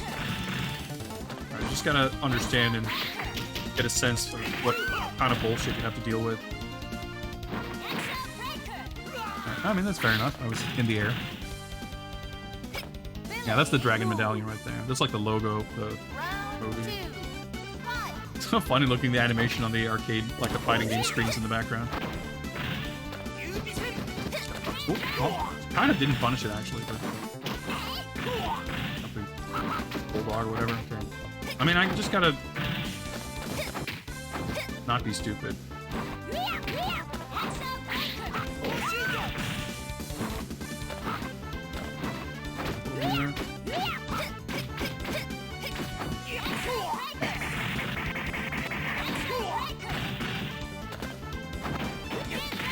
That's a death. The way she flips back, like most of the screen. Billy lose. I don't know. Like a boyfriend I could brag about. Alright, okay. What is she wearing? She's wearing this like apron or something. Kind of weird looking.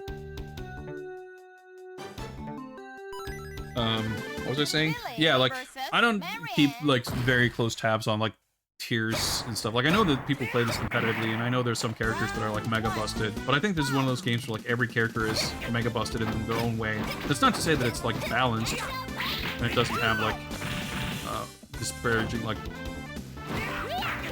tiers that are very far from each other. But a lot of the things that would come into play in competitive play aren't maybe as like you can have characters that have like egregious bullshit that you can't like you don't get to use because it's like invalidated by other things that characters do, but it's still able to give you trouble. Okay, something in the middle of all that was a crossbow, I guess. Yeah, that was supposed to be a fireball super. And it's like those things can be definitely enough to screw with you, and I mean, you add like input reading and shit on top of that, so a lot of characters are definitely going to be able to give you trouble one way or the other. I mean, keep jumping.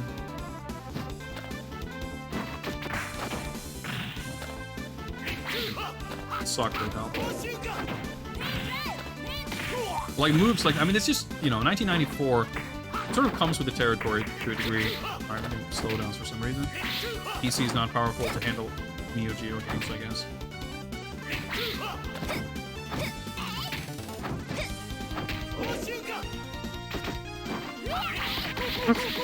Nice whiff there, okay. Nice. I love that shit just juggles in this game. That's so satisfying. Like, that's one of those things that make this game feel so smooth and kind of modern, I guess, in a lack of a better word. There aren't, like, hard rules to prevent juggles or any kind of combos the way you might often see. Like in Fatal Fury 2 in Art of Fighting and stuff, like there aren't combos because you cannot get hit when you're in hit stun.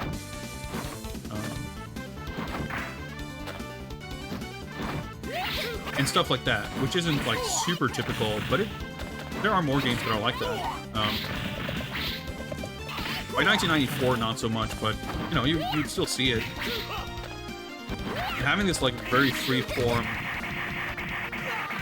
system is not something I associate with games from this era. I mentioned Suiko Enbu as another kind of proto-anime fighter, and it's pretty different. It doesn't have chain combos and stuff, but it has like these extended juggles where you get these like launchers and wall bounces and stuff, and it's really, really cool. And aside from Koihime Enbu, which is like pretty much copied that system, and the name, I guess, like I can't really think of any other game that has something even similar, let alone like exactly like it.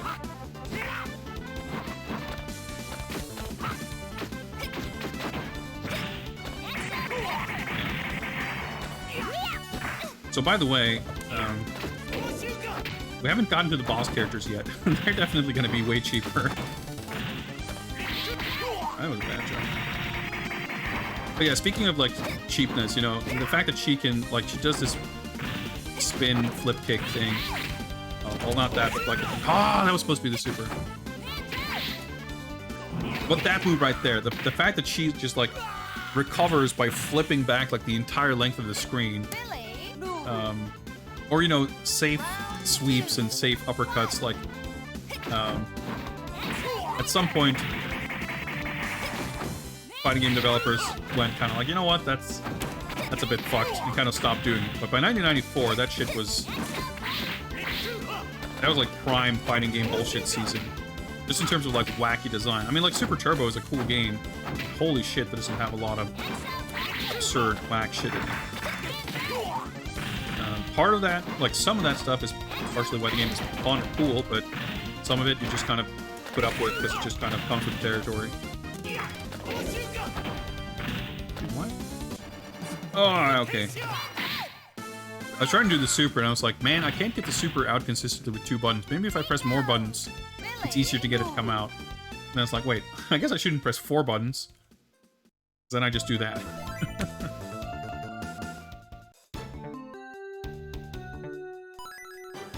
This is not an SNK game. This is a Technos game.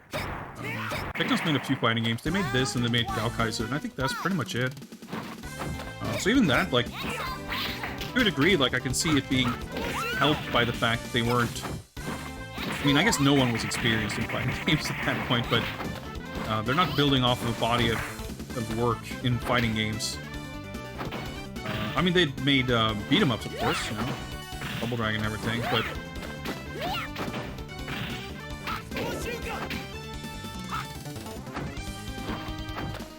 It's like pretty innovative and crazy in a lot of ways. Huh, that's a pretty sick move. I mean, it's kind of like what most fighting games were like at that point. I mean, it's fair. I don't disagree that SNK games, if you look at like Art of Fighting 2, which is like maybe peak, Rugal and KOF 94 is also fairly absurd. But, you know, a lot of fighting games were like that. I'm gonna keep, like, ending block strings with that move. It's, like, extremely not safe.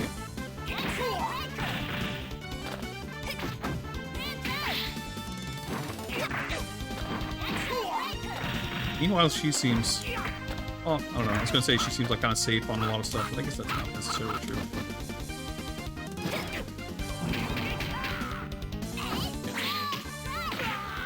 Is that a super of hers? I think, I guess at least characters have like 2 supers.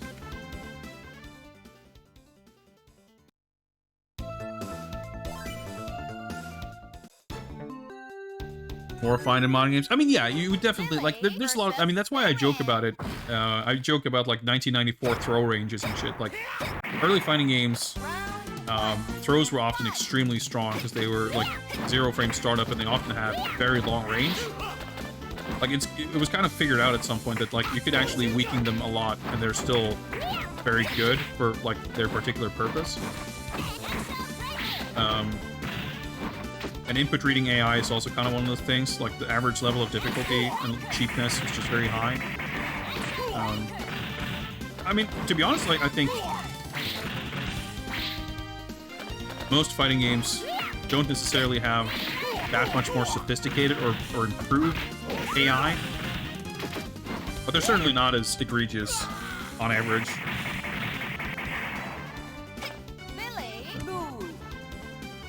I don't necessarily mind it though. Like I think it can be fun. I mean, for this, I could definitely.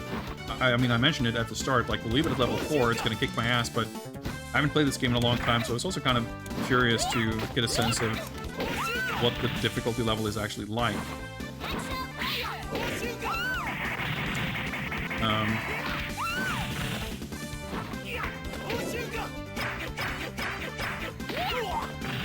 but I don't know, it's kind of what I would expect.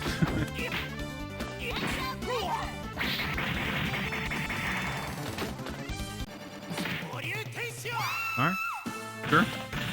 I figured that now that I had a bit of buffer with life, I should do the activation super and see if I could actually learn any of those moves, but I guess we didn't come to that.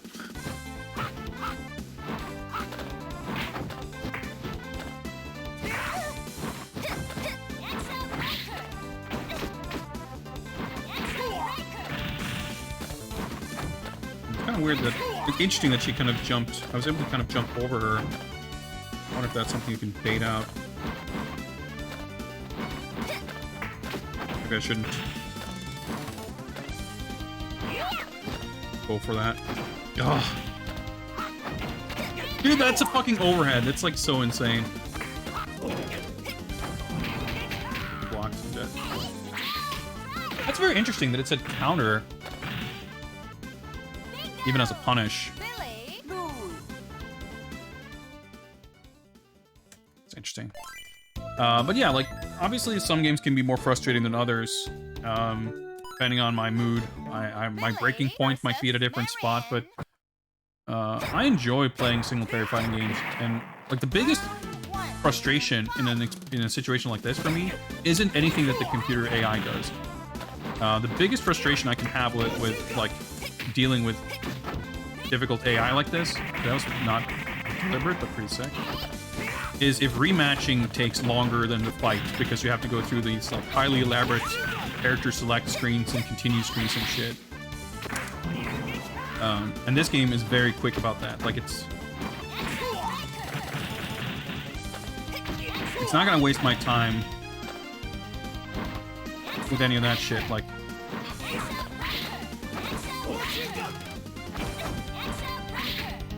and that's really important. I'm gonna oh, no, okay. It's just special.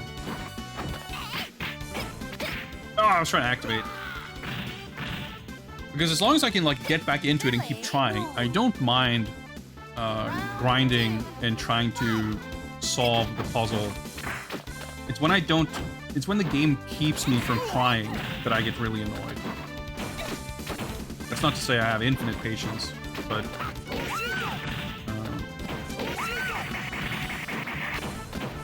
this is, for the most part, more enjoyable than it is frustrating at this juncture. Nice. Punish. Okay, still need one more round, though. Billy, win. I don't think, frankly, that we'll beat this game. I didn't think... Round 3. I never thought that. But if we can... I mean, I'd be happy if we beat a Bobo, but even getting to a Bobo would be... I'd be okay. At least that means we've seen every playable character.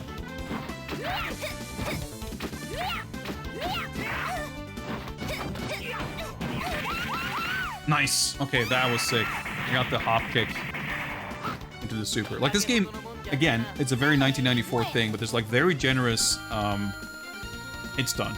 Like, there's a lot of link combos that are, for the most part, not so difficult. There's not a lot of tight... I mean, I'm sure there are tight links also. Billy versus. But you can just kind of mash and sort of shrug. And you tend to just kind of get the links. Like, it's not very difficult. Love his voice.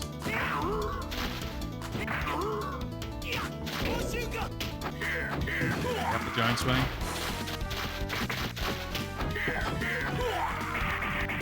This song isn't that great, I have to say.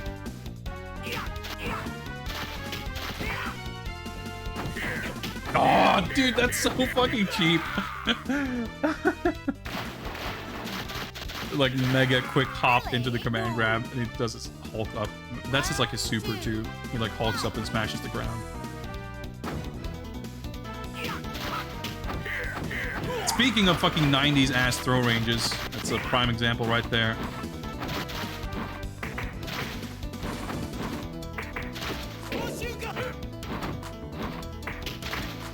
because like the game lets you win. I mean, yeah, I think that is.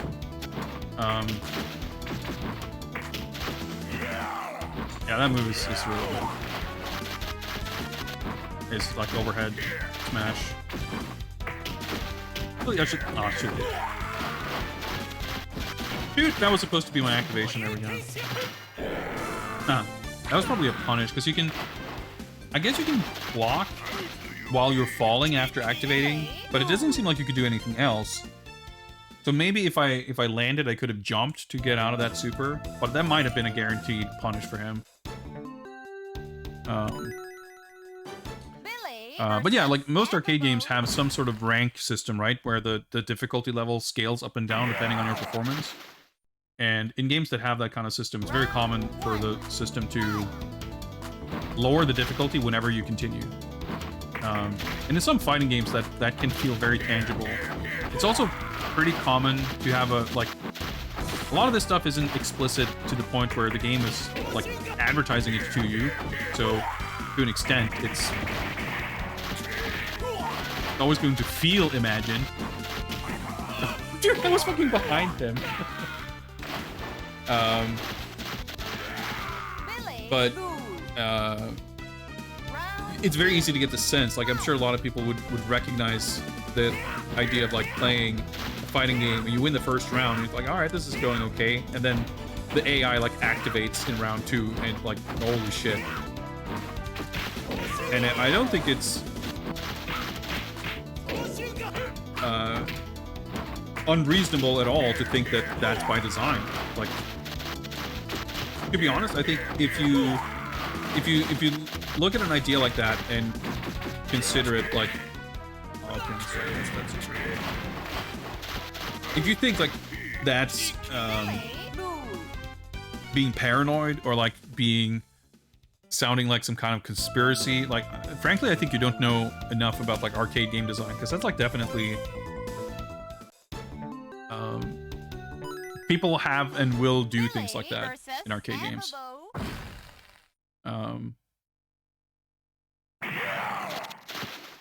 So I think it's entirely possible that something sort of will gradually step down in difficulty as you continue. But there could also be either a sort of random thing where every now and then it just kind of is easier, or at a certain point, after enough continues, like something sort of kicks in. Why did that knock down?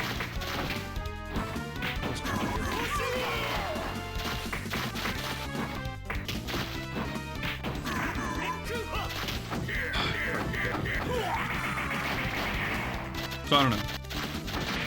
Someone did like a I don't know what they were looking. I guess they were looking at the source code of some port or some like reverse engineered or whatever.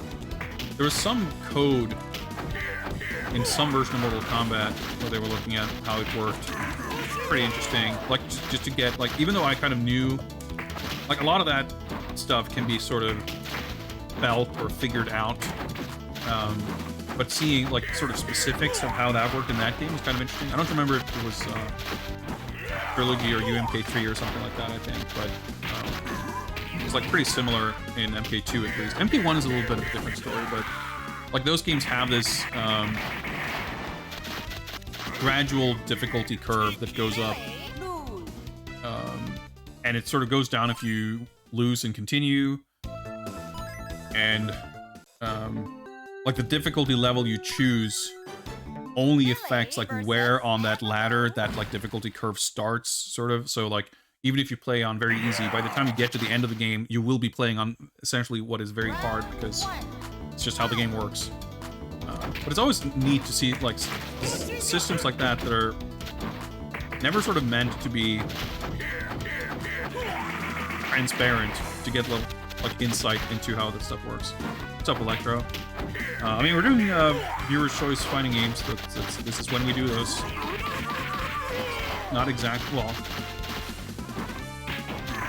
kind of after hours at this point, I guess.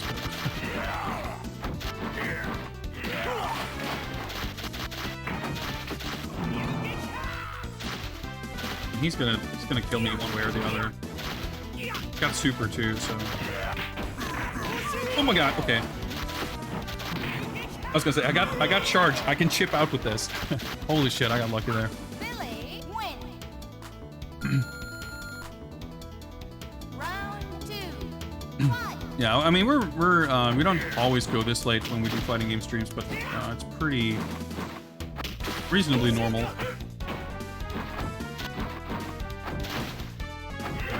But it is, I mean, it's a bonus stream. It's not part of the regular schedule, so you're not wrong.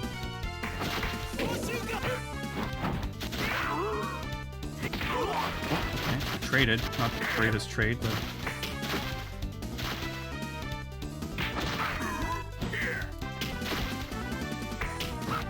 Dude, why is my close light kick a fucking straight up vertical punch that doesn't hit anything? Billy, move. Proximity normals the trigger at ranges where they don't connect. That shit is treacherous. Whip punish with a command grab, of course, of course.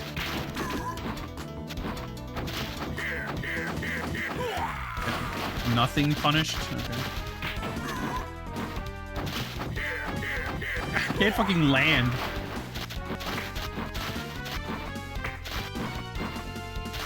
I was holding up. Yeah, he got my landing recovery frames. Could have stuck something else in between there. But... So, at this life, I can build meter pretty quickly at least.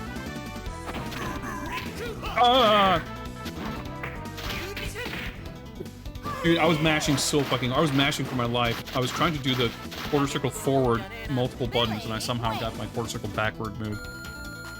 Worked out, though. We take those. Alright, so now we get to the boss characters. Duke. Billy versus Duke. Who looks nothing like the character in the Super Nintendo game. I mean, he wears orange. Fight. I guess that's similar. But he's like a dude in sweatpants and a tank top. Which is very shitty design, by the way, so I guess... there's a lot more to this design, so... But it's kind of weird. I mean, of all the characters, too, there's no Machine Gun Willie, there's no Linda. I mean, Linda's even, like... Kogashuko's, like... I mean, henchman, right hand, woman, whatever. Like, she's in the movie. I'm like so baffled by the fact that Linda's not in this game. I would think like under any circumstances she would be a shoo-in. Like you would want for a roster like this, you want at least to have a female character. You know, they put Marion in, that's too, but then instead of Linda, they just like make up another female character in Rebecca. That's always weirded me out. Don't think this is playing or you'll get hurt. I guess we can play Jimmy again. It's been a while. We can play Blue Jimmy. We'll split the difference.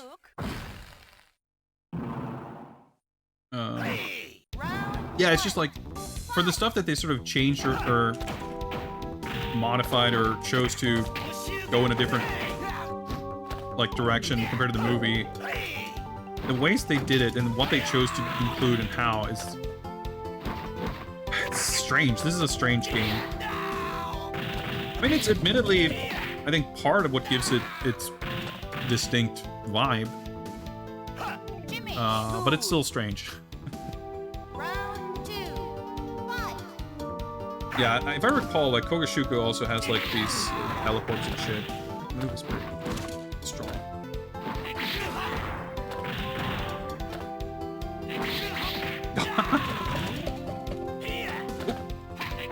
Just when I was about to say there's no way I can... That's Kogashuko in the painting in the background somewhere. I guess the painting exploded at some point there, probably. Jimmy, move. But you see him in the background. He's the character played by Robert Patrick in the movie. He doesn't have this like he looks like fucking Mandarin or something in this game. Pretty different from Jimmy versus Duke. like platinum blonde Robert Patrick with a goatee and sunglasses. Fight. In a business suit or whatever in the movie, but it would actually be kind of cool if it looked like in the movie, but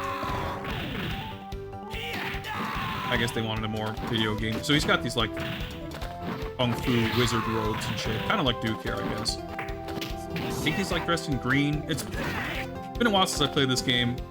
It's certainly been a while since I made it to the final boss. Jimmy, This is lose. basically Zorana from G.I. Joe. Round See 2, designs. I mean, fight. Linda's had like 50 different designs. I mean, in the movie, she's just like some lady who maybe has a whip in one scene, and she's like, she's also like in a, not a business suit exactly, but like power suit of some kind. I don't know. She's got like a black blazer. But obviously, I mean, no one else looks like the lady you do in the movie, so she wouldn't look like the movie here. But Linda's had, I mean, because she's one of the most commonly recurring characters in any Double Dragon, she also is one of the characters with the most different looks. I mean, even Billy and Jimmy, who are in every game, they never change that much. I mean, they have like blue and red pants and a vest, whatever. I mean, honestly, the way they look in this game is about as different as they ever looked. Not including the movie, I guess. But Linda's like, Jimmy versus Duke. there's not really, the only consistent design element with Linda in any version basically is that she has a whip. Round 1, She's had fight. like a dozen different hair colors and hairstyles. Sometimes she's wearing tights. Sometimes she's wearing like denim shorts. Sometimes she's wearing like kind of dominatrix outfit. In Wander of the Dragons, she's wearing like a police uniform kind of a thing, or like, you know, a Halloween store sexy cop costume, whatever. But it's actually a cool design. It's maybe one of my favorites. Jimmy, lose. Like, she doesn't have a consistent color scheme. Round 2, It's worn fight. purple, white, blue, red, whatever. So they pretty much have carte blanche. Just like have a female character with a whip, and she could look and do whatever, and be called Linda, and would still be accurate, or at least not inaccurate. I mean, hell, Dalton could easily have just been called Roper or Williams, and you would have not batted an eye, because those guys also look different in every game they're in. Guys, I think we're about reaching my limit. I mean, I could spend another half hour at this and maybe get somewhere. But that's a big ass maybe.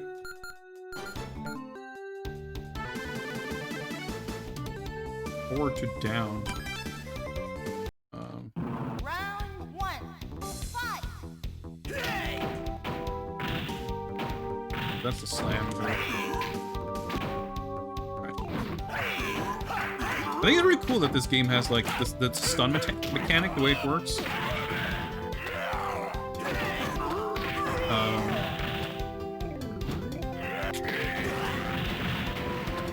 You have kind of you can get knocked down and you get the range on that. Okay, maybe a Bobo is the secret.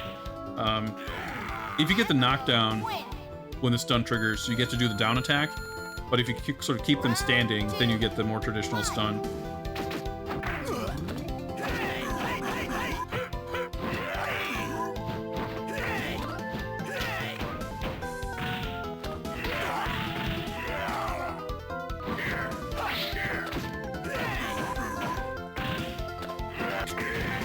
Yeah, I know that this super is like incredibly cheap. Sick. Okay. I guess we get to see Kogashuku after all. Win. Natural. No, that's fine. I wouldn't take it that way. What does Streetwise do wrong, since that's also taking a lot of liberties with character design? There's a very fundamental... Okay, that's a good quote. Oops. Everbo versus Shuko. Ruko. Oh, dude, this stage is sick. I witnessed your entire fight. I now know how you fight. You can't kill me. I'll show you now. Beautiful dialogue bits. I'll get to it. I'm just so enamored with this game. I was wearing purple. Let's see. All right. Round 1, fight. Obviously, when it comes to stuff like that, it's always gonna, to some degree, come down to the specifics of what it's actually doing. But there's a very fundamental difference between Double Dragon and Final Fight. Should just pick fucking Avalanche, shouldn't I?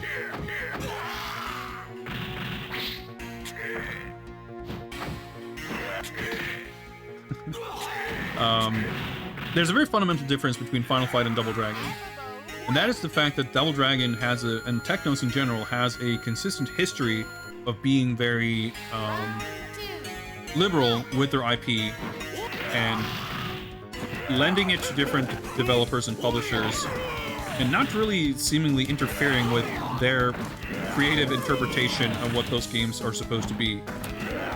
As such, I think any like new interpretation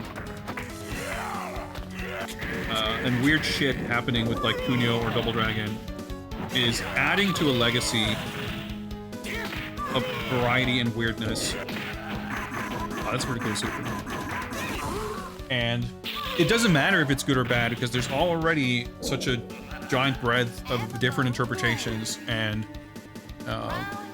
just by definition, having another one added to the pile is like an exciting and fun thing. Oh, I thought it was done.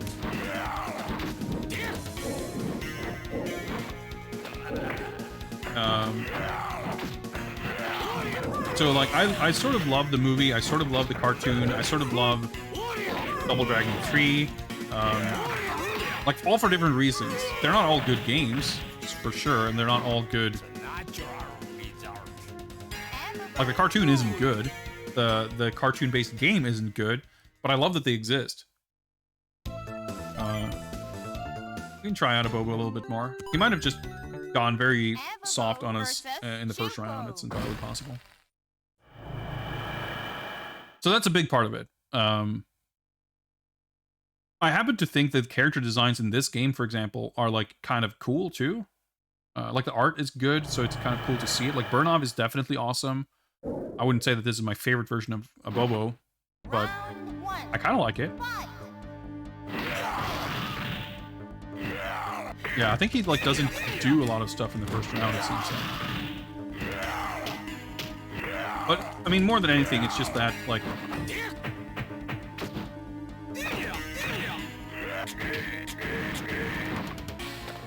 you have that aspect of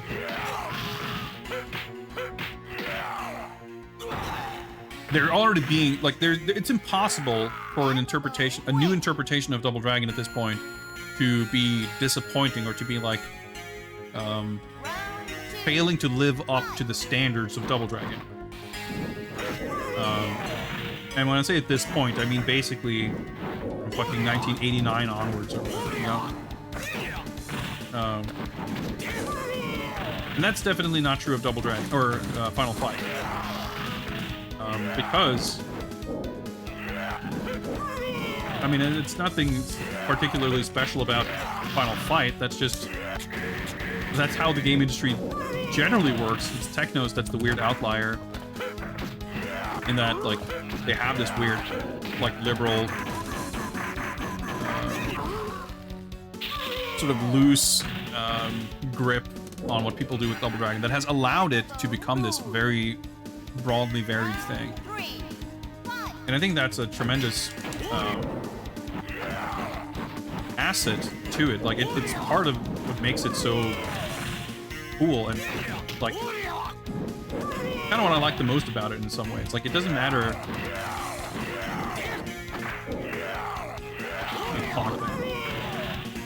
Like the specifics of any one given version don't matter so much, because adding to and being part of the overall the entire body of work and like the wider canon of Double Dragon is like a cool thing, I guess. Like because there have been so many weird versions and so many flat out bad versions, like there's no room for making anything worse. There's no room for like being disappointing. And hell, if you manage to make something that's like weirder and worse than what has come before, like that's a hell of an achievement and should be celebrated in its own right.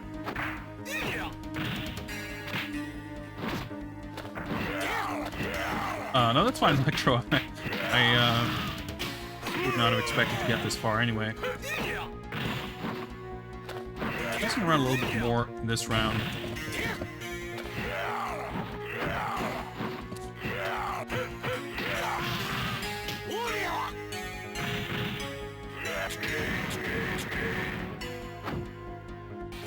Figured I would win, and then I didn't, but that's whatever. I mean, I still feel like I'm kind of in the research phase anyway. I don't really know how to fight him in the second phase. Round 2. I kind of need to get around his fireballs and shit. Oh yeah, dude, I kept doing the wrong motion. No wonder I couldn't get him to come out.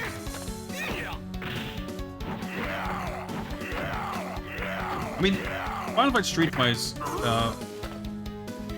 character design is definitely not like why I don't like that game. It's like just does not feel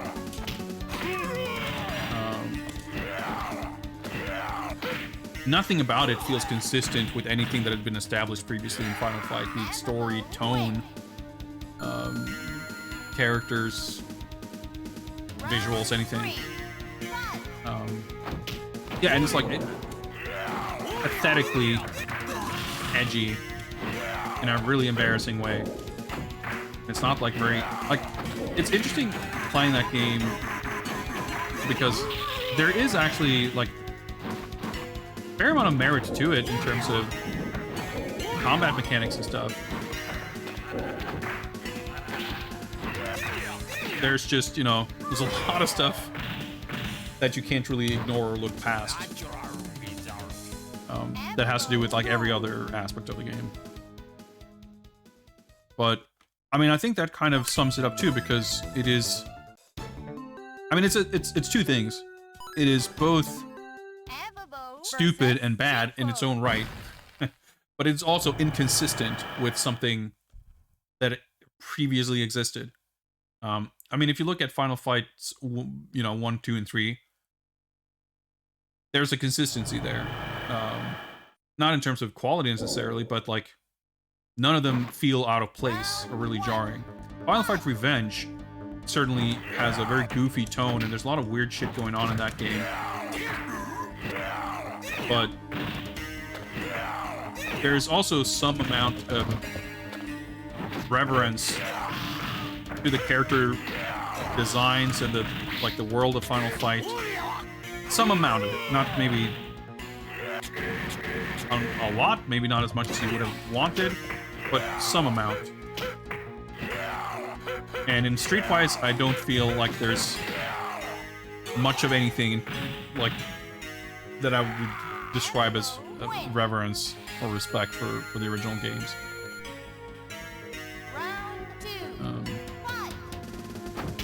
So it's like, if that was an original game that had no connection to Final Fight, like, I would probably find it pretty groan-worthy. But because the combat's alright, like, I'd be... It's still sort of a beat-em-up, so I'd still probably be interested in, like, playing it.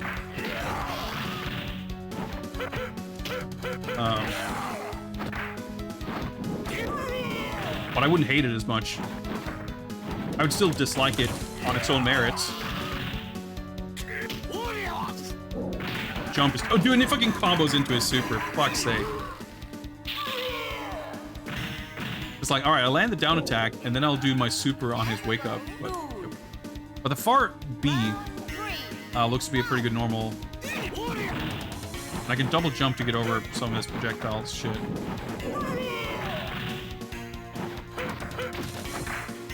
See, that has like good range. I can combo into that. Oh, landed the command grab by mistake. We take those.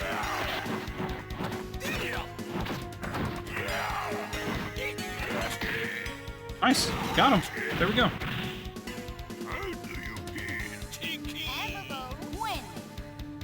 I don't know what he was saying, but we got him. That was fun.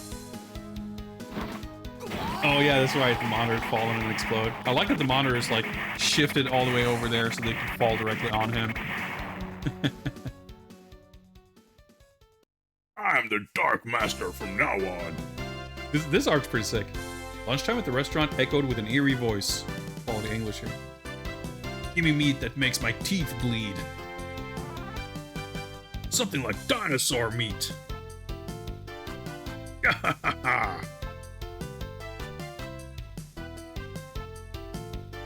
There you have it. Pretty good ending. I guess that's time. Team of Double Dragon. Voice actors being credited first.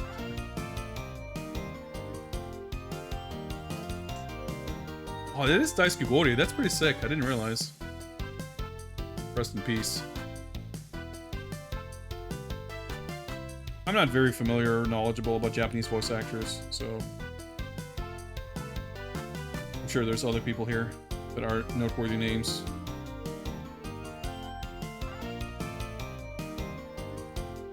But Daisuke Gori is like one of the few names that I would recognize. Thank you, Atomic Runner, for the 55 Abobos. The ZX Spectrum Bobo. Quality version of a Bobo right there. Circus Strongman Abobo. That's probably my favorite Abobo, come to think of it. This one's not all bad. His hulked up form looks really disgusting, especially in the movie. But otherwise, his costume design is pretty cool. It's got like the mohawk and everything.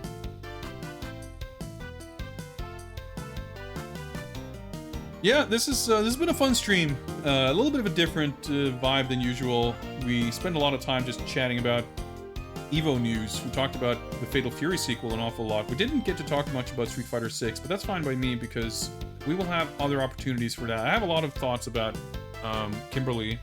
I'm happy to share at some point. But we will certainly have other opportunities to talk about Street Fighter news. So that doesn't concern me. But we got through some games, and I had a lot of fun. Like, Omen of Sorrow is it's a game I have a soft spot for sure. And this game is this game is awesome. And Super Chinese Fighter, I don't think I ever finished before. We got some quality final boss fights, that's for sure. Why didn't they just add Maki? Oh, there's Kogashuko right there. Got the fucking turtleneck and chain. Well, let's not get into that, Electro, because you'll have me stuck here for another hour just talking about stuff, and I need to go to sleep soon enough. I need to go sleep because I need to rest up for tomorrow's stream. Tomorrow we will possibly do a tiny bit of unboxing. I got something in the mail I will possibly collect tomorrow.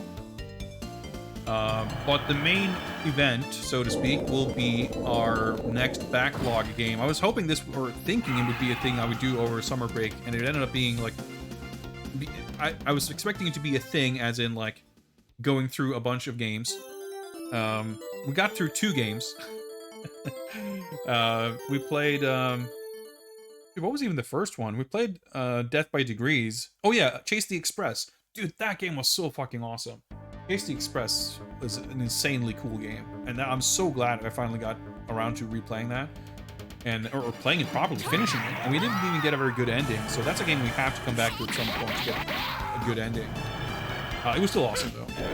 Death by Degrees, which was a fun experience, if not an amazing game.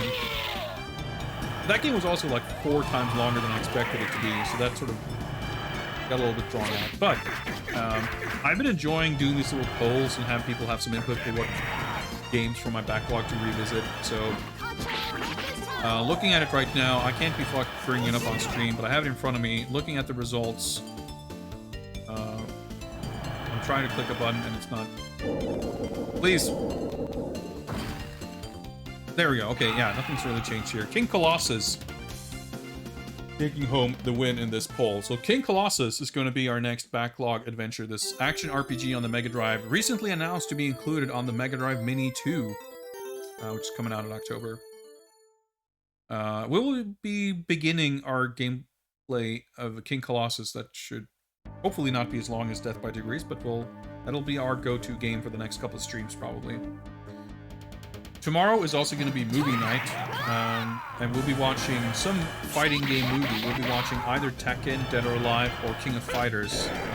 All quality films, I'm sure. I have watched DOA and Tekken before, but not in a long time. King of Fighters I haven't seen, but it should be good. Stream is probably going to be a little bit later. I mean, I guess my schedule's been a bit whacked because most of the summer I did really early Saturday streams. Normally, as far as my schedule goes, I think it's like 1 p.m. But I think I'm probably going to be a little bit later than that because I want to go outside for a bit because we have nice weather tomorrow. And as a result, it might be a little shorter because we have to make some time for the movie nights. I don't know. It's convoluted. Anyway, I'll be streaming tomorrow, probably in the afternoon, Europe time. Keep an eye open. I'll, of course, be announcing on Twitch. Twitch. On Twitter is what I meant to say, and Discord when I go live. So keep an eye out for that, and we'll be checking out King Colossus. Thank you very, very much for everyone hanging out. We got some gift subs, some raids, and whatnot. Very, very thankful for everyone contributing in whatever way you're contributing. If you're just here to hang out, if you're just lurking, I appreciate you all the same. Having people around is what makes this worthwhile. So thank you. Now, before I say goodbye, let me figure out who else is streaming. Who can we pay it forward to and raid and see what's going on? What is happening?